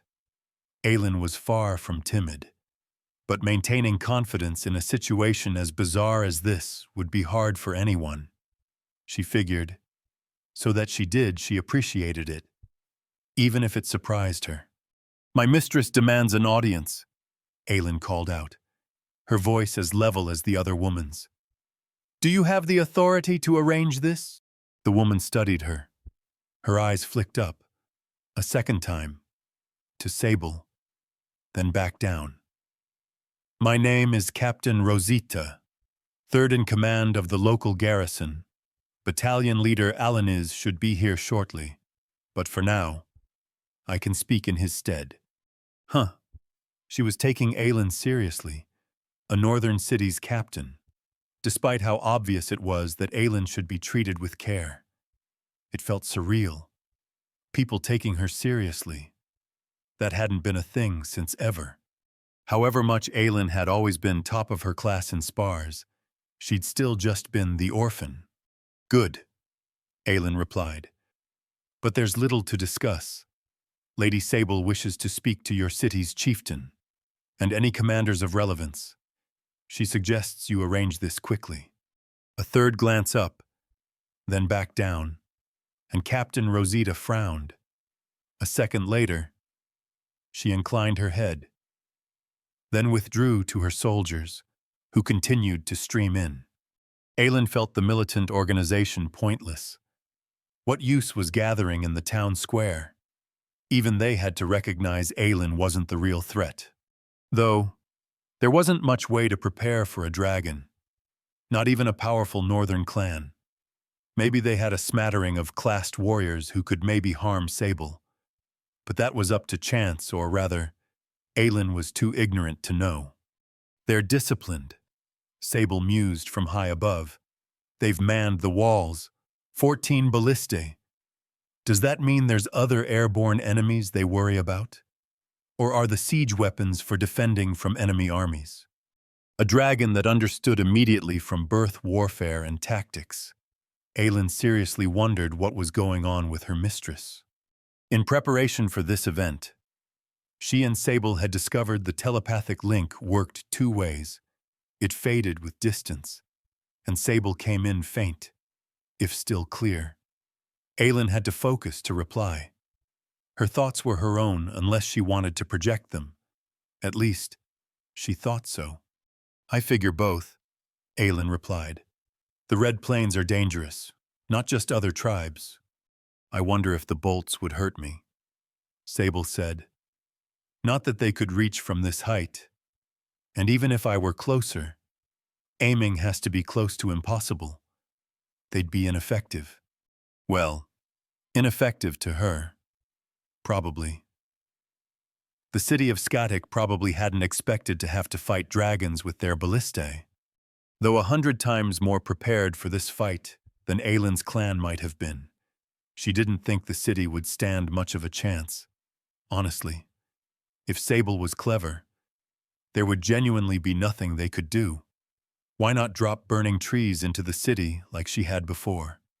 At Gadenrock, most dragons, Aelin figured would be too prideful to do something sneaky like that, and would force the city into a more direct form of combat. But Aelin didn't get that impression from Sable. While prideful, could she be exploited by it? Well, perhaps to some extent, but in an obvious manner. In face of great danger, no, she didn't think so. Eventually, the battalion leader arrived. After a brief discussion with Rosita, they approached Aelin, grim-faced. You wish to speak, Alaniz said. Lady Sable does, Aelin corrected. I speak as her champion. To what purpose? This will be discussed with your chieftain, battalion leader, scolding one of the highest-ranking military commanders in the city. Now that was something even Aelin found herself surprised by. Maybe this whole putting on an act thing was coming easier than she'd thought, because it flowed so naturally, so haughtily and impetuously, as if she were channeling Sable herself. The battalion leader's face darkened at being spoken to in such a dismissive manner, much less from a youth like Aelin. But he nodded sharply. Her mistress's authority carried enough weight for him to accept the disrespect without comment. Come with me, he said. Chapter 23. Ending Negotiations. Chieftain Kirak, leader of the Bonecracker tribe, the dominant authority of this portion of the Red Plains, had more wrinkles than even Elder Gneoxi. He was a standing piece of dried jerky.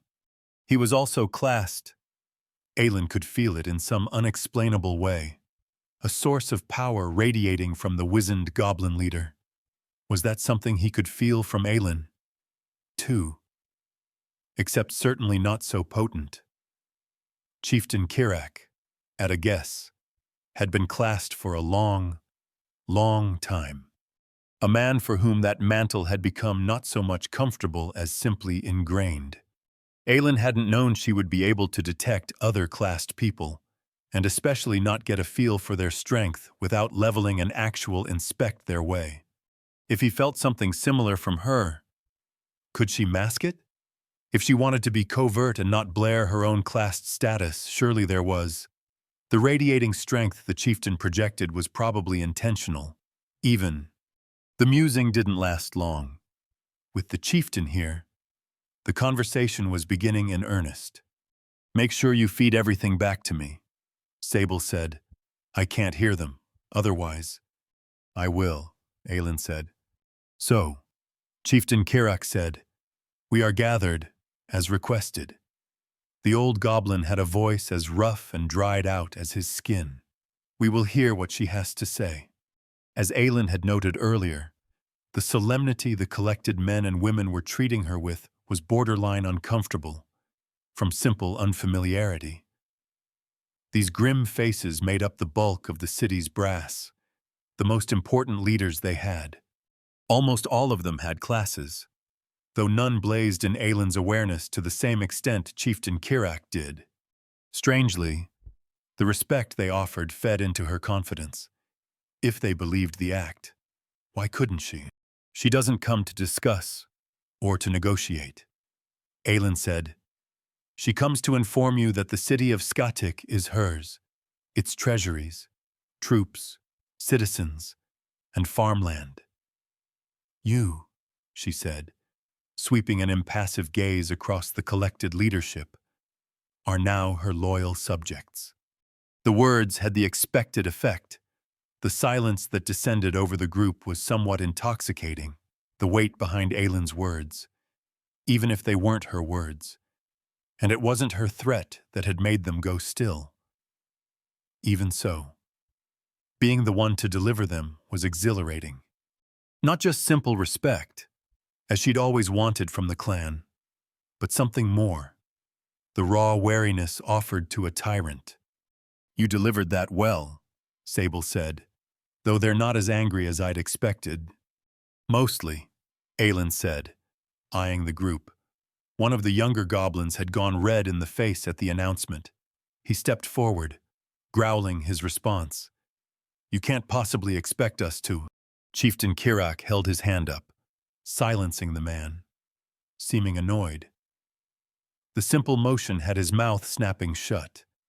Even if the disgruntled man didn't seem happy about it, his face remained red, though he held his tongue. "And who is she?" Kirak asked. "Your mistress." "Lady Sable," Aelin said. She glanced up at the sky with dry amusement, then quirked an eyebrow at Kirak. "A dragon. Does more need to be said? And what are her terms?" "She has no terms," Aelin said. "This is not a negotiation. Lady Sable is informing you of your surrender." Aelin let that statement sit for a moment, then offered conciliation. They couldn't push too hard, because Sable didn't want to fight. She wanted a healthy city to rule over, not a burnt husk. In fact, she should bring that to the leadership's attention. "But," Aelin said, "she doesn't seek to bring this city to ruin, either. Rather, to control it for her own purposes. So long as you are cooperative, your lives will, for the most part, remain unchanged." "And if we finds a tyrant's rule unsatisfactory?" Chieftain Kirak asked mildly. The calmness he spoke with was impressive. Of the group, he was the only not shooting nervous glances into the sky, keeping tabs on Sable as she flew large circles around the city. He seemed genuinely unintimidated, though still rational, hence why he humored this discussion, and why Aelin thought he would yield There was courage in resisting an invading enemy force, but a dragon. A dragon was a force of nature. It would be the same as not yielding to an incoming tornado. If you wish to resist, Aelin said, then your fate would be the same of Gadenrock's. Kirak tilted his head. Gadenrock. What happened there? There is no more Gadenrock, she replied simply. The statement, for a second time, brought silence. Aelin wasn't sure if they believed her, but was the claim outside the realm of possibility? Certainly not. I see, Kirak finally said. May I confer with my advisors? Despite the threat, he seemed unruffled. The others weren't half as composed. Aelin had gotten, in a snapshot, a quick understanding of why this weathered old goblin ruled the powerful northern tribe. Was there anything that could make him stumble? Even an invading dragon couldn't. If you wish, Aelin said, but be aware Lady Sable's patience isn't endless. Then we'll be quick, Kirak replied. Aelin nodded. And, with a gesture, Kirak and his leadership ventured to the side to discuss. You said you wouldn't be good at this, Sable commented. Aelin almost blushed. Well, I mean, she said, just repeating what you told me to. Though some of it had been improvised, they'd worked together to navigate the discussion. Even so, Sable said, their reaction seems promising. They're less resistant than I thought. I think they'll listen to reason. And if they don't, Sable didn't reply, and the implication was clear. That was fair. Though part of Aelin wondered whether she would follow through on her threats. Why wouldn't she? She was a dragon. But still, for some reason, Aelin didn't have confidence in either a yes or a no. She was slowly gaining a read on Sable, but was far from being able to predict her actions. The picture of Sable razing the city to the ground didn't fit in Aelin's head with what she knew of her mistress. Though, or sort of, she could see Sable being brutal when necessary, but wholly reckless, carrying through with a threat of uncalled-for slaughter. Maybe not, even if by the stories, a dragon would do so in an instant. How long should we give them? Aelin asked. The group was speaking animatedly. Explosions of voices cutting over each other except for the chieftain, who remained serene, if tired-looking. The group of leaders and advisors had walked a fair distance away, so Aelin couldn't hear anything, but she could imagine the arguments taking place. She wasn't entirely sure what to make of Chieftain Kirak. He seemed too composed. Most chieftains were warriors, first and foremost, and all that came with that. The answer was probably simple. He'd at one time been that distinguished warrior, but was now tired of the fight, more of a diplomat. With how old he was, that made sense. Finally, the bickering cut off. In an amusing display of accidental coordination, nearly the entirety of the group looked up at Sable, who'd been descending, bit by bit, growing larger in the sky as she circled downward. Aelin thought it a clever bit of intimidation, pretending to be the guillotine's blade, sinking lower and lower, putting a time limit on their discussion. As a whole, the group wore furious, but resigned, expressions. Without explicit surrender, and maybe not permanently, without later resistance to come, Aelin knew Sable had won her first city. Chapter 24. Mage Seeking. Honestly, Sable couldn't help but feel conquering Skatic had been too easy. Of course, she'd accomplished it through the mythically horrible reputation of dragons, and the illusion she'd already razed one major city to the ground, which Skatic would surely be looking into for confirmation, since they seemed ignorant to it thus far, but still. Regardless, she was pleased things had worked out without many problems. What would she have done if they had refused? Obviously, she wouldn't have followed through. Attacking and killing masses of civilians, Not carrying out her threats would be a detriment to her notoriety. Certainly. But for all that she was focused on getting stronger, she had no intentions of going on vengeful massacres. It was another reason Sable needed to build a reputation. The easiest path forward was to be so feared that she never had to follow through on her threats, because those she leveraged them against would always concede out of sheer terror. But even that wouldn't last forever. The realist in her knew. And what then, sacrifice her notoriety by revealing her bleeding heart, and in doing so, therefore threaten her safety because a drop in notoriety would weaken her, or rather, slow her progress down, and soon enough, opponents of some kind would be out to hunt her. Whether to rid themselves of a despot or some other reason, it would happen eventually. So she needed as much strength as possible. It was a question Sable would discover the answer to only when it came. Likely, the solution would be dependent on the scenario, and ideally she could plan for most situations beforehand, but acting in a way that didn't revolt against her morals, while also keeping her reputation from being compromised, wasn't going to be an easy task. A troublesome situation, all around. But for the short term, things had worked out. She took solace in that. In a short hour of terrorizing a populace and having Aelin run negotiations, Sable had acquired her first city, which was crazy. A city, an entire one, filled with at a rough estimate several thousand of the short, green-skinned creatures. By modern standards, a few thousand people wasn't much. It might not even qualify as a small town. But by primitive fantasy world standards, the number was nothing to sneeze at. And, beyond that, she had also won the sprawling farmland and smaller villages connected to the city, their allegiances sworn to the Bonecracker tribe, the economic value of thousands people, with a portion of all their efforts feeding into Sable's hoard. Yes, Sable had chosen this path for a reason. Kingdom stealing would be a lucrative enterprise. That said, trying to grow too fast to reach too far beyond her means too quickly was certain to end in disaster. She wanted to let news of Gadenrock's fall and Skaddik's capture to spread. Chieftain Kirak would certainly be verifying that claim of hers, and Sable hoped he didn't discover that it hadn't been Sable herself that had destroyed it. That was entirely a gamble. She had no idea what news had spread and where. Skaddik was a fair distance away from Gadenrock, and considered each other hostile territories, so odds were higher that they'd have minimal information on the exact fate of the city. With luck, they'd hear of its destruction and take Sable's claims at face value.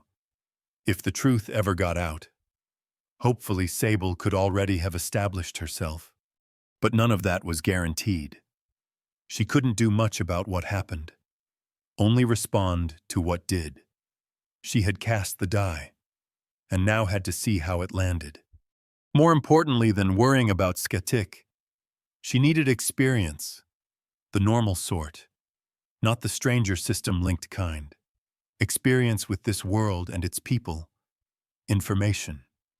What sorts of hurdles would she face? Would the discontent of a captured people lead to revolt? Would Sable's planned tithes strain them too much, accelerating that process? And what could Sable do for them? Their success was her own. She needed the city to prosper.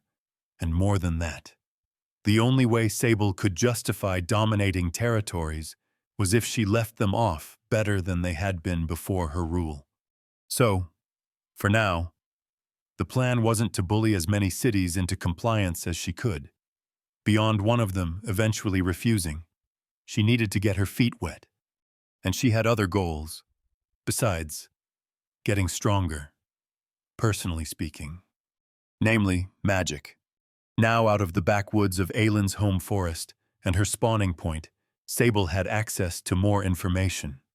While she suspected on the grand scale these northern tribes were far from the preeminent forces on the continent that seemed to be the human kingdoms, the orcs to the north, and the undead to the south, They were many times more organized than Aylin's clan.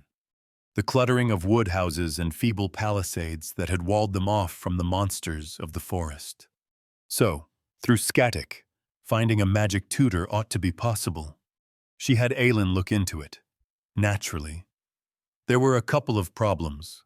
Primarily, that Sable wanted to avoid being taught by a mage closely aligned with Skatic. If they discovered Sable's lacking abilities in her primary discipline, a sorceress who didn't know how to cast, then the idea of revolt might shift from on the horizon to worth a shot, since she'll never be weaker. So Sable wanted a recluse, a mage who Skatic knew about, and so Sable could be pointed their way, but wasn't part of their military. How would she go about finding someone like that? If they even existed? Well, by being cryptic, she had Aylin carry out the conversation on her behalf. Lady Sable is seeking a mage, Aylin said. Someone dangerous, reclusive, skilled in the arcane arts, and who lives someplace outside your city walls. Do you know of them? The leadership shared a collection of confused looks. Eventually, one of them offered the Wither Witch. Possibly, Aylin said, as smooth as ever. For having thought she wouldn't make a good diplomat, if that title was correct for how Sable had been using her, she was surprisingly effective at the task. Sable wondered, even if her Dragon's Worn Champion class was helping. Didn't Aylin get bonuses when carrying out her will? Did that apply to some charisma stat? Or was she just naturally talented at this? For all she had said she wouldn't be. Describe her to me. What branch of magic does she practice? A necromancer, the man replied. We've employed her services, but she's dangerous, temperamental. Our relationships have been transactional. Why is your mistress hunting her? Lady Sable's business is her own. He accepted that. He did seem confused. Though, to my knowledge, she's committed no crimes while in Bonecracker territory. While difficult, she's lived amenably and within the confines of our law. We have scouts watching her, and she rarely leaves her cabin. I can't imagine how she has business with you. Perhaps you're seeking someone else? He glanced around at his comrades, but no other suggestions were coming to mind. Not fitting the description Aylin had provided. Rogue mages were, obviously, not something in high supply. Provide us directions, Aylin said. The goblin man frowned at the response. Aylin was much younger than the collected leadership, and they didn't enjoy being spoken to in such an arrogant manner. A glance upward to Sable's circling form reminded them of their situation, and so the man bit his tongue. Very well. Lady Sable's will shall be done. He emphasized Sable's name, making it clear Aylin herself wasn't the one whose authority had forced them into this, that he was listening to Sable, not her. Sable found herself mildly annoyed at the disrespect shown to her minion, but it was ultimately irrelevant. She had antagonized this city and its people enough, and, from an objective viewpoint, it was justified. Being ordered around by a young woman barely into adulthood who had waltzed in and ordered the surrender of their city had to be aggravating to this clearly hierarchical society. And, with the conversation completed, a potential tutor found. Sable wanted to be away. She had a Wither Witch to find and a teacher to procure. It was time she learned the intricacies to her class, and for the title of Frostfire Sorceress to mean something. Chapter 25. The Wither Witch. The city of Skatic was, reasonably, not the only settlement in Bonecracker territory. While Skatic was by far the largest with the tallest walls and highest population, there were walled villages scattering the landscape, dirt roads branching here and there, headed for others. The Wither Witch was located an hour's walk away from one such smaller settlement, or, in flight terms, barely a trip worth talking about. Sable had found that, with high consistency, sapient populations in this world lived densely, and always enclosed by a wall. With monsters roaming the landscape, passive defenses were a necessity, especially up north, in the Red Plains, where the monsters of which Sable had seen a few were bigger, stronger, and blatantly more bloodthirsty. Why these people were the ones prospering, rather than Aylin's clans in the gentler forests to the south, had perplexed Sable, initially, and honestly, it still did, though she'd theorized and learned a few reasons why it might be so. The biggest reason was that more dangerous zones led organically to a higher percent of classed individuals, even those that didn't deserve one, so to say, compared to those chosen in lower-level zones. Not just blades forged stronger by heat. It seemed to be more extrinsic, simply existing in high-danger areas granted higher access to those strange sets of powers. And they progressed faster, too. Put in terms Sable understood, living in dangerous areas came with passive XP boosts. So while Aylin's people had lush landscapes and less monsters, the Red Plains had classed farmers, smiths, tailors, soldiers, and every other profession necessary to thrive in their harsh environment. A suite of superpowered individuals to smooth out the woes of the arid, stretching, inhospitable place they called home. Having only 2 data points, the Red Plains and the rustling woodlands, Sable couldn't make concrete deductions. Maybe gentle environments did lead to higher rates and advancement of civilization on the global scale, as it would in Sable's world, and the benefit of more classes only mildly offset the detriments for places like the Red Plains. But it seemed the opposite from what Aylin had said. She would need to explore more to find out. And as it stood, she had more pressing matters. While fascinating, learning the intricacies of a new world came second place to staying alive in that world. The accrual of power, both literal, through levels and stats, and figurative, through practice and knowledge, was something Sable needed to focus on with razor intent. The next step to that was tutelage, learning to wield her talents with magic. The Wither Witch lived in a wooden hut, secluded, not attached to any of the sparse, winding roads that snaked across the plains, squat and round, large enough to move around but small enough to be cozy. Sable honestly got the impression of a relaxing cabin retreat.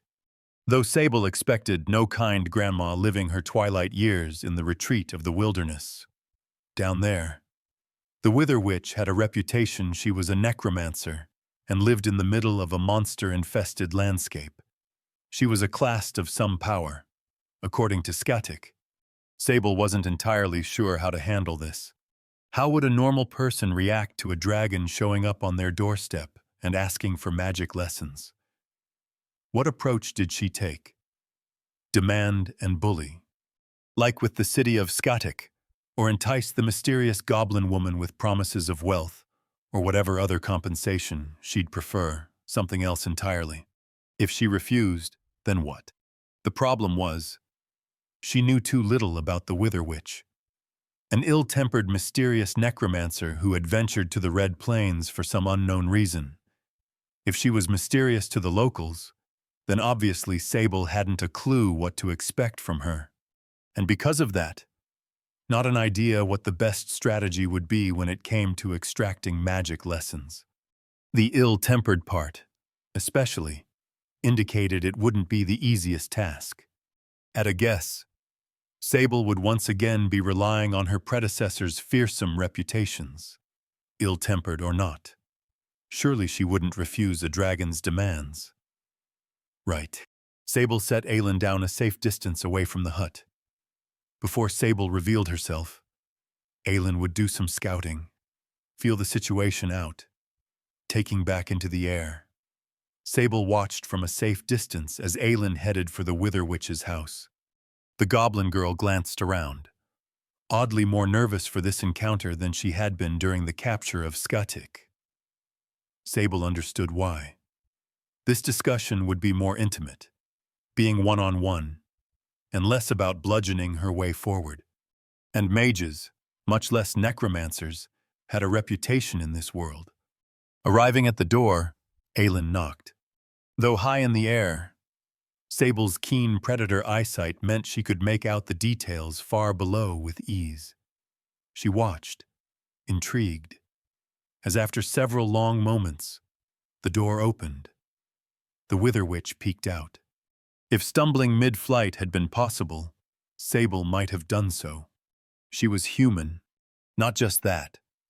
A young woman, early 20s, if Sable had to guess, around her own age or her pre-death age. She had imagined a gnarled old goblin woman, hunched over and walking with the support of a staff. It had been a reasonable enough assumption, seeing how they were in goblin territory, but no, human. Sable had yet to run into any sapient creature other than a goblin, and she'd thought that would continue for the short term. Apparently not. How the leadership of Skatic hadn't mentioned the woman's race baffled Sable, though she supposed she had rushed the conversation in an effort to hide her motivations. She was heavily tattooed. The intricate designs snaking across her body stood out sharply against pale skin. She was dressed for the hot weather, arms and lower legs exposed, and the ink covered most of her body, even crawling past her collarbone, a few inches up her neck. And, of course, the strangest part, her left arm, which from the elbow down was stripped to the bone, leaving only black skeleton behind, a dull charcoal color. The appendage moved as easily as if guided by ligament, cartilage, and muscles. The woman's bone arm was functional, but impossibly scraped clean, revealing the unnerving scaffolding of the human body. Finally, the fourth surprise. It was something Sable knew was really not important, but she couldn't help but notice it. The woman was stunning. Maybe that impression came because Sable had been expecting a withered old goblin elder. But instead, what met her, or she supposed, Aelin was sharp, piercing cheekbones, elegant tattoos, and green eyes with a scathing intensity to them, and dangerous looking. That added to the effect. Coming out of left field, the Wither Witch's appearance was even more disorienting. Sable appreciated, briefly, that Aelin was the one down there, confronting her. Sable might have been lost for words. Huh, Aelin thought. She took in the unexpected figure that had opened the door the so-called Wither Witch Mistress Sable intended to enlist as a tutor. Tall, pale, black-haired, and uncomfortably soft-looking, with tiny round ears and nose, almost no sharp features to be found besides her jawline. It took only a quick appraisal for Aelin to come to a decision. Humans were even uglier than she'd expected. She'd never seen one, and had only heard stories. But really, didn't do it justice. Or maybe this one was particularly grotesque. Not that the odd-looking lady's appearance mattered, considering why Aelin was here, but it was hard not to notice. The other features, bone hand, black tattoos at least added to her image as a dangerous spellcaster. Aelin had never seen anything like the exposed skeleton arm. How had that happened? And how did she keep control over it? A clearly magical injury. An amusingly in-theme one for a necromancer, Aelin thought. Cold green eyes surveyed Aelin, the woman making her own appraisals at the same Aelin did. What the human asked flatly, sounding none too pleased she had a visitor. Even with a single harshly spoken word, Aelin detected an accent. She supposed a human knowing a goblin tongue in any capacity was impressive, or maybe she was using some manner of translation spell, which didn't always clean up accents. Aelin had no clue. I was pointed your way by the chieftain of Skatic, Aelin said. Can I come in? The Wither Witch's expression soured further, and Aelin almost thought she'd slam the door shut. But, muttering, she turned and waved Aelin in. Seeing the casual gesture from a bone hand was disorienting, to say the least. Aylin trailed in after her. If Aylin had to guess, the woman's compliance had come because of Aylin's name-dropping of a powerful figure, Chieftain Kirak, while the Wither Witch was isolated and a powerful class. She was still reliant on supplies from neighboring villages. This tiny cabin didn't sustain itself. She needed food, water, clothing, and so on. Despite not wanting to, she had to play nice with the locals. Disrespecting the leader of the Bonecracker tribe would, obviously, run contrary to that goal. The interior of the cabin was bizarre, like nothing Aylin had seen, which meant it didn't surprise her, considering the equally strange woman she was meeting with. Papers, chalkboards, and unidentified trinkets littered every available space. A whirlwind had come through her living area, leaving it in disarray, though, by the looks of it. Chaos was the room's natural, even intended state. Aylin tried to make out the sprawling arcane writing on the chalkboards, but, for obvious reasons, failed. It did reinforce the image from the descriptions she'd been given.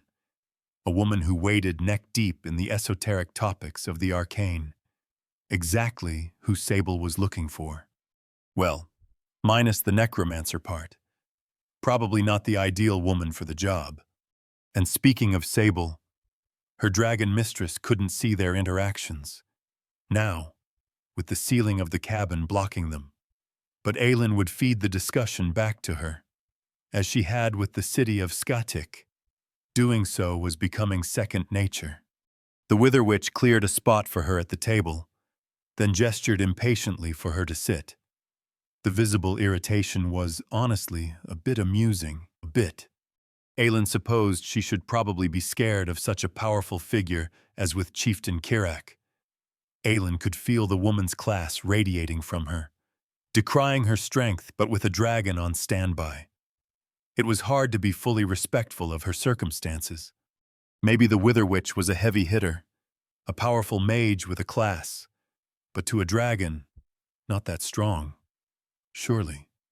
That said, she found herself less composed than during the confrontation at Skatik. This was much more of a free-form assignment. Aylin needed to get a feel for the Wither Witch, and what it might take to convince her to help Sable. Her mistress hadn't wanted to go straight to threats, which was odd. But Sable in general was an odd dragon, so Aylin had taken the orders in stride. Aylin sat, and the pale woman did so too. She marveled at how white her skin was. That wasn't normal for humans. Right, it was kind of unnerving. Kind of. "What do you want?" she asked sharply. The accent was even more apparent in a longer sentence. "Be quick. I'm busy." Taking a breath, Aylin got to it. Chapter 26. Tutor. The Wither Witch watched her, tapping skeletal fingers in a rhythmic clicking motion. Aylin tried not to stare at the blackened bone digits. It was almost hypnotic, but staring would be rude. Though, for how bizarre the injury was, if it was even really an injury, the human woman seemed perfectly at ease with presenting it. Maybe she did so intentionally, even to intimidate her, which was kind of working. Skeletal hands weren't something she'd seen much of. Combined with the strangeness of the woman's appearance, a human. Also a first for Aylin, she had been put decidedly off foot. "My name is Aylin," she finally said. "I've come here on behalf of my mistress, who would like to present an opportunity to you." "Don't be too friendly," Sable said, not antagonistic, but be firm. Strangely, Aylin heard Sable sniff through the telepathic link. "Perhaps I won't go straight to threats, but I won't be seen as a groveler, either." Aylin got the feeling threats wouldn't be the best strategy for dealing with this woman.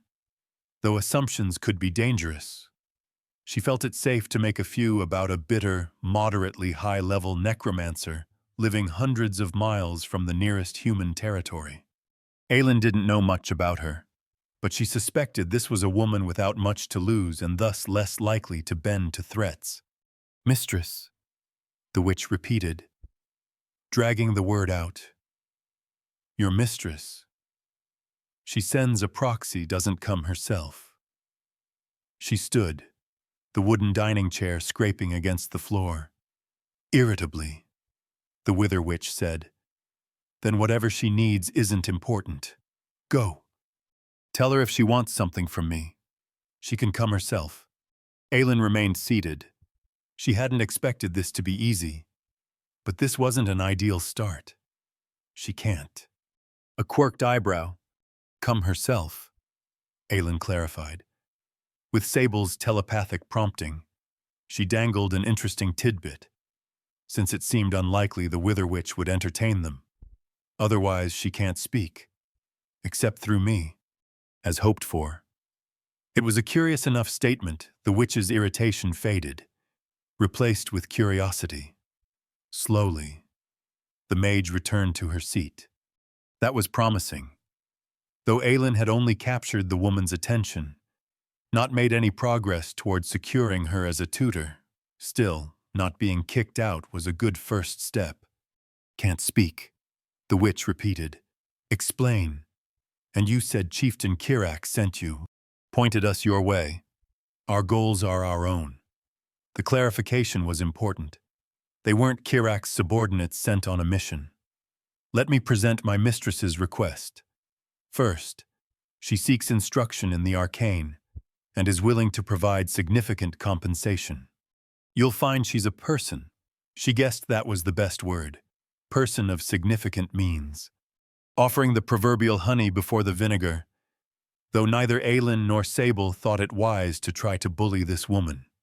If their better-natured efforts failed, then Sable certainly wouldn't be beneath more direct attempts at persuasion. First, though, bribery. Drop the mystery, the witch said, seeming annoyed. You're no good at subtlety. Just say what you mean. What is she not humanoid? You don't mean she's simply mute, I take it. Huh. The woman had figured that out easily, though it wasn't a great mystery, either. After saying Sable couldn't speak, she supposed it was a good thing her mistress's arcane tutor would see through awkward attempts at secrecy. It demonstrated her as having a keen mind. Still, Aylin flushed the slightest amount at the insult at being called not good with subtlety. She didn't have the same armor as during her interactions with the city of Skatic. Without a dragon overhead, supporting her words, the witch wasn't a tenth as afraid to view Aylin for what she was, a classed individual. Yes, but a young one, and clearly new to the mantle. For that matter, even with a dragon overhead. Aylin doubted whether she'd be cowed from their brief interactions. Aylin sensed the Wither Witch had a personality difficult to dominate. By anything. Maybe. Should I tell her? Aylin asked. She won't be satisfied otherwise. Sable mused. Actually, I can tell this is pointless. I don't think you'll make much headway yourself. She's going to be difficult. Not more than a moment after Aylin received the words, the ground thumped as something enormous landed just outside the witch's shack. Dishes rattled inside cupboards.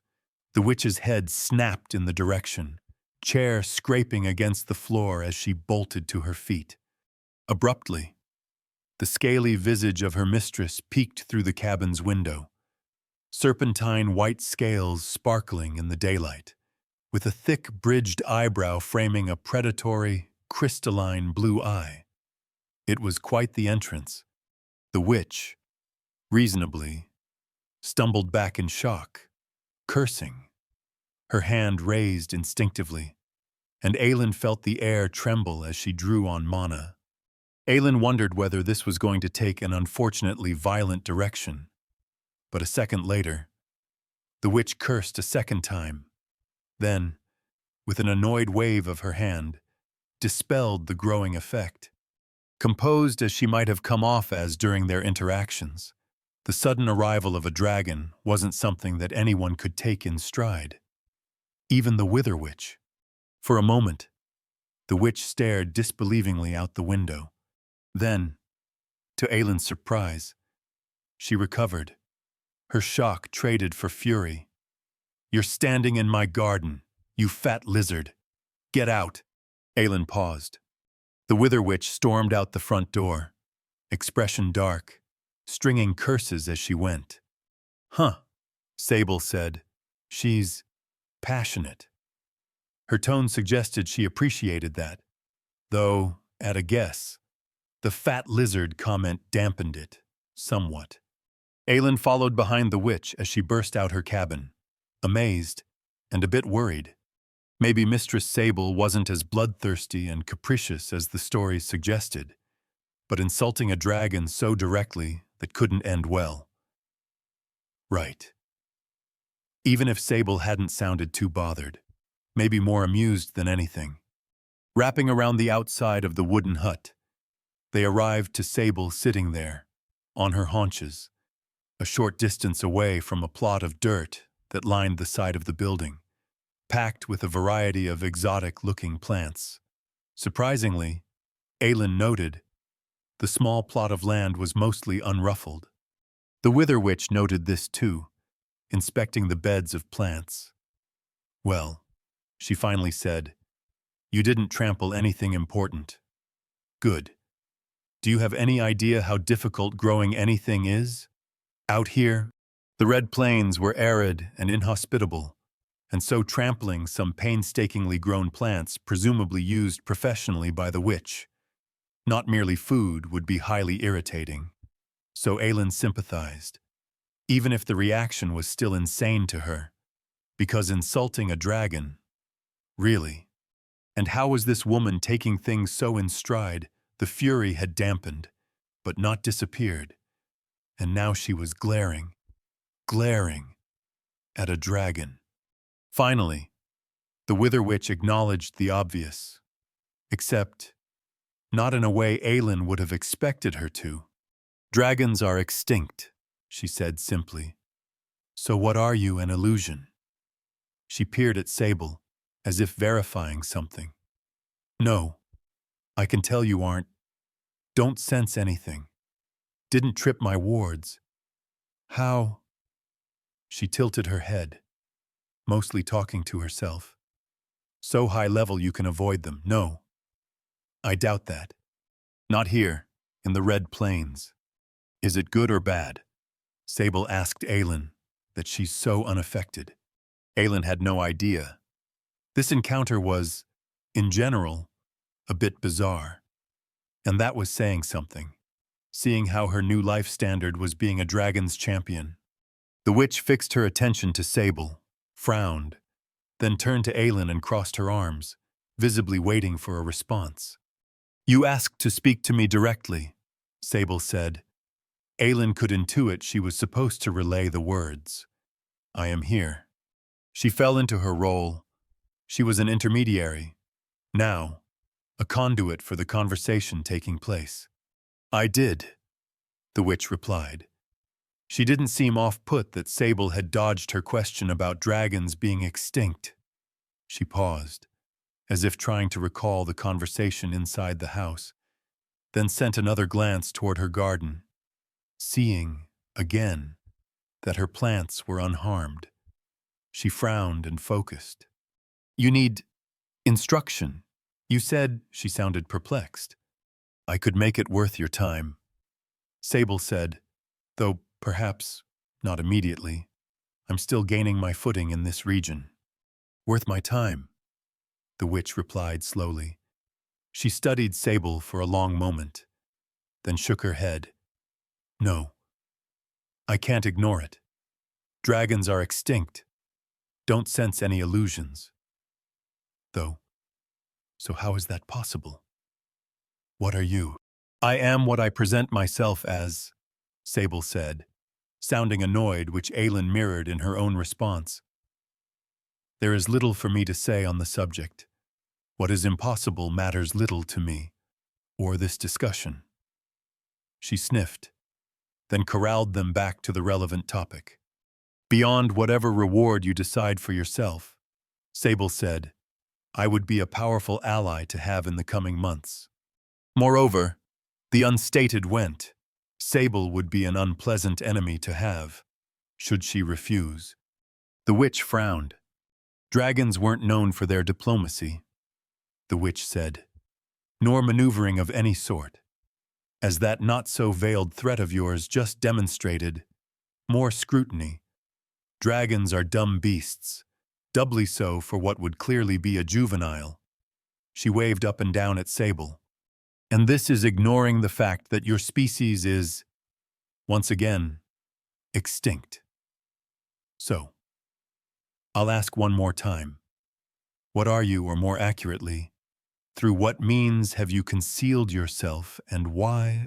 Aelin winced at the frank, nearly hostile tone. Though, fundamentally, she agreed with the witch. Those same questions had been itching at her. She believed Sable was a dragon, obviously, but she'd noticed by now that Sable didn't act how a dragon ought to. She didn't think Sable was lying. Though, just that something odd was going on. A new breed of dragons. Maybe. Hardly that strange, seeing how, as the witch had just put it, the species had gone extinct. Sable sighed, agitation growing to match the witch's. I'm not concealing myself, nor am I lying about what I am. And while I came to you in a more congenial manner than I would most, don't mistake me for patient. A deep, bestial noise echoed through air as Sable growled, and it had the hair on Aelin's neck raising. I've given you respect. You will do the same. The witch didn't seem put off, which Aelin considered something close to stupidity. There was an inability to cowed. Then there was being reckless in the face of a dragon. If you're looking for respectful, you've come to the wrong place. She waved her hand, the skeletal one, dismissively. I'm not scared of you. Even if you are a dragon. I'm dead in 3 months. What are you going to do? Kill me early. You'll be doing me a favor. The heavens only know why I'm clinging on as is. That statement, of course, made Aelin pause. Sable, too. The witch seemed amused by the reaction. Yes, the woman said dryly. This isn't normal. She waved her black skeletal hand a second time. Flesh-eating magical viruses aren't fun to deal with. It turns out my professors were right.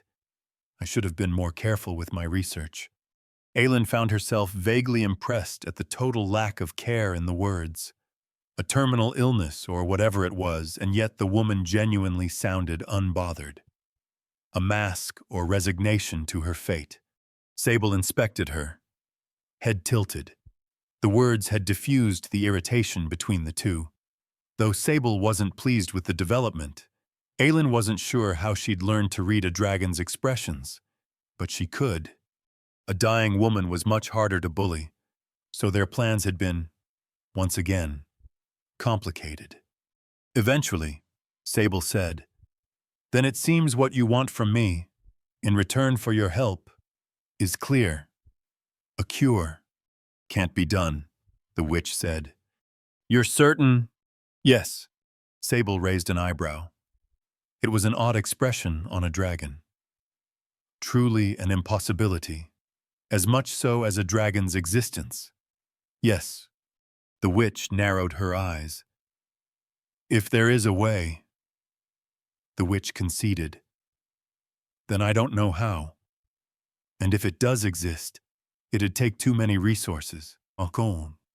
Resources, Sable said dryly. She looked down at herself, then gave the witch a pointed look. The witch's expression turned sour. She picked up the implication. When it came to gathering resources, having a dragon as an ally would be a pretty good solution. Let me assume you aren't an illusion, the witch finally replied. Even so, you aren't that strong. Too small. A juvenile. Not past level 10, almost certainly. Honestly, I might be able to take you. That was a statement that made Aelin pause. The Wither Witch felt powerful to her newly gained senses, but that much so to fight a dragon. However, young Aelin couldn't tell if it was bluster or not. That would make the Wither Witch powerful even for whatever foreign lands she'd come from. Nearly the strongest person in the Red Plains. Even Aelin doubted that. Regardless, the witch didn't seem interested in this turning to violence. It hadn't been a threat, but an observation. That gave the claim more credence. But yes, the witch said, "Very little is truly impossible. Perhaps my ailment is curable in some manner. But if it is, it goes beyond your capabilities." "My current capabilities," Sable said. "You have several months, don't you?" She sniffed haughtily. The implication was clear in several months. Sable wouldn't a young, bumbling dragon anymore. A tyrant of half the world. Likely or such was arrogant implication on her face. The witch considered that. "And it seems to me," Sable said, "to be your best path forward, a dragon's aid, or have you given up?" The witch scrutinized her. "Dragons aren't persuasive. Dragons don't strategize. Dragons take. They don't form alliances." "What are you?" Sable shrugged. "I am what I am," she repeated. "Regardless, does the deal interest you or not? I grow tired of this conversation."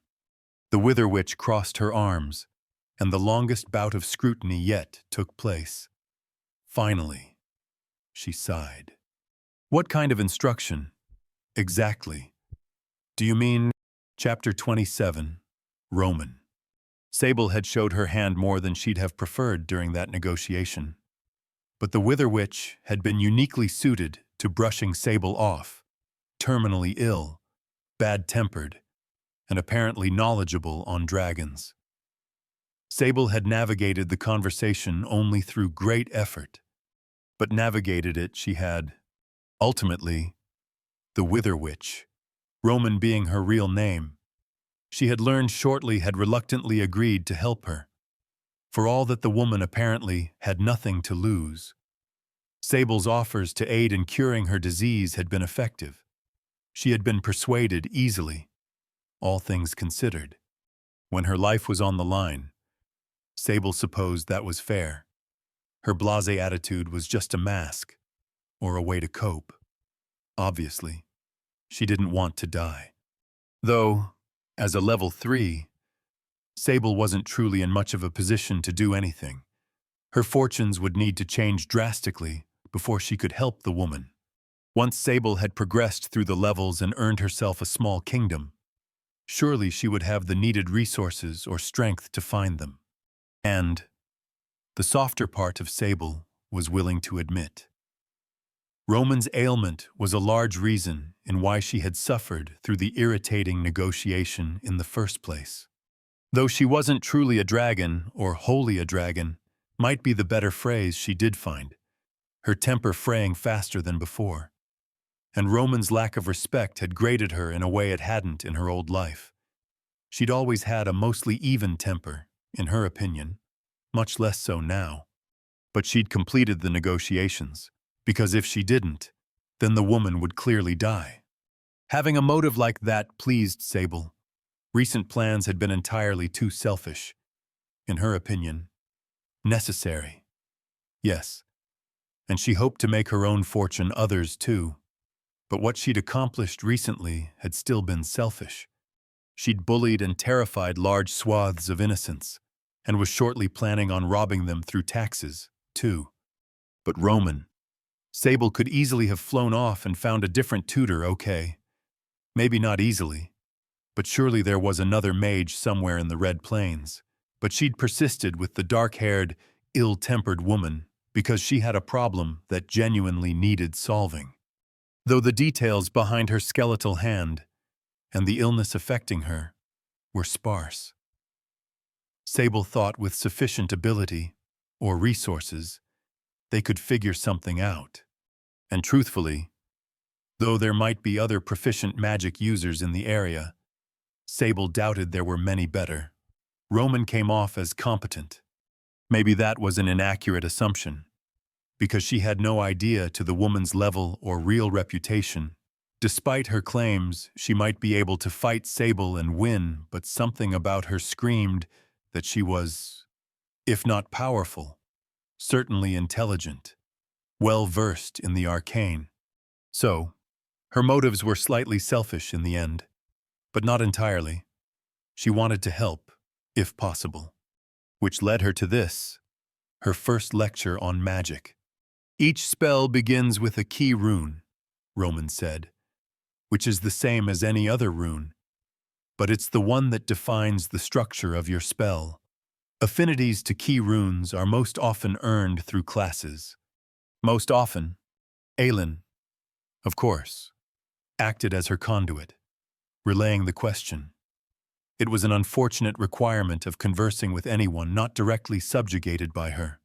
Eventually, Aelin had indicated, Sable would receive a half-dragon form which would let her communicate in a more natural way. Until then, she was stuck using her minions. Most often, Roman repeated, there's exceptions, like artifacts from the dungeon which grant affinities, but those are rare, very rare. She waved her hand irritably. Don't sidetrack us. There's a million diversions we can go on when it comes to the arcane, and I'm not good teacher in the first place. Let me get from A to B. Sit and listen. As before, annoyance flickered at the lack of respect in Roman's tone. Doubly so because when Sable didn't correct it, Aelin undoubtedly took note, and therefore her reputation was affected in her eyes, too. But Sable said nothing. She needed a powerful reputation to the general population. But small cracks in the picture, such as with Aelin and Roman, wasn't the end of the world. Opum. So, Roman said, each spell starts with a key rune. Yours, you said, is Frostfire. Is it a known one? Common? Not common, but it's known, I believe, found in colder biomes. Sable inclined her head, indicating for her to continue. Plenty of questions had spawned from those brief sentences. But again, if they wanted to get anywhere, they needed to avoid getting diverted. A spell is built in stages, Roman said. First, you start with a foundation. In her black skeletal hand, she lifted a long staff of gnarled wood, stretching it out in front of her. A few feet away from the tip, vibrating black lines etched into the air. Coming to life under Roman's focus, the staff didn't move. She held it steady as the diagram appeared. Though Sable had seen bits and pieces of magic, this was the first time she'd seen a sapient person cast. And it was, as expected, a much more deliberate process. Hence why Sable had failed to intuit the mechanics by instinct. The foundational circle, or the cardinal, contains the key rune and any other desired elemental runes. Elemental. Effect types, Roman said. All key runes are effect type, or elemental, like Frostfire. And what are the other categories? Modifying runes. In the center of Roman's growing diagram, a tight diagram of black lines had appeared, surrounded by a neatly drawn circle. In this example, I'll use debilitation as my key rune, and without any additional effects, but I could technically add, say, a fire effect. Not that I'm practiced with fire, but it's just an example. She seemed irritated for some reason, annoyed at her clumsy explanation. Now, in the margin, we draw decorators another word for modifying runes, but specifically ones laid into a spell diagram. Sable watched patiently, suppressing her question, as Roman drew smaller symbols crowding the outline of the circle. The circle sliced through them, not tucked inside or outside, but cutting the tight symbols in half, on the margin, not around it. Decorators, Roman said, describe a spell's desired behavior, where elements such as fire, ice, salt, space, or lightning define what. Decorators describe how. For example, debilitation forms an orb. Several quick motions as she sketched a rune into the circle's border, which will travel. Another rune. Forward. Another. And on contact. Will explode. Applying the effect. 6 runes total. In the center was a key rune of debilitation, of which was surely a specialty offered by Roman's necromancer class. Then orb, travel, forward, contact, explode. Each of the 5 decorator runes were spaced in an even pentagon across the circle's perimeter. By the fluidity she had drawn the spell with, she had clearly planned it out in advance. Possibly the spell was one of her combat go-tos. Was the equal spacing necessary? Maybe it was a relevant question. But Sable wanted to let Roman get through the lesson without interruptions. Thusly designed, the spell must be activated. The tip of Roman's staff glowed a dark black, and the diagram shimmered, then impacted in a way hard to describe. A surge of magic pounding into Sable's skull the way a loud noise might.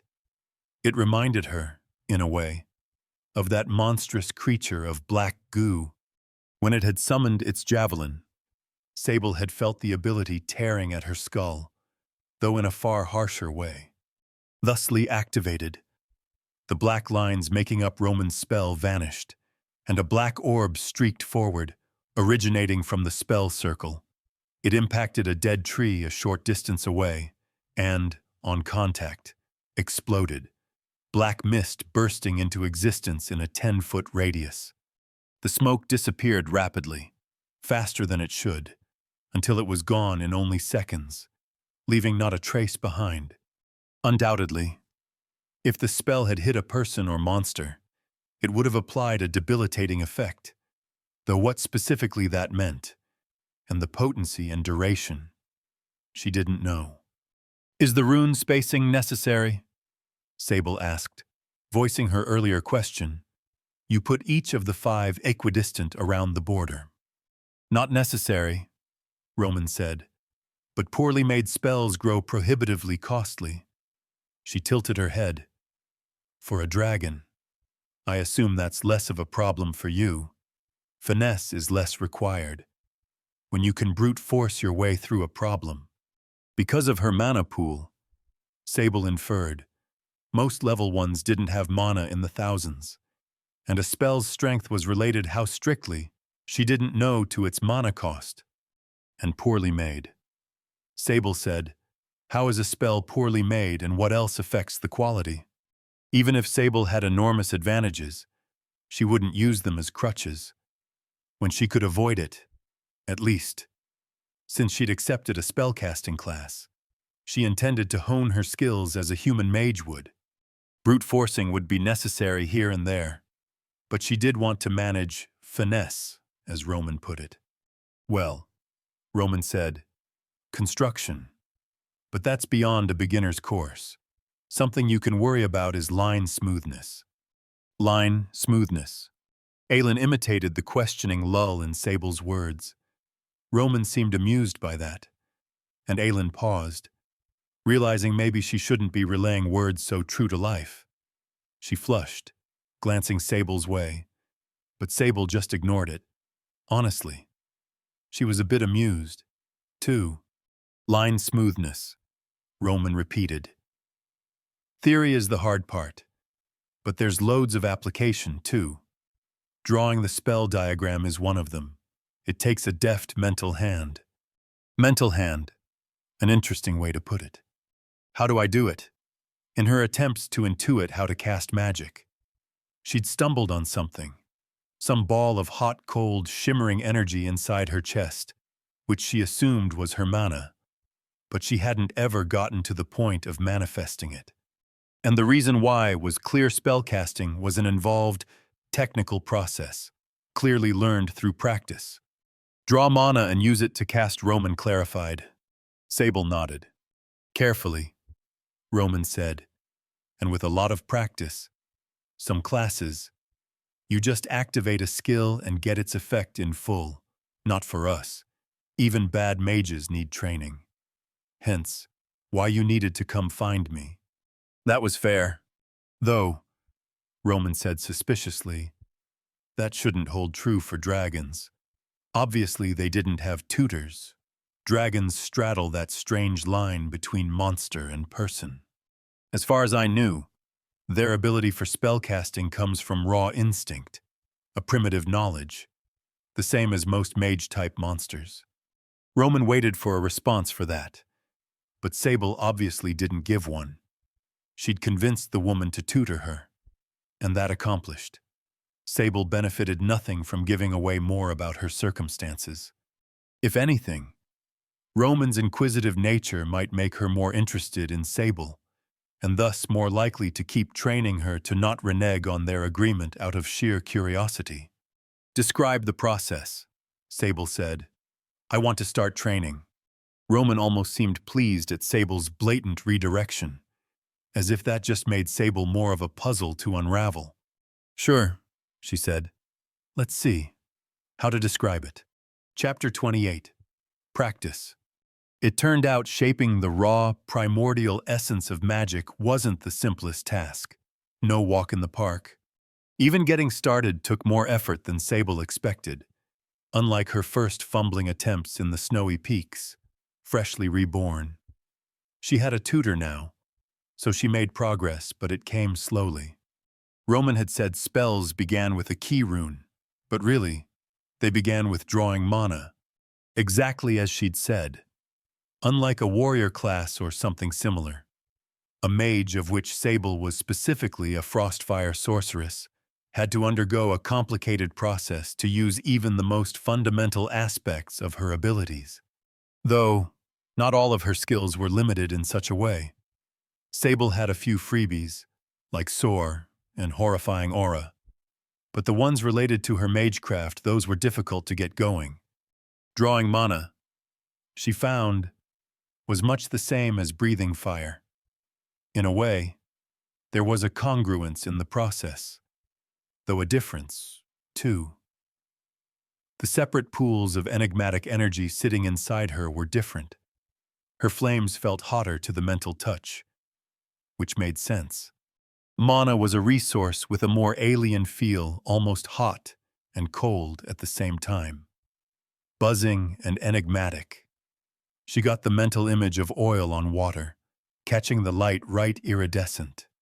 When it came to free-form casting, which were spells cast from a key rune, rather than an activated freebie skill, mana first had to be siphoned from a mana pool, then grasped within one's mind. Using that essence, Sable could draw lines of power directly into the world, sketching as Roman had earlier. Even that initial step, getting mana into ink form, so to say, had been a headache. Actually sketching with it, though, well, it made sense why Roman had emphasized line quality as something a beginner needed to focus on. Sable stared, aghast, at the circle she'd drawn into the air. A toddler could have done a better job. It was jagged, misshapen, and sloppy enough that whether or not it could be called a circle at all was up for debate. Dragons probably weren't supposed to act embarrassed, even after such a blatantly amateurish performance. It would be undignified. A dragon would claim even her mistakes with pride. But when Roman looked her way, quirking an eyebrow, Sable could swear she felt a blush rise onto her cheeks. Fortunately, she didn't think it showed through her scales, or whether the reaction was a physical one at all, just a phantom one from once being human. Roman seemed to intuit Sable's embarrassment. Either way, her lips twisted up, and she gave a quick snort. "It's better than most novices," she said. "You managed to close the circle. Even, that's not so bad. I've seen much worse from novices. That abomination was better than average. Now try your key rune," Roman said. "Don't let the inscription destabilize by taking too long. You can't hold it as well as I can. It's already fading." Indeed. The blue-white circle she'd drawn was already shaking, wisping away as seconds ticked by. "Key rune next." The one bit of intuition her skill, Arcana Specialty Frostfire, had given her was what the key rune of Frostfire should look like. So, she was able to draw directly from memory. Not that it helped. The rune came out mangled, not remotely what it should look like. And finally, Roman said, not commenting on the disaster Sable had created, "Copy this." She held her staff out and etched a rune for demonstration. It looked similar to an arrowhead with a squiggly line through it. "Anywhere is fine," Roman said. "It'll be your only decorator. So it doesn't matter where on the margin you put it. Means expel. Raw effect. Then expel. It's as bare bones of a spell as we can make." Sable did as she was told. The end result was appropriately embarrassing. One large, barely qualifies as a circle, an equally sloppy key rune of Frostfire, and a decorator attached to the north portion of the border that, supposedly, should mean expel, but was so shakily drawn it only resembled in the most general way of Roman's neatly drawn rune. "Now solidify it," Roman said. "That part shouldn't be hard. Feed it your intent." Focusing on the diagram, she asked politely but firmly for the spell to become a spell. The spell wobbled, then impacted into reality in the same way Roman's had. It was a sixth sense, of sort. A loud clap of mental noise that Sable was sure she could have felt from miles away. Though it had been noticeably less intense than Roman's, but still louder.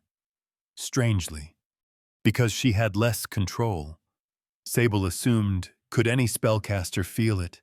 Was there a way to mask the so-called noise? Should she need to be more subtle? Questions for later. Upon the spell solidifying, the creation stage completed, a link opened between her and the spell, a channel, Roman had called it, a way to pour that primordial resource, mana, into the spell, and thus finish manifesting it. In fact, it happened almost without her input. Like a dam being broken, mana poured into the ability, and, to Sable's surprise, the horribly made spell worked.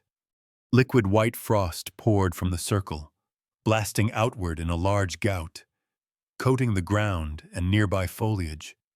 Ice crystals sprouted where the liquid touched, solidifying in an instant, and strangely, igniting the nearby ground, too, sending up swirling black strands of smoke. Frostfire. A mix between ice and flame. Interesting to see in action, however much she should have expected it. Sable adjusted the flow of mana. She experimented, briefly, expanding the channel, then restricting it, both empowering and weakening the spell in turn, but only briefly. As Roman had said, a poorly made spell cost more mana than a properly constructed one, and Sable's spell had been about as poorly made as possible, a stark novice's first attempt. She cut the spell off, severing the flow, then checked her mana. She winced. Mana remained a resource difficult to recharge, and that spell had consumed hundreds, almost 20% of her pool. Having made it so atrociously, the spell had practically glutted itself on her mana pool, feeding on raw power rather than skill. Roman whistled. "You kept it going for a while. That can't have been cheap." Sable sniffed. "I could have managed much longer. It would have been a horrible waste." Roman seemed impressed at the claim, eyebrows raising. Then the expression shifted to irritation, though she didn't say anything. Sable sympathized. Being born into such an advantage would be annoying, perceived from the less advantaged party. Channeling. Sable said, "How does it work? How much can I open it?" "As much as you want. And if I dumped my entire mana pool into a single spell, then it'd be quite strong," Roman said, amused. "But I assume it doesn't scale in a linear fashion." That seemed like it would be broken.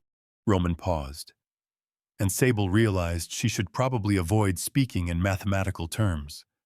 Roman already suspected something odd was going on with her, and discussing in which manner something scaled linearly or quadratically gave away more than she'd prefer. It suggested an education, and, based on the standards of the world she'd seen, an advanced one. Common for even kids when it came to Earth. But here probably not. She'd figure. And by that, you mean, Roman asked, clearly fishing for more to expand on Sable's slip-up. More mana doesn't mean equal growth.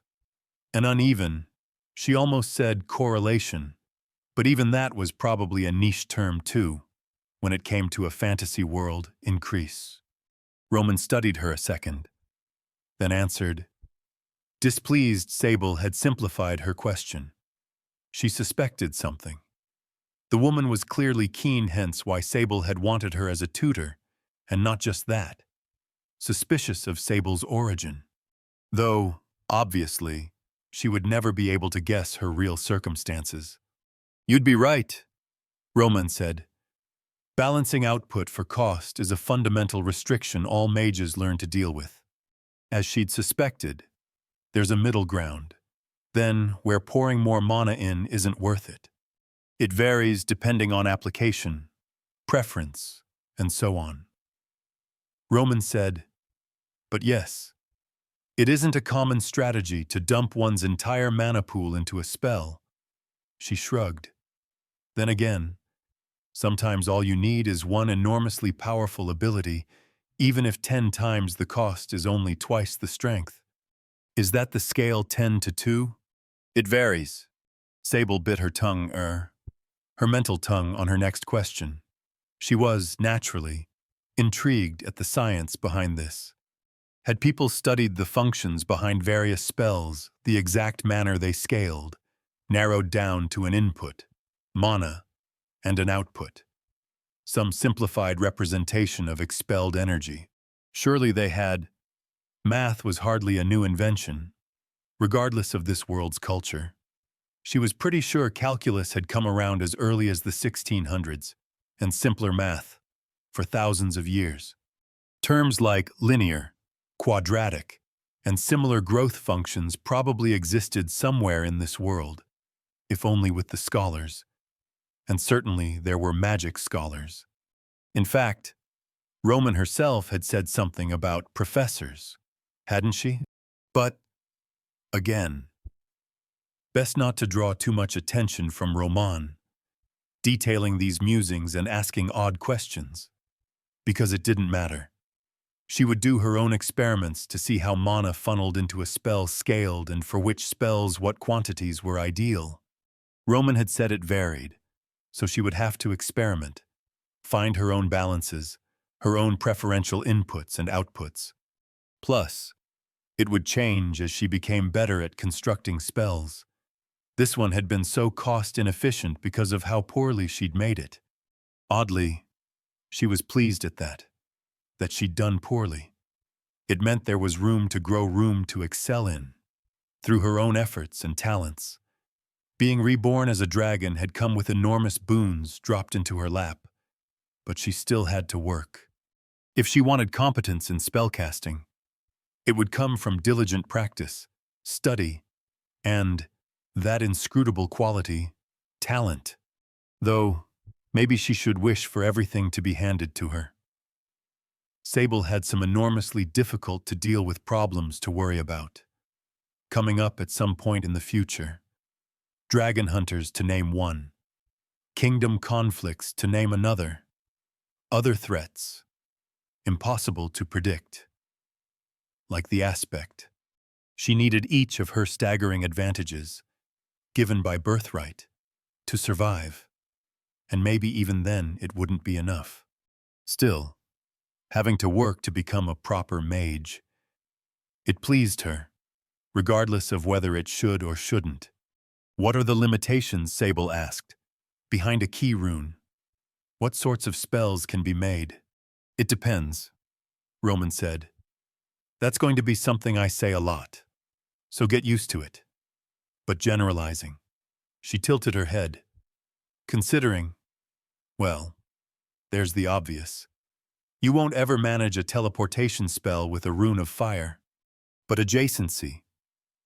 Something like, say, an illumination spell from Frostfire. She seesawed her hand, implying, maybe, maybe not. Defining a key rune's full domain can be difficult, oblique, in the best of circumstances. The only real way to do so is through experimentation. That made sense. But, moving to more practical matters, provide me other example spells, Sable said. Ones you think I should practice, that use Frostfire, useful in combat. Because that was the goal. Here, Sable, ultimately, needed a more devastating arsenal. Fire breathing was nice, and her enormously strengthened body too. But in the future, higher-level monsters, or whatever else, not nearly enough. She needed a real kit of war magic. Chapter 29. Aura Crunchers. The hours dragged on, and Sable developed a bare understanding of how to cast spells. As it turned out, in a similar manner to swinging a sword around, earning basic capabilities wasn't hard. In a sword's case, all you had to do was stick the pointy end into the enemy. For spellcasting, copy a template to the best of your ability, then apply liberal amounts of mana. Inelegant, but it did work. Though, that description was simplifying, slightly. Spellcasting was harder than a sword, even at the lowest levels. But a day's diligent training meant Sable could, in the most bare-bones meaning of the word, call herself a mage, or a Frostfire sorceress, as her official class title went. Under Roman's guidance, Sable cultivated shaky competence in 3 simple spells. Sable and Roman worked together on the design. Though Sable wasn't a woman experienced with combat, she did, in her opinion, have a fair ability to think things through. When it came to general adventuring purposes, the 3 spells a person would want in their arsenal were a high-damage single target, an area of effect, and, aligning to Frostfire specifically, perhaps a debilitating effect, used to lock down a troublesome enemy, perhaps a root, freeze, or stun of some kind. She wasn't a gaming aficionado, but she had some experience with various popular ones, and so she had resources to pull from. Though, maybe assuming strategies with magic in video games carried over to real life wasn't smart, might not be the wisest way to model her abilities, but it made sense to her in the moment. Single target, AoE, and CC. Using those terms video game ones felt silly, but when in Rome, right. She was in a world that operated on RPG principles, so she might as well embrace it. So, 3 skills, respective to how she'd laid them out. She named them for mental organization: Frostfire Spear, Frostfire Burst, and Frostfire Grasp. Of course, they weren't skills in the traditional sense. Rather, applications of a freeform, arcana specialty. But thinking about them with proper names made it easier. Thusly prepared, though intending to pursue more lessons in the future, Sable set off. Her time with Roman had been enlightening, and her decision to not spend overmuch time bashing her head against a wall trying to figure out the secrets of magic had proved a wise one. She never would have progressed without help. Or maybe she could have, because the first mages in history had. But reinventing the wheel was, generally, a poor strategic maneuver. She had a new arsenal of spells, and a desire to test them in combat. Beyond that, she wanted to provide the city of Skatik some measure of assurance that Sable's reign, while oppressive and sudden, wasn't wholly a bad thing. Reducing the likelihood of rebellion seemed smart, especially because Sable was leaning entirely on her fearsome reputation, or rather, that of her predecessors. if Skatic brought its highest-level warriors to bear, especially in a surprise attack. Sable wasn't sure how well she'd do, especially if they outsourced help. Clearly, dragons were killable, much less juveniles like Sable. Her only reassurance was that goblins were, from her admittedly shaky knowledge, both remote and weak on a global scale, poorly suited to handling a threat of Sable's magnitude. Either way, reducing the chances of rebellion was smart. She had new spells and desire to test them, and wanted to help out the city of Skatic, not be a total drain on them, a benevolent ruler, if needing to masquerade as a vicious, selfish one. Touching down into Skatic's town square and only causing half as much panic. This time, Sable arranged a meeting with a collection of Skatic's leaders in a few short minutes. A quarter hour, thereabouts. Timeliness. She appreciated it. An audience arranged. Sable addressed the withered old goblin chieftain. "I'm seeking hunting grounds," she informed the man. "I presume the city of Skatic has agitators of some sort." Realizing they might apply the request to people, an enemy tribe or such, she clarified. "Monsters. Ones causing you trouble. Easy to find. Preferably." The scattering of important figures shared a look, seeming baffled at Sable's offer. She'd expected it. Dragons weren't ones to provide benevolent support to their subjects. "An unfettered Skatic means a prospering Skatic," Sable said coolly. "Seeing how you belong to me, aiding you is aiding myself." Understanding crossed their faces. The world made sense again. Sable wasn't kind. She was worried over Skatic's well-being for her own selfish motivations. "There's the Danner Quarry," one of the gathered men offered, though Sable didn't know his name. It seemed directed more at the chieftain than Sable. The chieftain of Skatic looked at him, considering. "The Danner Quarry," he said after a moment. "That there is." The Danner Quarry was, as the name suggested, one of Skatic's nearby mining operations. Flying overhead, Sable observed the abandoned carts piled with old loads of stone and dirt, and the various structures both inside the enormous scar on the earth and on the outside. Either stables for beasts of burden, housing, or administrative buildings to oversee the operation. A valuable setup, sprawling. A venture that had taken no small effort to arrange. One that had needed to be abandoned suddenly and entirely, thanks to an infestation of ore crunchers. The name gave it away. Ore crunchers were, at least for this portion of the Red Plains, a troublesome threat to quarries and other mining setups. The infestation at the Danner Quarry was especially bad. A threat even Skatic had decided to cut their losses on. It was, apparently, not an uncommon thing to be chased away from valuable resources in these hostile lands. Sable intuited they could reclaim the operation should they invest their full effort in doing so. But, while profitable, the Danner Quarry wasn't so crucial as to require drawing every powerful class that they had access to. They'd washed their hands of it, willing to wait for the monsters to move on naturally rather than investing the resources in clearing them out themselves. But Sable, who was seeking monsters to snack on the leadership of Skatic, had pointed her their way happily. That was the plan. At least, she had no idea how difficult this task would be. For all she had sniffed and pretended to be unintimidated, it would serve as a good benchmark. Maybe, even. Sable shouldn't have offered to help Skatic so early into her career. This task would quantify her strength to them. The ore cruncher infestation was something Skatic hadn't thought feasible to deal with, at least for the cost of reclaiming. And so, the joined might of the ore crunchers posed a real threat to them. If Sable couldn't clear it out, then it signaled to Skatic's leaders that Sable wasn't as powerful as they believed.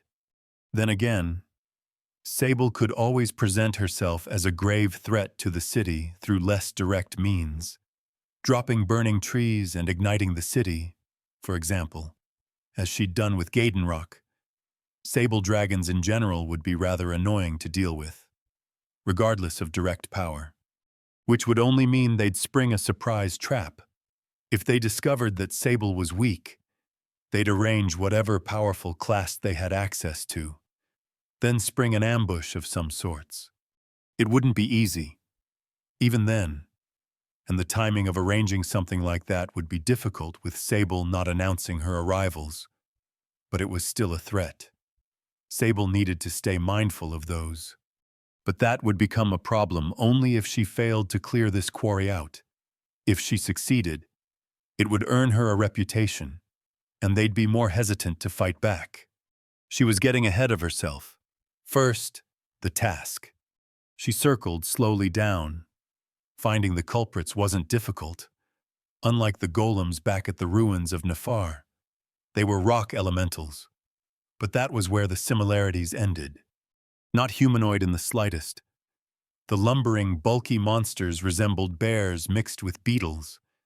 They had two powerful arms ending in shovel-like apparatuses, clearly intended to scoop out stone and ore. The exact details behind their biology Sable was ignorant to, but she knew these creatures feasted on exposed ore and stone, hence their invasion. They'd been attracted by Skatik's convenient exposure of such a large tract of land. Less work for them. Easy pickings. Greater Aura Cruncher, Lum, 12. She didn't despair at the level difference. Clearly, level wasn't everything. As a level 3 herself, if level was absolute, then she'd have been defeated by even the weakest of Skatik's heroes. Level was a relative scale. It implied a person's entity's power compared to others of similar race. A level 1 dragon wasn't remotely on the same level as a level 1 goblin, human, or orc, or ore cruncher. Though 9 levels higher, and visibly powerful, making out exact dimensions was hard from high up in the air. But she suspected the creatures were 10 feet long at a minimum, and 5 or 6 tall, hulking beasts, reinforced with stone skin. A threat sufficient enough to force Skatik to withdraw in a hurry, as the abandoned carts and buildings suggested. So, a challenge. Good. At a guess, it'd be one of the smaller ones she faced in the coming months. Chapter 30. Novice Mage. She sat down on the outskirts of the quarry. Her brief overview had indicated that the smallest of the ore crunchers, the lessers, as seemed to be the recurring naming trend for monsters, hovered closest to the natural entrance to the enormous quarry, the long slope down. Likewise, the strongest, the greater ore crunchers, resided near the back, chewing on the stone and ore deepest embedded into the earth. The strongest had claimed the best food, with the weak ones left to scavenge the outskirts, an understandable hierarchy. Would they swarm her when she attacked? She hoped not. Did monsters work on the inefficient logic found in RPGs? She had witnessed plenty of not entirely logical mechanics in this world. But how far did that extend? Would these monsters ignore their brethren, as mobs in a game might allow Sable to pick them off one by one? Something she would discover only through testing. Either way, a quick first kill would be the goal. Quick kills would always be the goal, when possible. Why drag things out? Well, to save mana. As she'd learned earlier, blasting one's entire mana pool was a great way to kill quickly, in the same way as a swordsman swinging with reckless abandon, but doing so took a toll. With how many enemies she had, Sable might have to drag things out to stay efficient. There was an annoyingly large number of ore crunchers down there, even with a mana pool in the 4 digits. She couldn't afford to blast massive amounts of mana in an attempt to wipe each out in a single hit. Plus, that'd be poor practice. Assuming drawn-out fights were the standard between equal-standing enemies because instant, large blasts of mana weren't efficient, and not enough to kill someone of equivalent power. Besides, then she wanted to practice using spells of a power level equal to how she'd use them in a life-or-death fight. Which this might be, though she doubted it.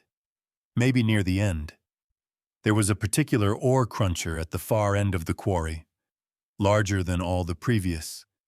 The ore cruncher Hive Mother, the leader of the infestation.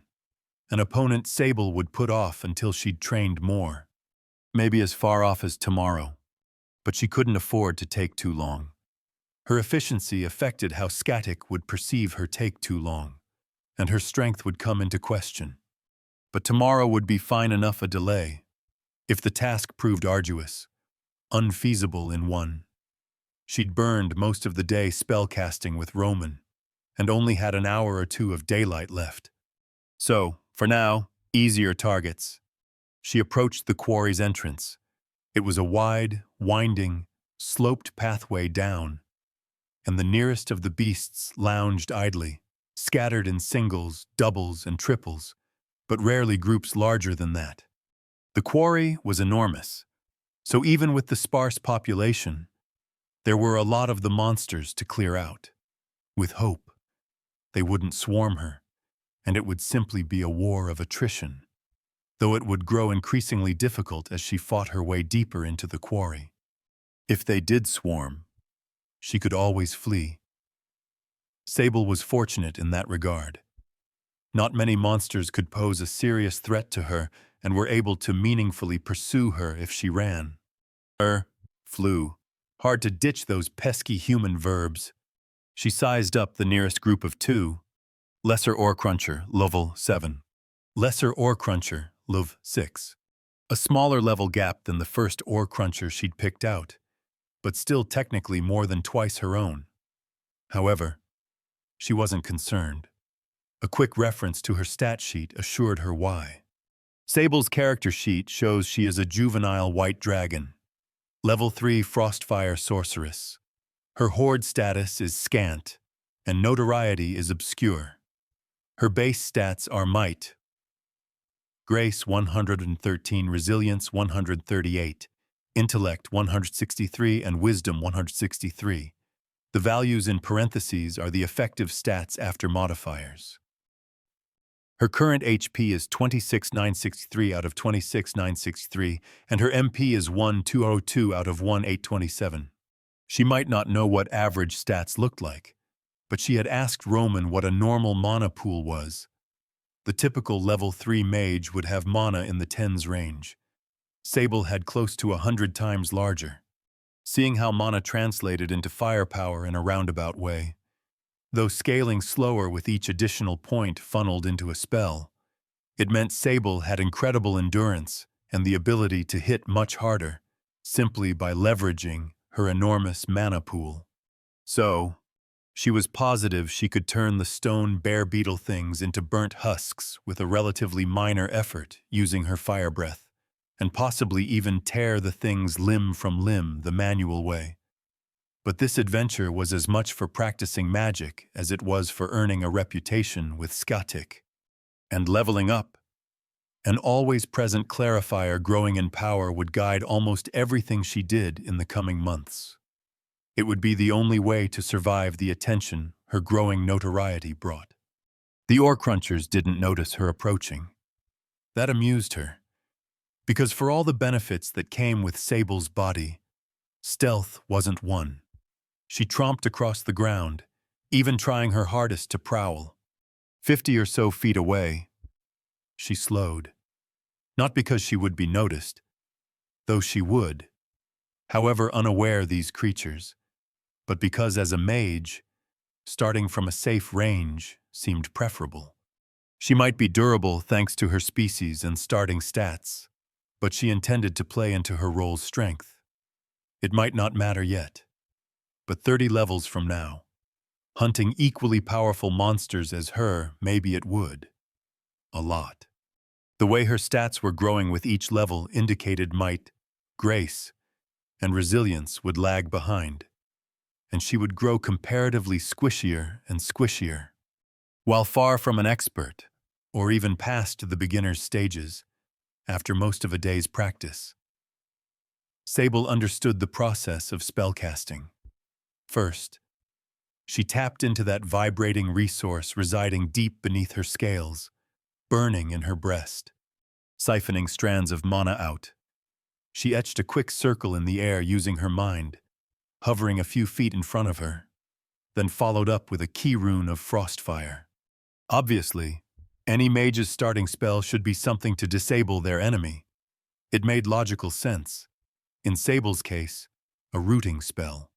On the border of the floating spell circle, Sable scrawled sloppily.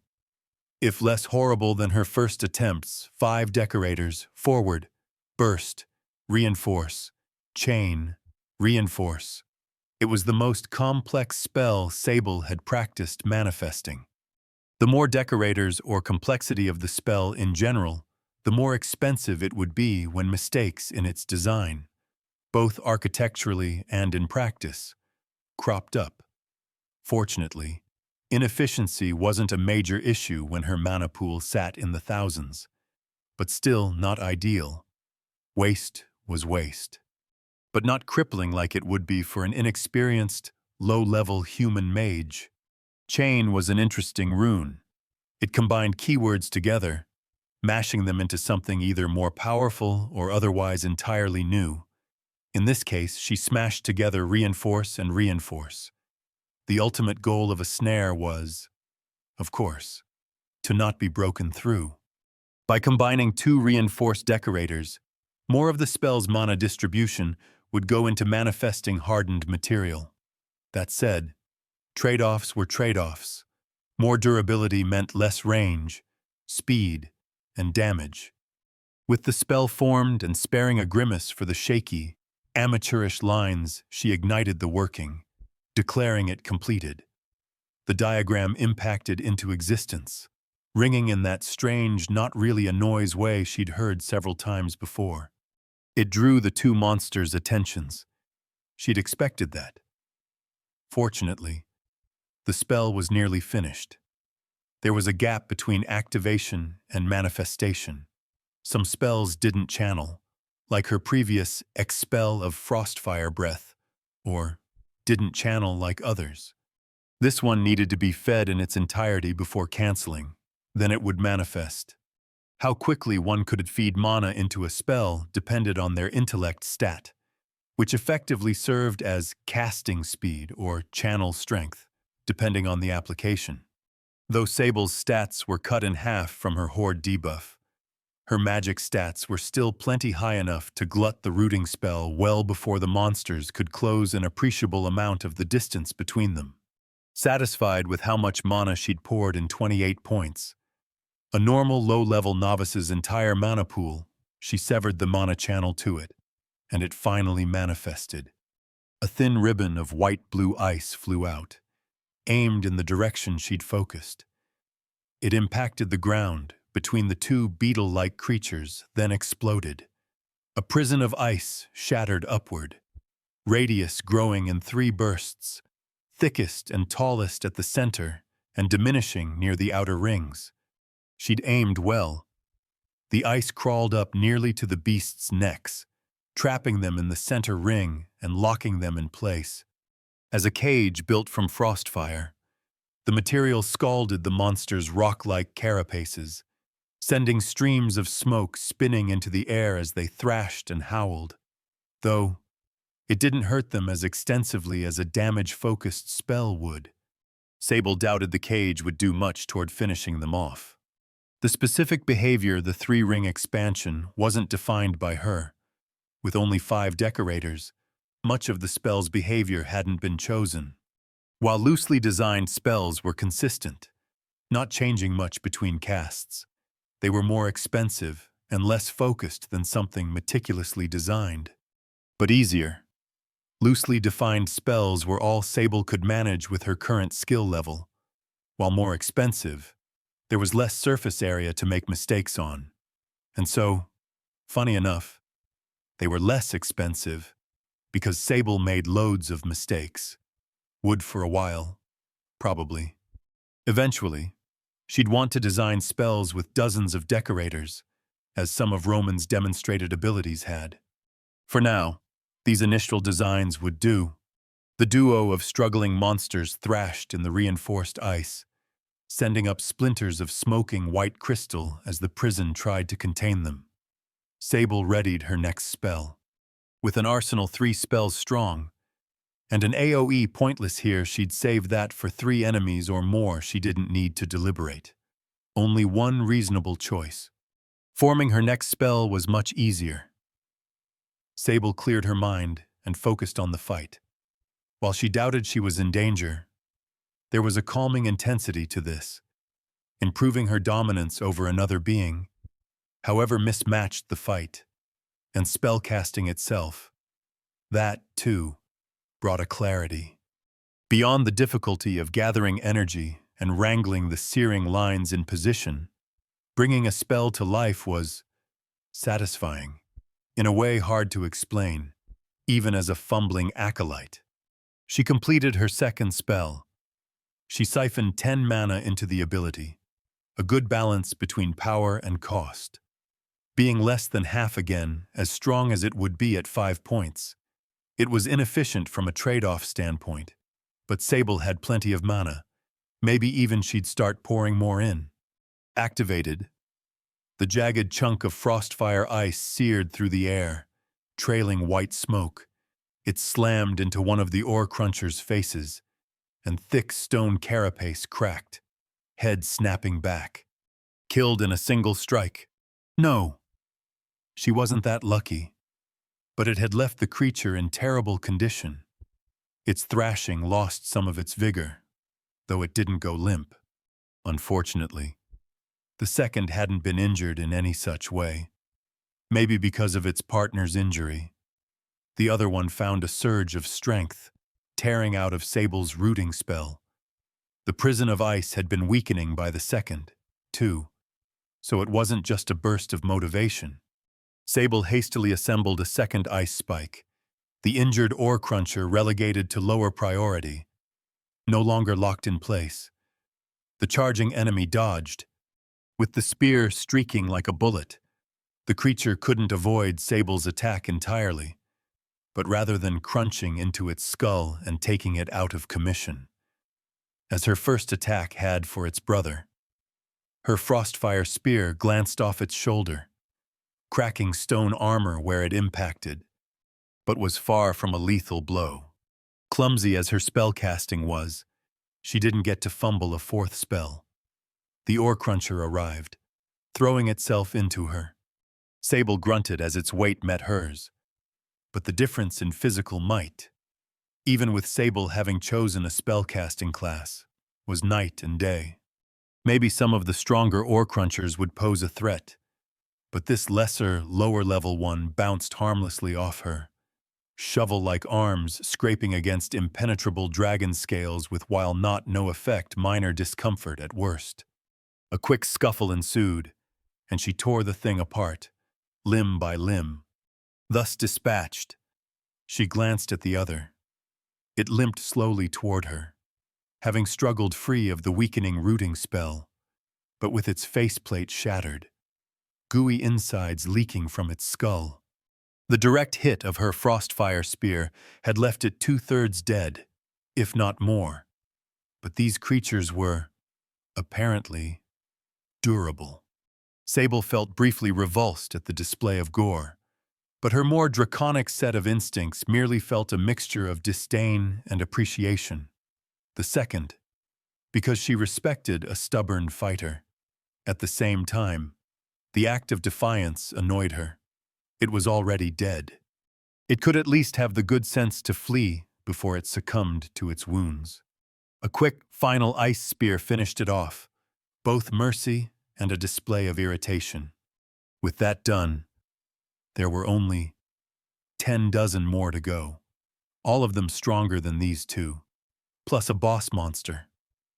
She surveyed the quarry, the teeming monsters either busily crunching away at stone or lounging about, but all who had ignored their allies' deaths. That was fortunate.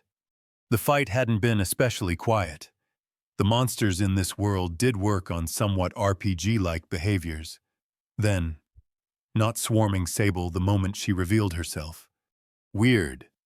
To what extent did those behaviors extend, and were there any such incongruent behaviors for sapient life? Or was it restrained to monsters only? Now wasn't the time for that sort of musing. Though, she had spellcasting practice and monster extermination to take care of. She got to work. Chapter 31. Clearing Out.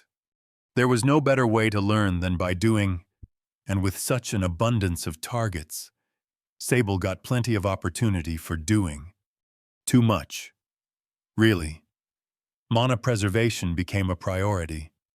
Doubly so because she couldn't afford to run out.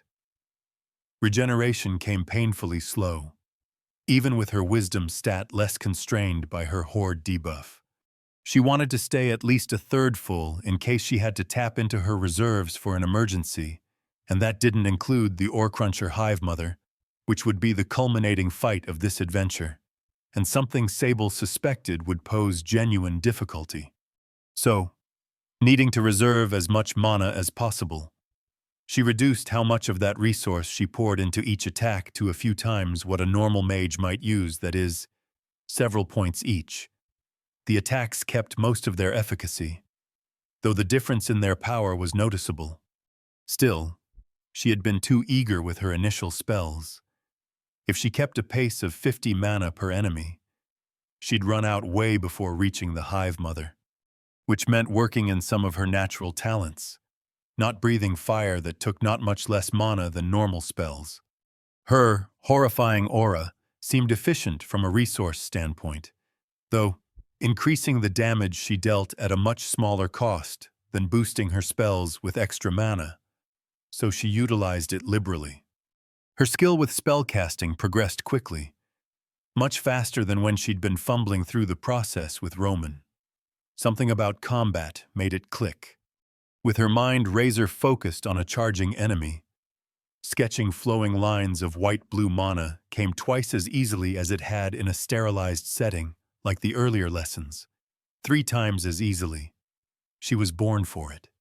She'd make no claims to the title of Archmage anytime soon, but by the end of the first few hours, she wasn't scribbling in the air with the deftness of a crayon-wielding toddler. A proud step above, though possibly only a single. The competency came with struggle, because it was an exhausting few hours.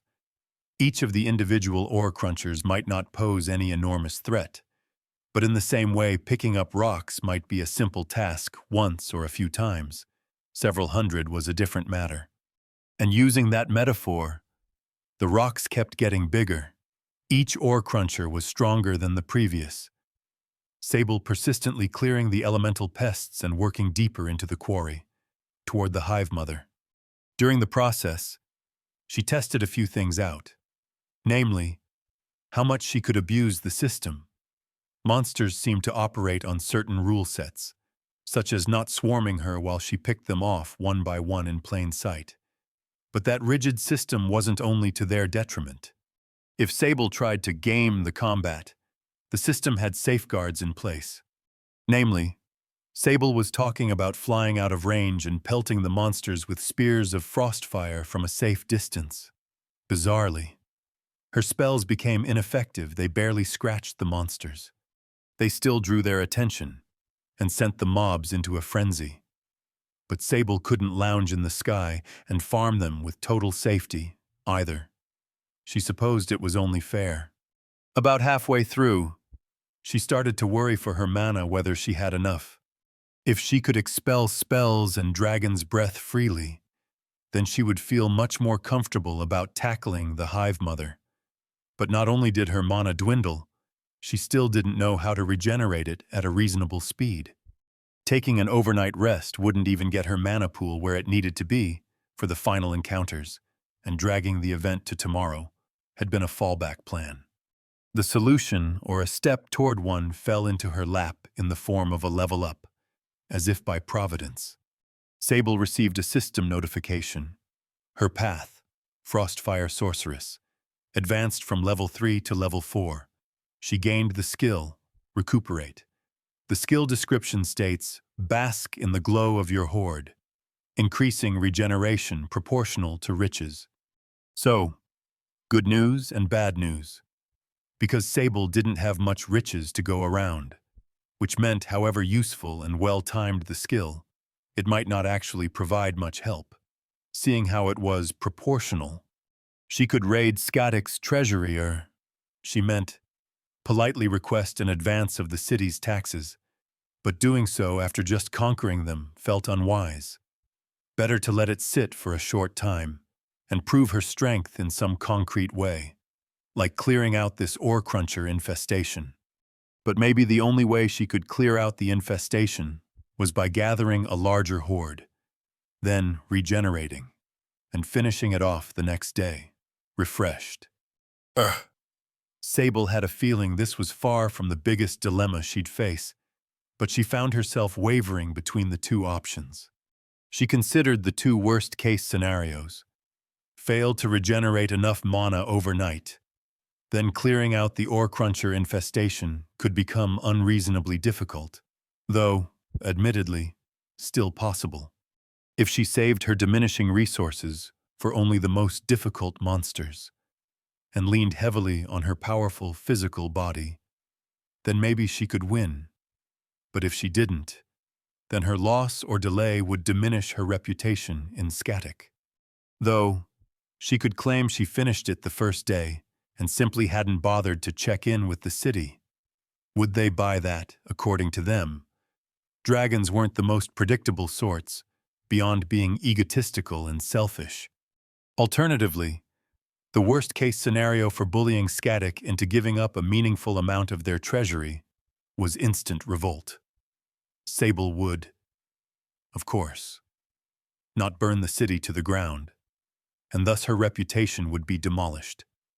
A far worse outcome. So, the rational path forward was to hold off on demanding taxes. By her estimation, at least, she was new to this sort of thing, hardly an expert. Her logic made sense in her head, at least, though she definitely saw the reasoning for the other choice, hence her wavering. Thusly decided, Sable's long day concluded, and she flew back to Lake Plateglass.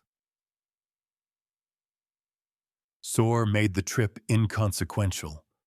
If her empire someday spanned the continent, then, based on how her stats were increasing and scaled with Soar, she thought she would be able to watch over the entirety of it. Aelin, who she had left with Roman, she picked up before heading back. The goblin girl had been practicing her class while Sable had been gone. She seemed miffed at having been left behind, not that she said so, half because of Sable's authority over her, and half, she suspected, because Aelin knew she wouldn't have been much help.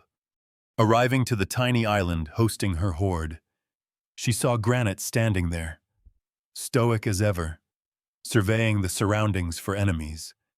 Nothing had gone wrong during her absence. Then, good. She still needed to improve defenses. More thralls might be in order. She'd considered subjugating an ore cruncher, but had decided against it. With 5 slots, she wanted a better quality of candidates, not sapients like Aelin, because of the obvious ethical issues, but powerful monsters to stand guard or run errands. Sable set Aelin down onto the island, then settled into the grass herself. The goblin girl recovered quicker than usual, shivering, but shortly straightening herself out. Not a fan of flying, but growing used to it. She looked around the island, noting the hoard and Granite, then nodded to herself. So, she said, turning to Sable, how'd the hunt go? Fair, Sable said. Mana is a limiting point. She caught the goblin girl up on her situation. She'd found an easy companionship with Aelin, though didn't intend on letting the relationship become too casual. But she could trust her and accept advice. Their fates had been tied. And it might not be the best advice, considering who Aelin was, but not useless either. Granite stood solemnly during the brief talk, not interjecting his opinion. Sable appreciated the firm stone golem, even if he wasn't the smartest. There were pluses and minuses to subjugating sapients versus monsters, though she was concerned about his advancement. Aelin seemed intent on leveling up and becoming a greater asset to Sable. But if Granite stood guard all day and never encountered enemies, then he would quickly grow outdated. Sable could always ditch him and enlist another monster. The idea made her grimace, though it seemed disloyal. Her dragon half sneered at the sentimentality. Sable didn't want to treat people as disposable, but in the case of a half-sentient stone monster, was it really that bad? She put the issue off for later. Well, Aelin eventually said, I think you're right. You've got them cowed, but pushed too hard. Sable nodded, though her pride did rear up. If they resisted, then she would demonstrate for them why they ought to fear her. Except she wouldn't. She didn't intend to commit genocide because a subjugated populace fought back. With the sun setting, Sable sprawled onto her meager hoard. With luck, she would recover the entirety of her mana pool overnight, basking in the gemstones she'd raided from the crypt of the ancestors. Even viewing the situation cynically, full recovery was possible. Her wealth might not be anything impressive, but her mana was equally meager. She was weak in both hoard and levels, and that might balance out. Nothing to do but find out. And, admittedly, she was exhausted.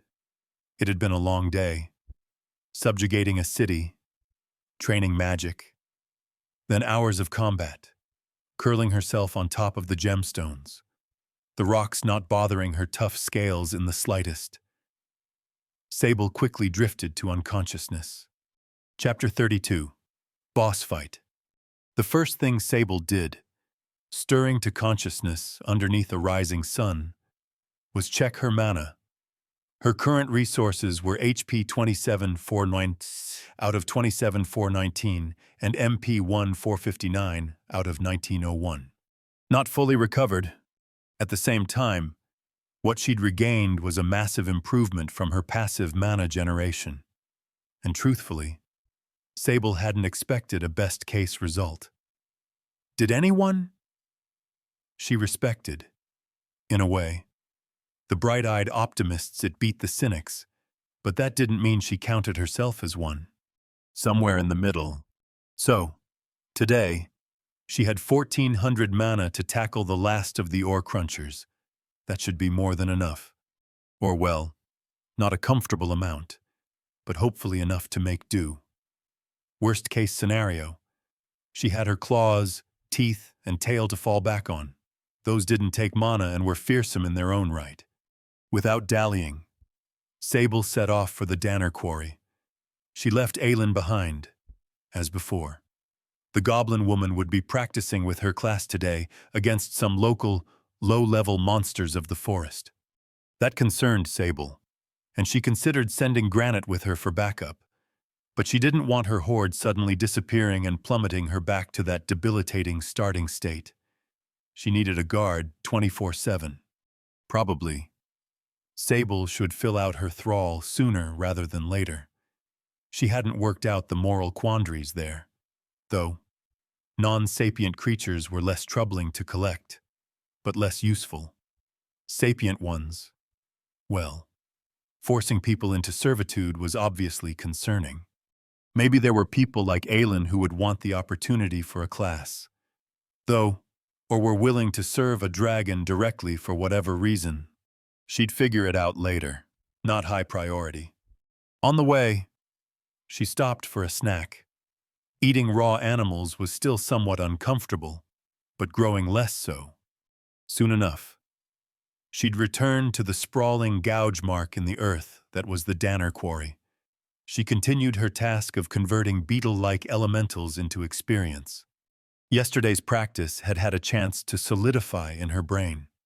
Spells flowed easier than ever, with fewer mistakes in the complex diagrams, which meant the spells were cheaper for the same effect. Her mana pool would stretch even further than she'd budgeted for. Not to the point she could blast indiscriminately, but with hope. She wouldn't need to rely heavily on her claws and teeth, as she'd first feared. The hours ticked by as Sable cleaned up the rest of the infestation. Each successive battle was more difficult than the previous, the enemies growing stronger as she worked inward, bigger, faster, and meaner. The greater ore crunchers were the superior opponents in every way. The fights even started to become difficult. The overwhelming advantage afforded to her by her draconic heritage dwindled, the level disparity and exhaustion closing the gap. Near the end of the quarry, encounters were taking her full attention and effort. She even started taking hits more than superficial ones. For the first time since Sable had arrived here, the beast's vicious strikes managed to draw blood. Even the ones where her defenses held left stinging bruises from the impacts. There was a limit to her so-called impervious scales. At a meager level 4, and with her stats still reduced by 50%, Sable simply didn't wield the full might of a dragon. By the time the dredges had been cleaned away, leaving only the hive mother, who chewed lazily away at her stony meal, ignorant to Sable's methodical eradication. Sable was exhausted and low on resources. Her remaining resources were HP 23,148 out of 27,419 and MP 393 out of 1901. 400 mana, 20% of her total mana pool. Was it enough to take down the boss? Sable wasn't sure. The Hive Mother was level 16, which meant a staggering 12-level gap. Beyond that, if she had to guess, the Hive Mother would be stronger for her level than a regular level 16, in the same way Sable was outrageously powerful for being level 4.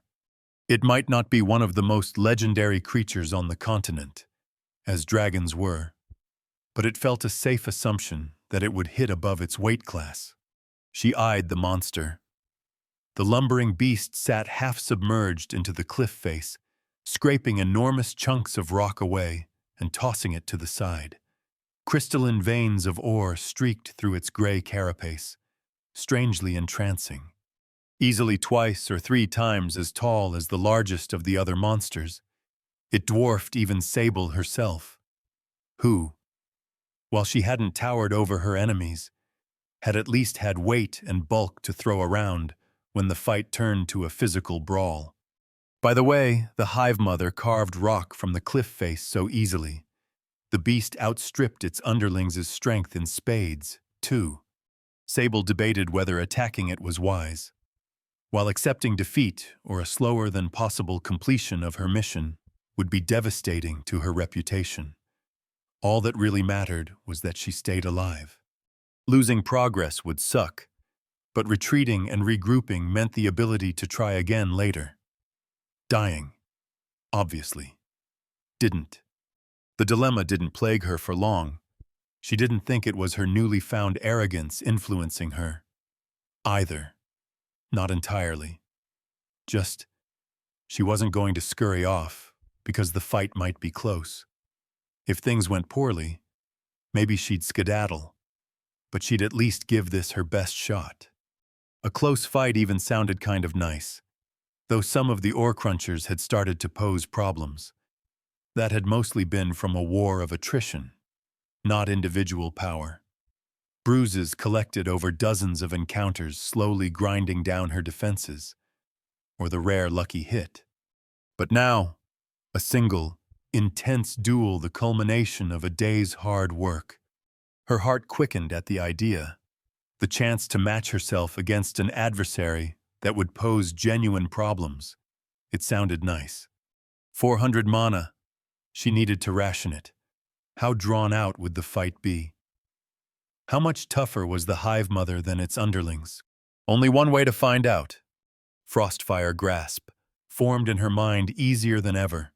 So many brutal hours of combat had yielded the results she'd hoped for. She had become many times more adept at spell work. As always, the spell's activation, even before its manifestation, drew the attention of her enemy. Inside the burrow the Hive Mother had been happily half-submerged into. The beast stiffened. Sable appreciated the advantageous positioning. The creature needed to scramble out and spin to face her, which bought Sable a comfortable moment to pour mana into her first spell. And pour mana she did. More mana meant a stronger effect, and this, Frostfire Grasp, would need to be several times stronger than the ones she used against the regular Aura Crunchers. The shard of crystalline magic shot forth, slamming into the ground underneath the Hive Mother. 3 rings of Frostfire ice burst upward in an icy prison, empowered more than any individual spell of Sable's yet almost 60 full points. Even considering its size, the beast was engulfed up to the chest by the centermost portion of the spell, securing her opponent in a magical prison. The Hive Mother thrashed.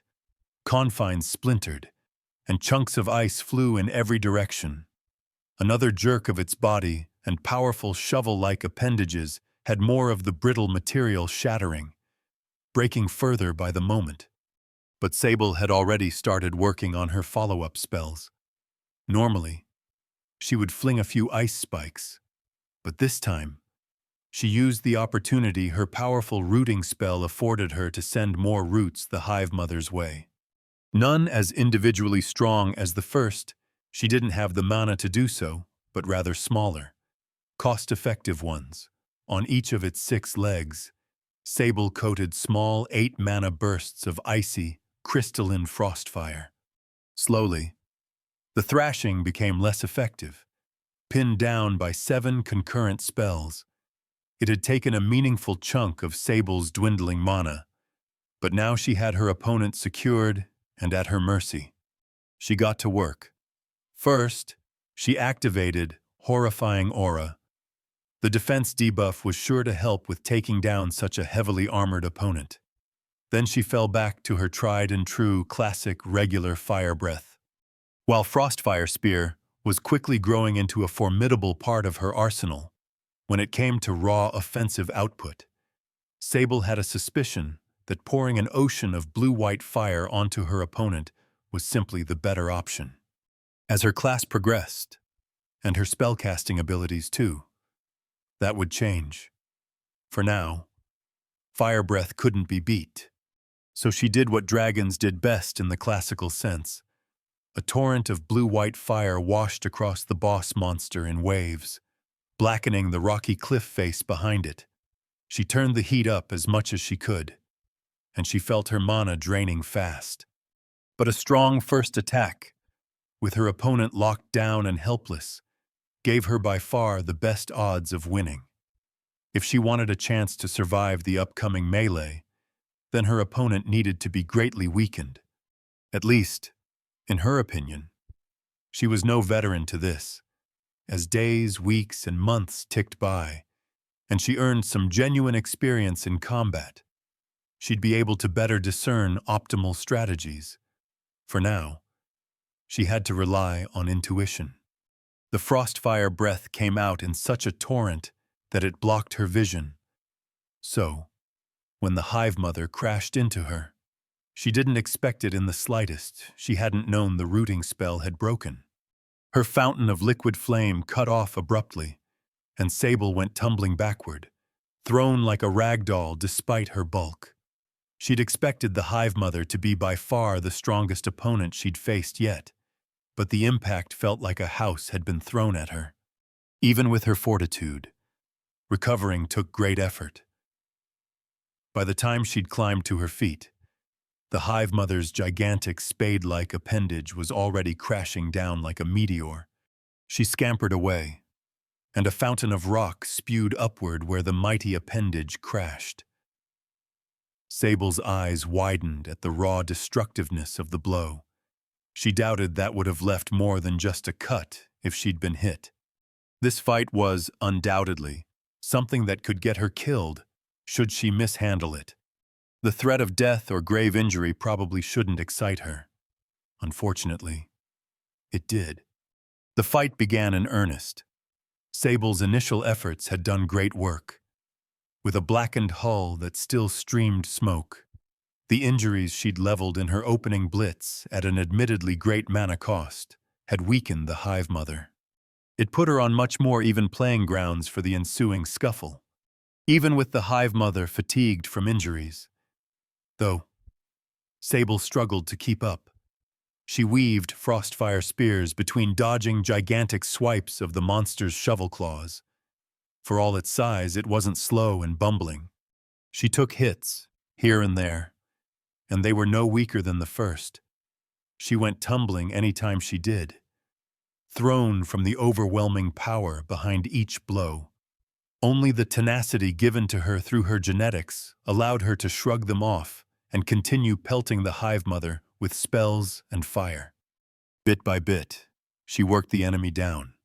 Near the end, mana pool dwindling into the double digits, and her mundane energy flagging too, she started to doubt whether she'd succeed. Did she try again later? Whether it was wise or not? She disregarded the thought entirely. Flee, not likely. She would see this through. It wasn't easy, but she made it happen. Bleeding, bruised, and exhausted physically and magically. Sable stood over the recently created corpse of a ore cruncher hive mother. The beast groaned one last time, then went silent. A moment later, her reward came. Her path, Frostfire Sorceress, advanced from level 4 to level 5. She also gained the skill, Arcana Specialty Enchant. Chapter 33, Debate. Sable rested on her haunches, panting and exhausted, as she considered her newest skill and basked in her triumph over her enemy. It was satisfying enough having taken the enormous creature down from a visceral standpoint, but punctuated by a level up and an intriguing new ability, it was intoxicating. A thick, heady emotion. Sable gained a new skill, Arcana Specialty, Enchant. This skill grants 100% potency on spells with a key rune of enchant. The skill description was the same as her Frostfire specialty, though swapping the appropriate rune out, enchant, 100% potency. Sable had never asked what that meant, exactly. From Roman, probably self-evident. Though, what was the rune enchant responsible for? Sable knew there could be significant variance in spells created with any given rune. Roman had given her a rundown on the topic. Something like Frostfire, when designed the proper way, could be bastardized into a simple lighting or heating spell. Roman had used the term effect adjacency. So what could enchant do, both as it was designed for and nearby effects? She didn't get the impression that the rune was meant in the improve armor and items way, or at least not exclusively, but rather the older, more traditional sense, mind-altering effects. Literally, to enchant someone to put them under a spell. When Sable had first met Aelin, she'd asked if she had laid down enchantments on her hoard to protect it from intruders. At a guess, the ability in varying forms was foundational to dragons. Seeing how her first skill had been Dominate, which directly took over other sentient minds and gave Sable the ability to coerce them, it made sense she'd receive a branch of magic in line with that capability. Sable swayed on her feet, even settled onto her haunches as she was. Thinking was difficult. She'd lost blood, not a deadly amount, but with her injuries added to her exhaustion, she found it difficult to keep her thoughts steady. She was interested in this newest skill of hers, but maybe deeper consideration should be saved for later. A nice nap, time to recuperate and bask on top of her hoard, sounded heavenly. She inspected the monster she'd taken down. It was by far the most powerful she'd faced. It had posed real threat to her, and while a real threat to a juvenile dragon wasn't some world-shaking power, it wasn't weak either. Even Skatik, the leading city of a notable northern goblin tribe, had decided the ore cruncher infestation too unpleasant to deal with. So, maybe not a legendary beast, but a fearsome foe. Shouldn't fearsome foes drop appropriate loot or something of worth? Maybe the raw resources extractable from the creature's corpse would be valuable. seeing how its carapace had been able to withstand her fire breath and her spells. Even glutted with mana, it could surely make good armor, and maybe other parts of its biology. She didn't know for certain, but she suspected it would be worth keeping. So, naturally, she decided to lug it back to base. Sable had grown many times in strength since carrying granite across the forest, but this monster was also many times his size, several times Sable's size. She managed to get it into the air, but the burdensome weight, combined with her injuries, meant it wasn't a pleasant task. Fortunately, Soar still worked. She was out of combat, so the ability granted her an impressive movement speed bonus, weighed down by an enormous monster corpse. Though, she made much worse time than usual, and while Lake Plate Glass wasn't that far away, when slowed down, bleeding, and tired, it took longer than she'd have preferred to make it back home. When she had, she set the beast down next to her tiny pile of gems, curled up on top of her hoard, and took a much-deserved nap. Chieftain Kirak, once called the Scourge of the Red Wild, the Ironhide Conqueror, grunted as he settled himself into a chair, bones creaking more than the wood did. Age had taken its toll, as it did to everyone, even the classed. For a goblin entering his 30s, he was in remarkably good shape. But not good shape. Most goblins simply didn't live to such an age. 30 was ancient. His class had kept his soul lingering in this world much longer than it ought to. Long enough. In fact, he was starting to be annoyed by it. "Let's hear it," Kirak said. "The Danner quarry has been cleared out," Draconic said. "One of our scouts saw the dragon carrying the Hive Mother's corpse away." Kirak digested this announcement, then sighed and rubbed his forehead. Not as weak as we hoped. Then, they'd been wise to concede to her demands. It was also reported, Draconic said carefully, that she seemed injured, bleeding, so not as strong as we feared, either. The cautious way he spoke the words suggested which side of the debate Draconic stood on. He wanted the dragon dead. Kirak wasn't surprised. Draconic was young, hot-headed though at least in a more subdued way than many, and growing in reputation and class. More than that, he was Roknar's son. It was in his blood to take the riskier path when offered great potential. Truthfully, a decade ago, Kirak would have had the same perspective, as Roknar, his old friend, had. It was irritating, in a way, that the dragon had found them at such a juvenile stage. Had the creature been even a few more months grown, a few levels deeper onto its path, then there would be no debate among the leadership of Skatik.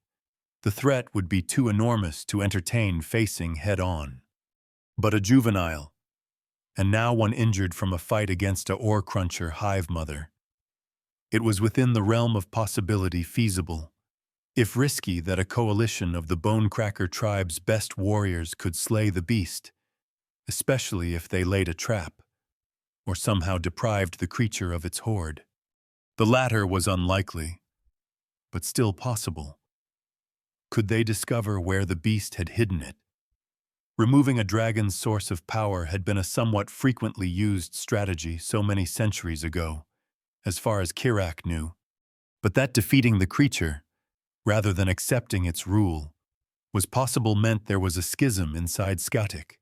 Within Kirak himself, even, had the dragon been an adult, they could have accepted their new life.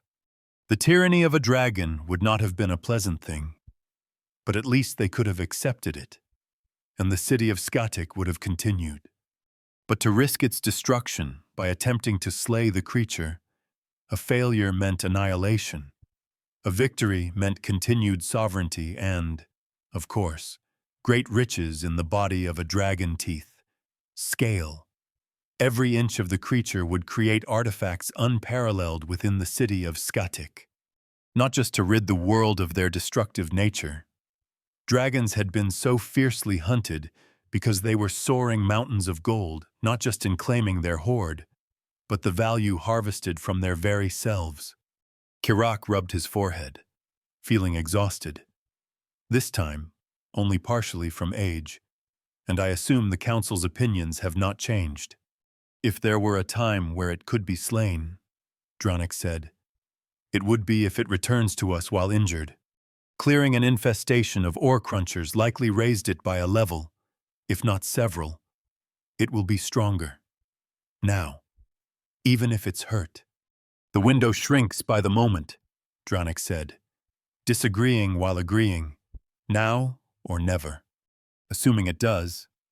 Indeed. Get close enough for us to lay an ambush, Kirak said. It seems to be keeping its distance deliberately. Everyone in the council had noted the dragon's refusal to set down for any meaningful period of time inside the city. For the most part, it had stayed decidedly in the sky, away even from the effective range of the ballistae, and used its enthralled minion, that poor young woman, to do her bidding. Draconic sneered. It knows it is weak, a coward. It is intelligent, Kirak growled. An opponent that knows her limits is far more dangerous than one who does not. That is why I'm so wary. Dragons weren't supposed to be intelligent. That said, dragons weren't supposed to exist, either. Kirak leaned back and sighed. Perhaps we could rebel in the short term, he said. But if the creature concedes an immediate loss and returns when we cannot resist, which would not be long, weeks, perhaps, of advancement, or if it simply chooses to terrorize us in ways we can't deal with, our only path to victory comes from an ambush followed by a direct fight. And we likely could not kill it if it chooses to flee from that encounter. I can't imagine a way to kill a dragon in a single strike to prevent that possibility. Can you? It's a dragon, Draconic said. It doesn't behave in such ways. And what do we know of dragons? Kirak snapped. Really, we have stories from centuries ago. Our records don't go nearly far enough back. Would you risk our tribe's fate on such uncertainty? Draconic stared at him, jaw clenched. I recall, he said, a great chieftain who has done exactly that, many times. Kirak sagged back into his chair. It was, unfortunately, an excellent point. Kirak had not forged the Bonecracker tribe through timidity. Do we have news of Gaidenrock? Not as of yet. Then go. I will decide with the council.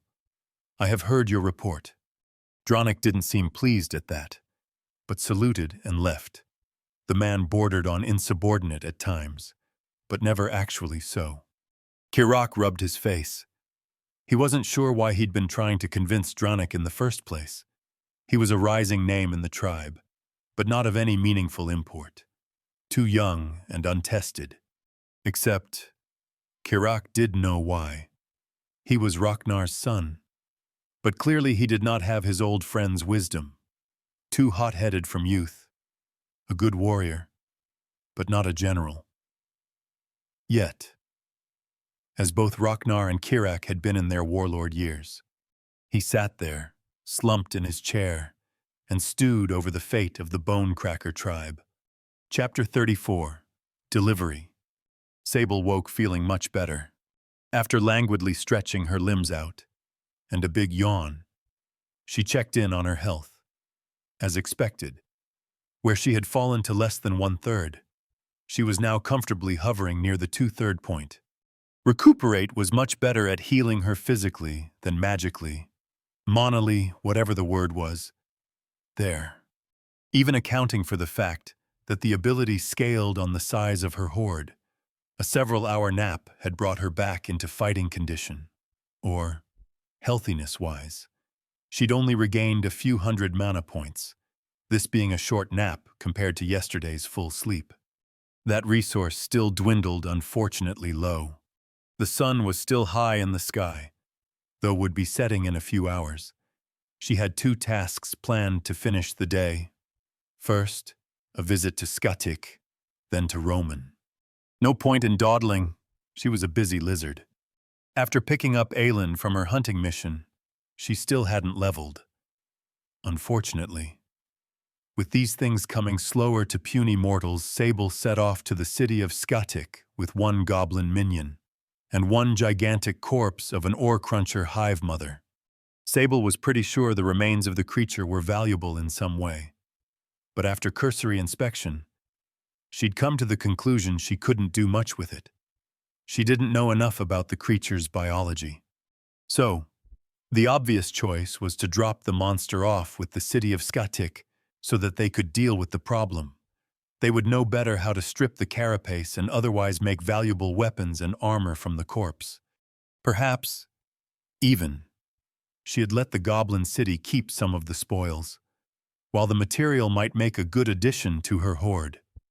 Her hoard wasn't highest priority. Truth told, Sable was worried about her relation to the city of Skatik. While they'd bent the knee in a nominal manner, she'd have to be pretty ignorant not to be worried about how tenable the situation was. She was pretty sure she'd well and cowed them who wanted to mess with a dragon. Even a young one, but her difficulty taking down the hive mother showed that she wasn't some world-ending threat. Powerful, yes, and in a few short weeks or months she might become what they feared, or much closer to it. But for now, clearly Sable wasn't one of the terrible legends spoken about in stories. Still plenty enough to raise a goblin city, especially if she were clever about it. But Sable suspected Skatik could put together a force that would cause her trouble in a direct fight. And from what she had seen, while a primitive people, they were also intelligent enough to deduce that. Hence, she didn't plan on staying long. A short trip, especially when she wasn't at full health. A quick show of goodwill, masqueraded, of course, as selfishness. But such was the tightrope Sable would need to walk the rest of her life. This time, when Sable set down into the city center, the public didn't go into a frenzy, more of a panicked retreat, but not on the same level as before. Were they getting used to her that quickly? How disappointing. The terror was much more fun. Rosita, the captain of the local garrison, was the one to meet Sable. Undoubtedly other important figures had been sent for, but Sable wasn't interested in waiting for them. Again. She didn't feel comfortable being down in the city proper while not at full health and mana. A quick discussion, and she would be gone. Her pride didn't like that, but Sable liked her well-being and not having to fulfill her threats of massacre much more than her pride. Using Aelin as a conduit, Sable informed Rosita of her demands. The enormous corpse of the hive mother made a good backdrop for the conversation. Sable could tell by the wary looks the woman sent the hulking, carapace-covered beast that while Sable had quantified her strength to the people of Skatik, she hadn't done so in a wholly negative manner, either. Maybe they knew she wasn't as fearsome as the legends, but being able to scuffle with a beast of that size and come out the victor and still be in mostly good health meant Sable was someone they didn't want to mess with. Especially since Sable had an intelligent mind, could fly, and wasn't bound by the same game-like rules that governed monsters. Sable detailed her task to Rosita. She wanted the valuable parts of the hive mother's body to be harvested, cleaned, and otherwise prepared. Then she dangled the show of goodwill that the city of Skatik could use some of the resources for their own crafting efforts. Rosita seemed stunned at that. So Sable had guessed right that the creature's corpse would be valuable. At a minimum, its tough exterior would make good armor. Sable vaguely alluded to wanting Skatik to have well-equipped warriors, because again, their success was hers, and she intended to siphon their future prosperity for her own benefit.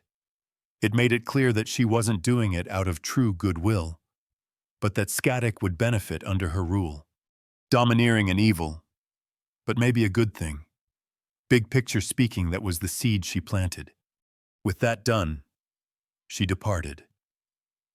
before Scatic had a chance to organize an offense if they indeed planned on something of the sorts, seeing her weakened. As she made the trip to Romans, Sable mused that she might be the only dragon to have first given to the city they'd conquered rather than take. And she did intend to take, soon enough. What use was a dominated city if she wasn't drawing taxes from it? But she thought it wise to let their situation digest in the minds of the leadership before she pressed. Maybe let the situation with Gaidenrock resolve. How long would it take them to hear the news? Plus, more time was nice. She would be making their relationship clear in short order. But the more leverage Sable had, the higher level, the more competent spellcaster. The better in health and mana, the more comfortable she would be doing so. And surely as the gap in power grew, the less likely rebellion would become. And, as she'd already noted, growing her hoard via demanding payment from Scatic wasn't her highest priority. She didn't need to put taxes into place so quickly. The boost in stats from lifting her hoard debuff would be nice, but she doubted whether a single payment would do the job. While wealthy for the Red Plains, it was clear Scatic simply didn't exist in the most prospering of lands. Progress would come from dominating many cities and tribes, not one. In short, Sable had to play the long game. This was a marathon, not a sprint. Though, a bit of a sprint, too. She needed to gain levels in spellcasting competence as fast as possible, because she doubted she'd continue to skate by with no real conflict, even if Scatic itself didn't try to hunt her. As her name spread, someone would. Plus, she wanted to dominate more powerful lands too, not just the unimportant goblin tribes. Sable thudded down into the ground in front of Roman's cabin. A string of curses spewed from inside as glassware and cabinets rattled lightly from her bulk, impacting the ground. Sable tried not to take insult. She supposed a dragon wasn't the most welcome of visitors, and Roman, not the most eager of hosts. The door swung open, and green eyes glared up at her. What Roman demanded. Lady Sable wishes to practice with her newest branch of magic, Aelin said. You will aid her with this. Roman wiped her hand down her face, then said, Give me a minute. She slammed the door shut. Such an irritable woman. I like her, Aelin said. Funny enough, Sable did too. Chapter 35, Enchant. Since Sable was low on mana, she couldn't train as extensively as she wanted. Fortunately, even low mana applications of her abilities provided practice in the form of raw mechanical ability. There was a difference in handling a large amount of mana, perhaps analogous to swinging a heavier sword versus a lighter one, but she could conserve that valuable resource while still learning, just not as effectively as she'd prefer. More than actual practice, though. Sable had wanted to talk with Roman.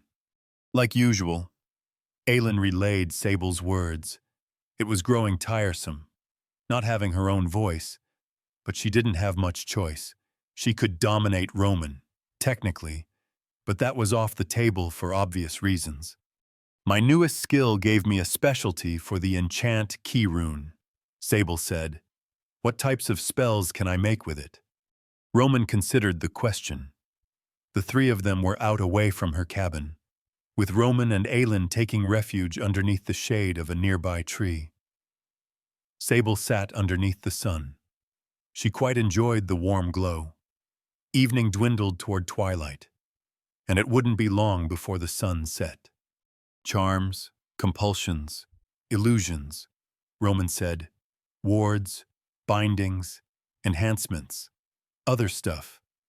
Those are the big ones that come to mind. Enhancements. Sable said, that application stuck out most. She had assumed the rest. What kind to people or items? Both. Depends on the spell. She snorted. Good luck. Though, it's not a tenth as simple as something like a primordial element. Runes like ice and fire are easy, relatively speaking. But manipulating a person's mind or layering magical effects onto items or people. She gave Sable a significant look, and Sable picked up the implication. While Sable had unlocked a specialty with the key rune, that didn't mean she could make full use of it. Especially when I can't train you properly, Roman added. It's hardly a field I have practice in. Guiding you on something as simple as a fire derivative was more than possible. But a difficult sub-specialty unrelated to my own, no. You'd need a proper teacher. Roman chewed her lip, then conceded. Maybe we could work out some basic applications. But that's it. A proper teacher, Sable said. How would I find one of those? Out here you won't. And that means, these backwaters, Roman asked flatly. You could find a teacher, maybe, but a proper one. Definitely not. I would want a scholar, Sable said, from a more civilized kingdom, a classically trained mage. That's... yeah, what I meant. She gave Sable an odd look, and Sable realized she had, again, spoken in a way that didn't make sense with her origin as a newly born beast. But Roman was already suspicious of Sable, so whatever. If you wanted to earn any real sort of competency, at least, which it seems like you do. Aelin had adopted a frown at the conversation, obviously not pleased about her entire people being called uncivilized. But she didn't comment. That's troubling, Sable said. I don't intend to reveal myself to stronger territories until I'm better prepared. Smart, Roman said. You'd be mounted in some king's banquet hall within the week. Sable bristled at that, but she pushed it away. Roman was just speaking exactly what Sable's own concern was. Still, this woman should show some respect.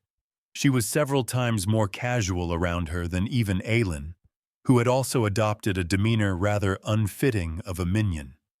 On the other hand, Sable appreciated the casual tone. She had a lot bigger to worry about than making friends, and Roman certainly wasn't even that. But some regular human interaction was nice, too. So, a solution. Roman shrugged. I can teach you some basics, I guess. Fumble through it. But we could get some basic spells going. Illusions and wards probably aren't too hard. Minor, straightforward enhancements too, like a strength buff or something. But what would a longer-term plan be? You think I know I'd figure you need to head to a city. No way around it. She paused. A human one, she clarified. Then, she paused again. Or an orc one, I suppose. Brutish sort. But they're good mages, better fighters, but not horrible at magic, else the war wouldn't be lasting so long. But how without revealing myself? Beats me. When do you get your half-dragon form? Another confirmation that that would be coming. Eventually. I don't know. Guess if you get good with illusions, you could masquerade around, even with your current form. Doesn't fix the physical issues. Though, she ran an amused look up and down Sable's body, which would decidedly not maneuver well inside a city. Anyway, that's for you to figure out. Besides, you've got some work to do with the basics before you need to worry about complex applications. That was fair. It was a problem Sable would have to mull over and solve in the future. A real tutor. Or tutors. Specific to her enchantment magic and maybe one specialized toward frostfire, as well. Though simple ice or fire would be more likely to on. She had intended to explore more complex societies at some point. Regardless. Simply for the experience and knowledge she could glean. Let's start with illusions, Sable said. That would be crucial toward that goal. Maybe illusions, combined with a half-dragon form, would mean she could navigate regular society without immediately being found out. Though when, or even if, she would be receiving a human-like form was up in the air. Plus, illusions sounded useful in general. When Sable's livelihood depended on her image, then something that created images was sure to be helpful. Roman snorted. Just start with illusions, she said. Yeah, sure. Let me do that. She grumbled, then unlatched a pouch and pulled out a notebook. Let me see what I can figure out. This'll be an ordeal for both of us, I suspect. It was, as Roman had suggested it would be, much clumsier progress than with learning Frostfire. Structuring an illusion took far more nuance than a bolt of icy flame. And not just that. Sable was on a budget. With her mana pool unfortunately drained, she kept her spells to using only a few points each, which was enough to activate them. But, with the added complexity and reduced efficiency of spell design considering this wasn't Roman's area of expertise, the results were quite shoddy. Still, as time ticked by and the two mages practiced, Sable started fumbling simple illusions together. Along with that, they designed a warding spell, something that influenced entities to avoid a designated area. Obviously, Sable focused on the ability because of its use for her hoard. In its current state, it wouldn't do much more than be a vague deterrent to weak creatures. But in the future, with proper supplies and mana, it could be as effective as guards themselves. Finally, they experimented with basic enchantments of the magical effect-granting kind, as would go on a person or item. Those were the weakest of the bunch as far as mana efficiency went, and also the most difficult. Sable was interested in them for practical reasons, though, to help Aelin, layering offensive and defensive enchantments onto the goblin, and her weapons and armor, would make Sable feel much better about letting the woman go out and about, fighting monsters. She couldn't keep her minions from danger entirely, but if one of them got hurt under her orders, well, the Tyrant monster facade was just that. Sable would feel awful. Since she wanted to start working on regenerating her mana, she didn't let herself get carried away. Sooner than she'd have liked, she cut their training off. Before heading back to rest on her hoard, and perhaps she'd seek out some monsters to hunt in the interim. Since it wouldn't be time to sleep, she had one more topic she wanted to talk with Roman about. Our skills give us specialties with certain key runes, Sable said, but does that mean we can learn any key rune we want for reduced effectiveness? To an extent. Potency doesn't just mean how effective the spell is, Roman said. Or maybe it does. I'm unsure. But I'll tell you this, it's much harder to use key runes you don't have affinities to. How much so? Far more than twice as hard, despite what the description would suggest, but possible. In fact, it's standard practice for most mages to learn basic utility spells, lanterns, heating and cooling effects. Sound blocking, though, that last one is trickier. I see, Sable said. And if I wanted to learn those, you could teach me. Roman seemed perplexed. The answer is yes. But why? Sable paused. She guessed. Though they sounded useful on a superficial consideration, she couldn't imagine much actual use. She was immune to extreme temperatures, had fire breath for light and perfect night sight besides, and when it came to sound blocking, she only spoke through telepathy. Perhaps not immediately useful, Sable agreed. That said, she did want to learn more mundane spells simply for future usage, while honing her specialties took highest priority. Having a breadth of abilities to call on felt simply wise. Always better to have more tools in the toolkit, in her opinion. Chapter 36, Tribute. Sable finished the day up with some hunting, then returned to her hoard for a long night's rest. Like usual, recuperate did wonders for her health and mana. Not as much as she'd prefer, since her hoard was still so meager, but enough to put her above the halfway point in mana, and to mostly top off her health again. With that safety net returned, Sable wanted to actually benefit from having taken over Skatic. So far, the city had been hers in name only. Yesterday and the day before, She hadn't wanted to demand a tribute because she figured letting their situation settle in was smarter, especially while injured. But now that she had recovered, and some time had passed, it was time she claimed her spoils of war. She didn't know if they'd received news of Gadenrock yet, but she didn't know how long that would take to confirm or deny how fast information traveled in this medieval society. And she needed quicker mana regeneration if she wanted to advance faster. A pallet of gold bars would do wonders toward that goal, seeing how Recuperate scaled with her riches. Not that Skatic would have pallets of gold.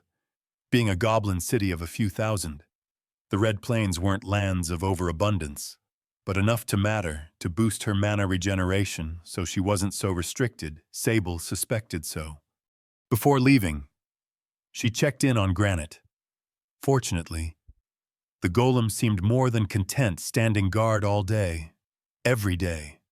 To be fair, he was a pile of animated rocks. He'd even reverted to his natural state, the way Sable had first found him masquerading at a bundle of debris. Amusingly, she could communicate with him while he was disguised in that way. She and Aelin set off to Skatic shortly afterward. The city almost didn't panic when Sable arrived. This time, it was, to be honest, a bit disappointing. Battalion leader Alanis fielded Sable. He was a sterner, harsher man than Chieftain Kirak, but easier to read. Sable preferred dealing with him. The weathered leader of this city seemed too keen for her to be fully comfortable around. She had no idea if he had accepted his fate or was plotting something, and that bothered her. The corpse of the Hive Mother, Sable said. Have you prepared it? The mineral heart has been extracted and cleaned, Alanis said. The carapace as well, but further preparation will take another day or more. Mineral heart. Alanis paused, then answered, Aura crunchers eat rock and ore. Some of the byproduct forms a hardened, condensed ball of material inside them, and for one extracted from a hive mother. Alanis looked mildly amused. We don't have the tools to work with it, even if we wanted. Too dense. And it's valuable. We assumed you would claim it. Sable sniffed. The answer to that obvious. She had had no idea there'd be such a resource to extract from the corpse. But now that she'd found out, of course she intended to add it to her collection. She wondered whether heading back to the quarry and extracting the smaller mineral hearts would be wise. Then, each ore cruncher had one of these mineral hearts. It seemed like an easy harvest. Continue to prepare the rest of the beast. Sable said, I'll retrieve the parts I wish to keep at a later date. For now, take me to your treasury. Alanis's expression shifted. She wouldn't call it displeasure, but something close. Obviously, he didn't want his city being robbed, which was what this was, effectively. At the same time, he'd been expecting it. The leadership of Skatic had undoubtedly been waiting for Sable to lay claim to a portion of their riches, and had discussed how they would handle it. He gave a respectful, if not enthusiastic, bow. Yes, Lady Sable, and send for a method of transport. Sable said, some means to secure the material in flight. Alanis did so, sending a subordinate scurrying off with instructions. He led them through the streets. Sable stayed tense during the trip. This was one of the few times she had landed into the city proper and walked around for an extended length of time. Most trips. She set Aelin down and used her to relay her words. Sable was safer in the air, and without knowing how mutinous or even powerful the classed warriors of Skatic were, she hadn't wanted to take risks. But that wasn't something she could avoid forever. Indeed, being too careful would have an opposite effect. It reduced how intimidated her opponents were of her. We received word of Gadenrock last night, Alanis said. Sable almost stumbled, which also wouldn't have been great for her image. Fortunately, she kept outwardly composed, continuing to trail down the streets, headed for Skatic's treasury. There is no Gadenrock, she sneered. Despite the facade of unconcern, sable sweat bullets. Had they uncovered the truth of that situation, then? Or had the news been vague enough to support her claims? Indeed, Alanis said, for miles in each direction. Only charred landscape remains, reduced to ash by dragonfire. Sable said nothing. Then, oddly, the conversation took a turn she hadn't expected. My son died in a raid orchestrated by the Rustspike tribe, Alanis said, led by Splint, a general of Gadenrock. I never expected such violent retribution to come to him. The battalion leader's lips pulled back into a look of grim satisfaction. So, I wanted to give you my personal thanks. Though I wish I could have finished him myself, this is an acceptable alternative. Again. Sable didn't reply. But for a different reason. This time. She masqueraded the lack of response as haughtiness, as if not thinking the man's words worth responding to. But in truth, she didn't reply because she was caught off guard, troubled, even. This man was glad she'd turned a city of thousands into ash, that so many innocents had been caught up in it. She shouldn't be surprised, though. These were violent, primitive peoples, for all Sable hadn't experienced it firsthand. Even Aylin herself didn't seem that bothered for having been enlisted by a tyrant. She didn't seem eager to be burning down cities, but neither had she ever protested the idea too loudly, had resigned herself to it, even happily. Regardless, Alanis said, if you've chosen the Bonecracker tribe as your first territory and taken off Rustspike's head, what are your plans? Absorb Rustspike land into our own, with Gadenrock gone. Near 100 miles of territory has no leaders. The Stonegrins or Nightshades have surely received the news too, and are gathering their warbands. He gave Sable a sideways look, questioning. Right. Somehow Sable hadn't considered the power vacuum that would appear with the destruction of a major tribe's capital, and seeing how she'd laid claim to Bonecracker territory, with obvious plans for more, the first conquest from a logical standpoint would be to annex Rustspike land into her first territory's rule, with Sable at the head of the war effort, presumably. Sable suspected that this discovery was a mitigating factor in the eyes of Bonecracker leadership when it came to her tyranny. Maybe the idea of a dragon at their head wasn't pleasing, but now that they'd received news of Gadenrock, confirming Sable's threats held weight, and also the opportunity to expand their claim to the Red Plains by seizing Rustspike territory well. They saw the benefits in accepting her, too. Namely, avoiding destruction, and secondarily, their own fortunes increasing. The entirety of the Red Plains will be mine, Sable said, half answering his question, Rustspike territory included. Alanis nodded, seeming satisfied at the response even if Sable hadn't given anything of substance.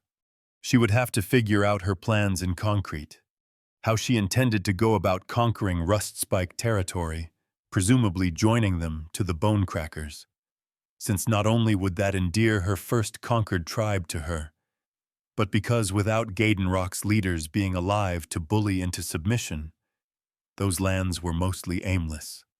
Hence why Alanis had said several tribes would be vying for the lands. And what did Sable plan to do about that fight back against them? Hopefully she could intimidate them into surrendering. But what if she couldn't? A fight was the obvious answer. But was Sable actually willing to put an end to those skirmishes and assert her dominance? She wouldn't go on wholesale massacres. But if she planned on building an empire, violence would be necessary. It was a hard fact to digest, but she'd known it from the outset. There hadn't been a kingdom built in history without some manner of blood. And Sable could seek to minimize that, and she would, but eliminating it entirely, not a chance. To some extent, she would have to fight.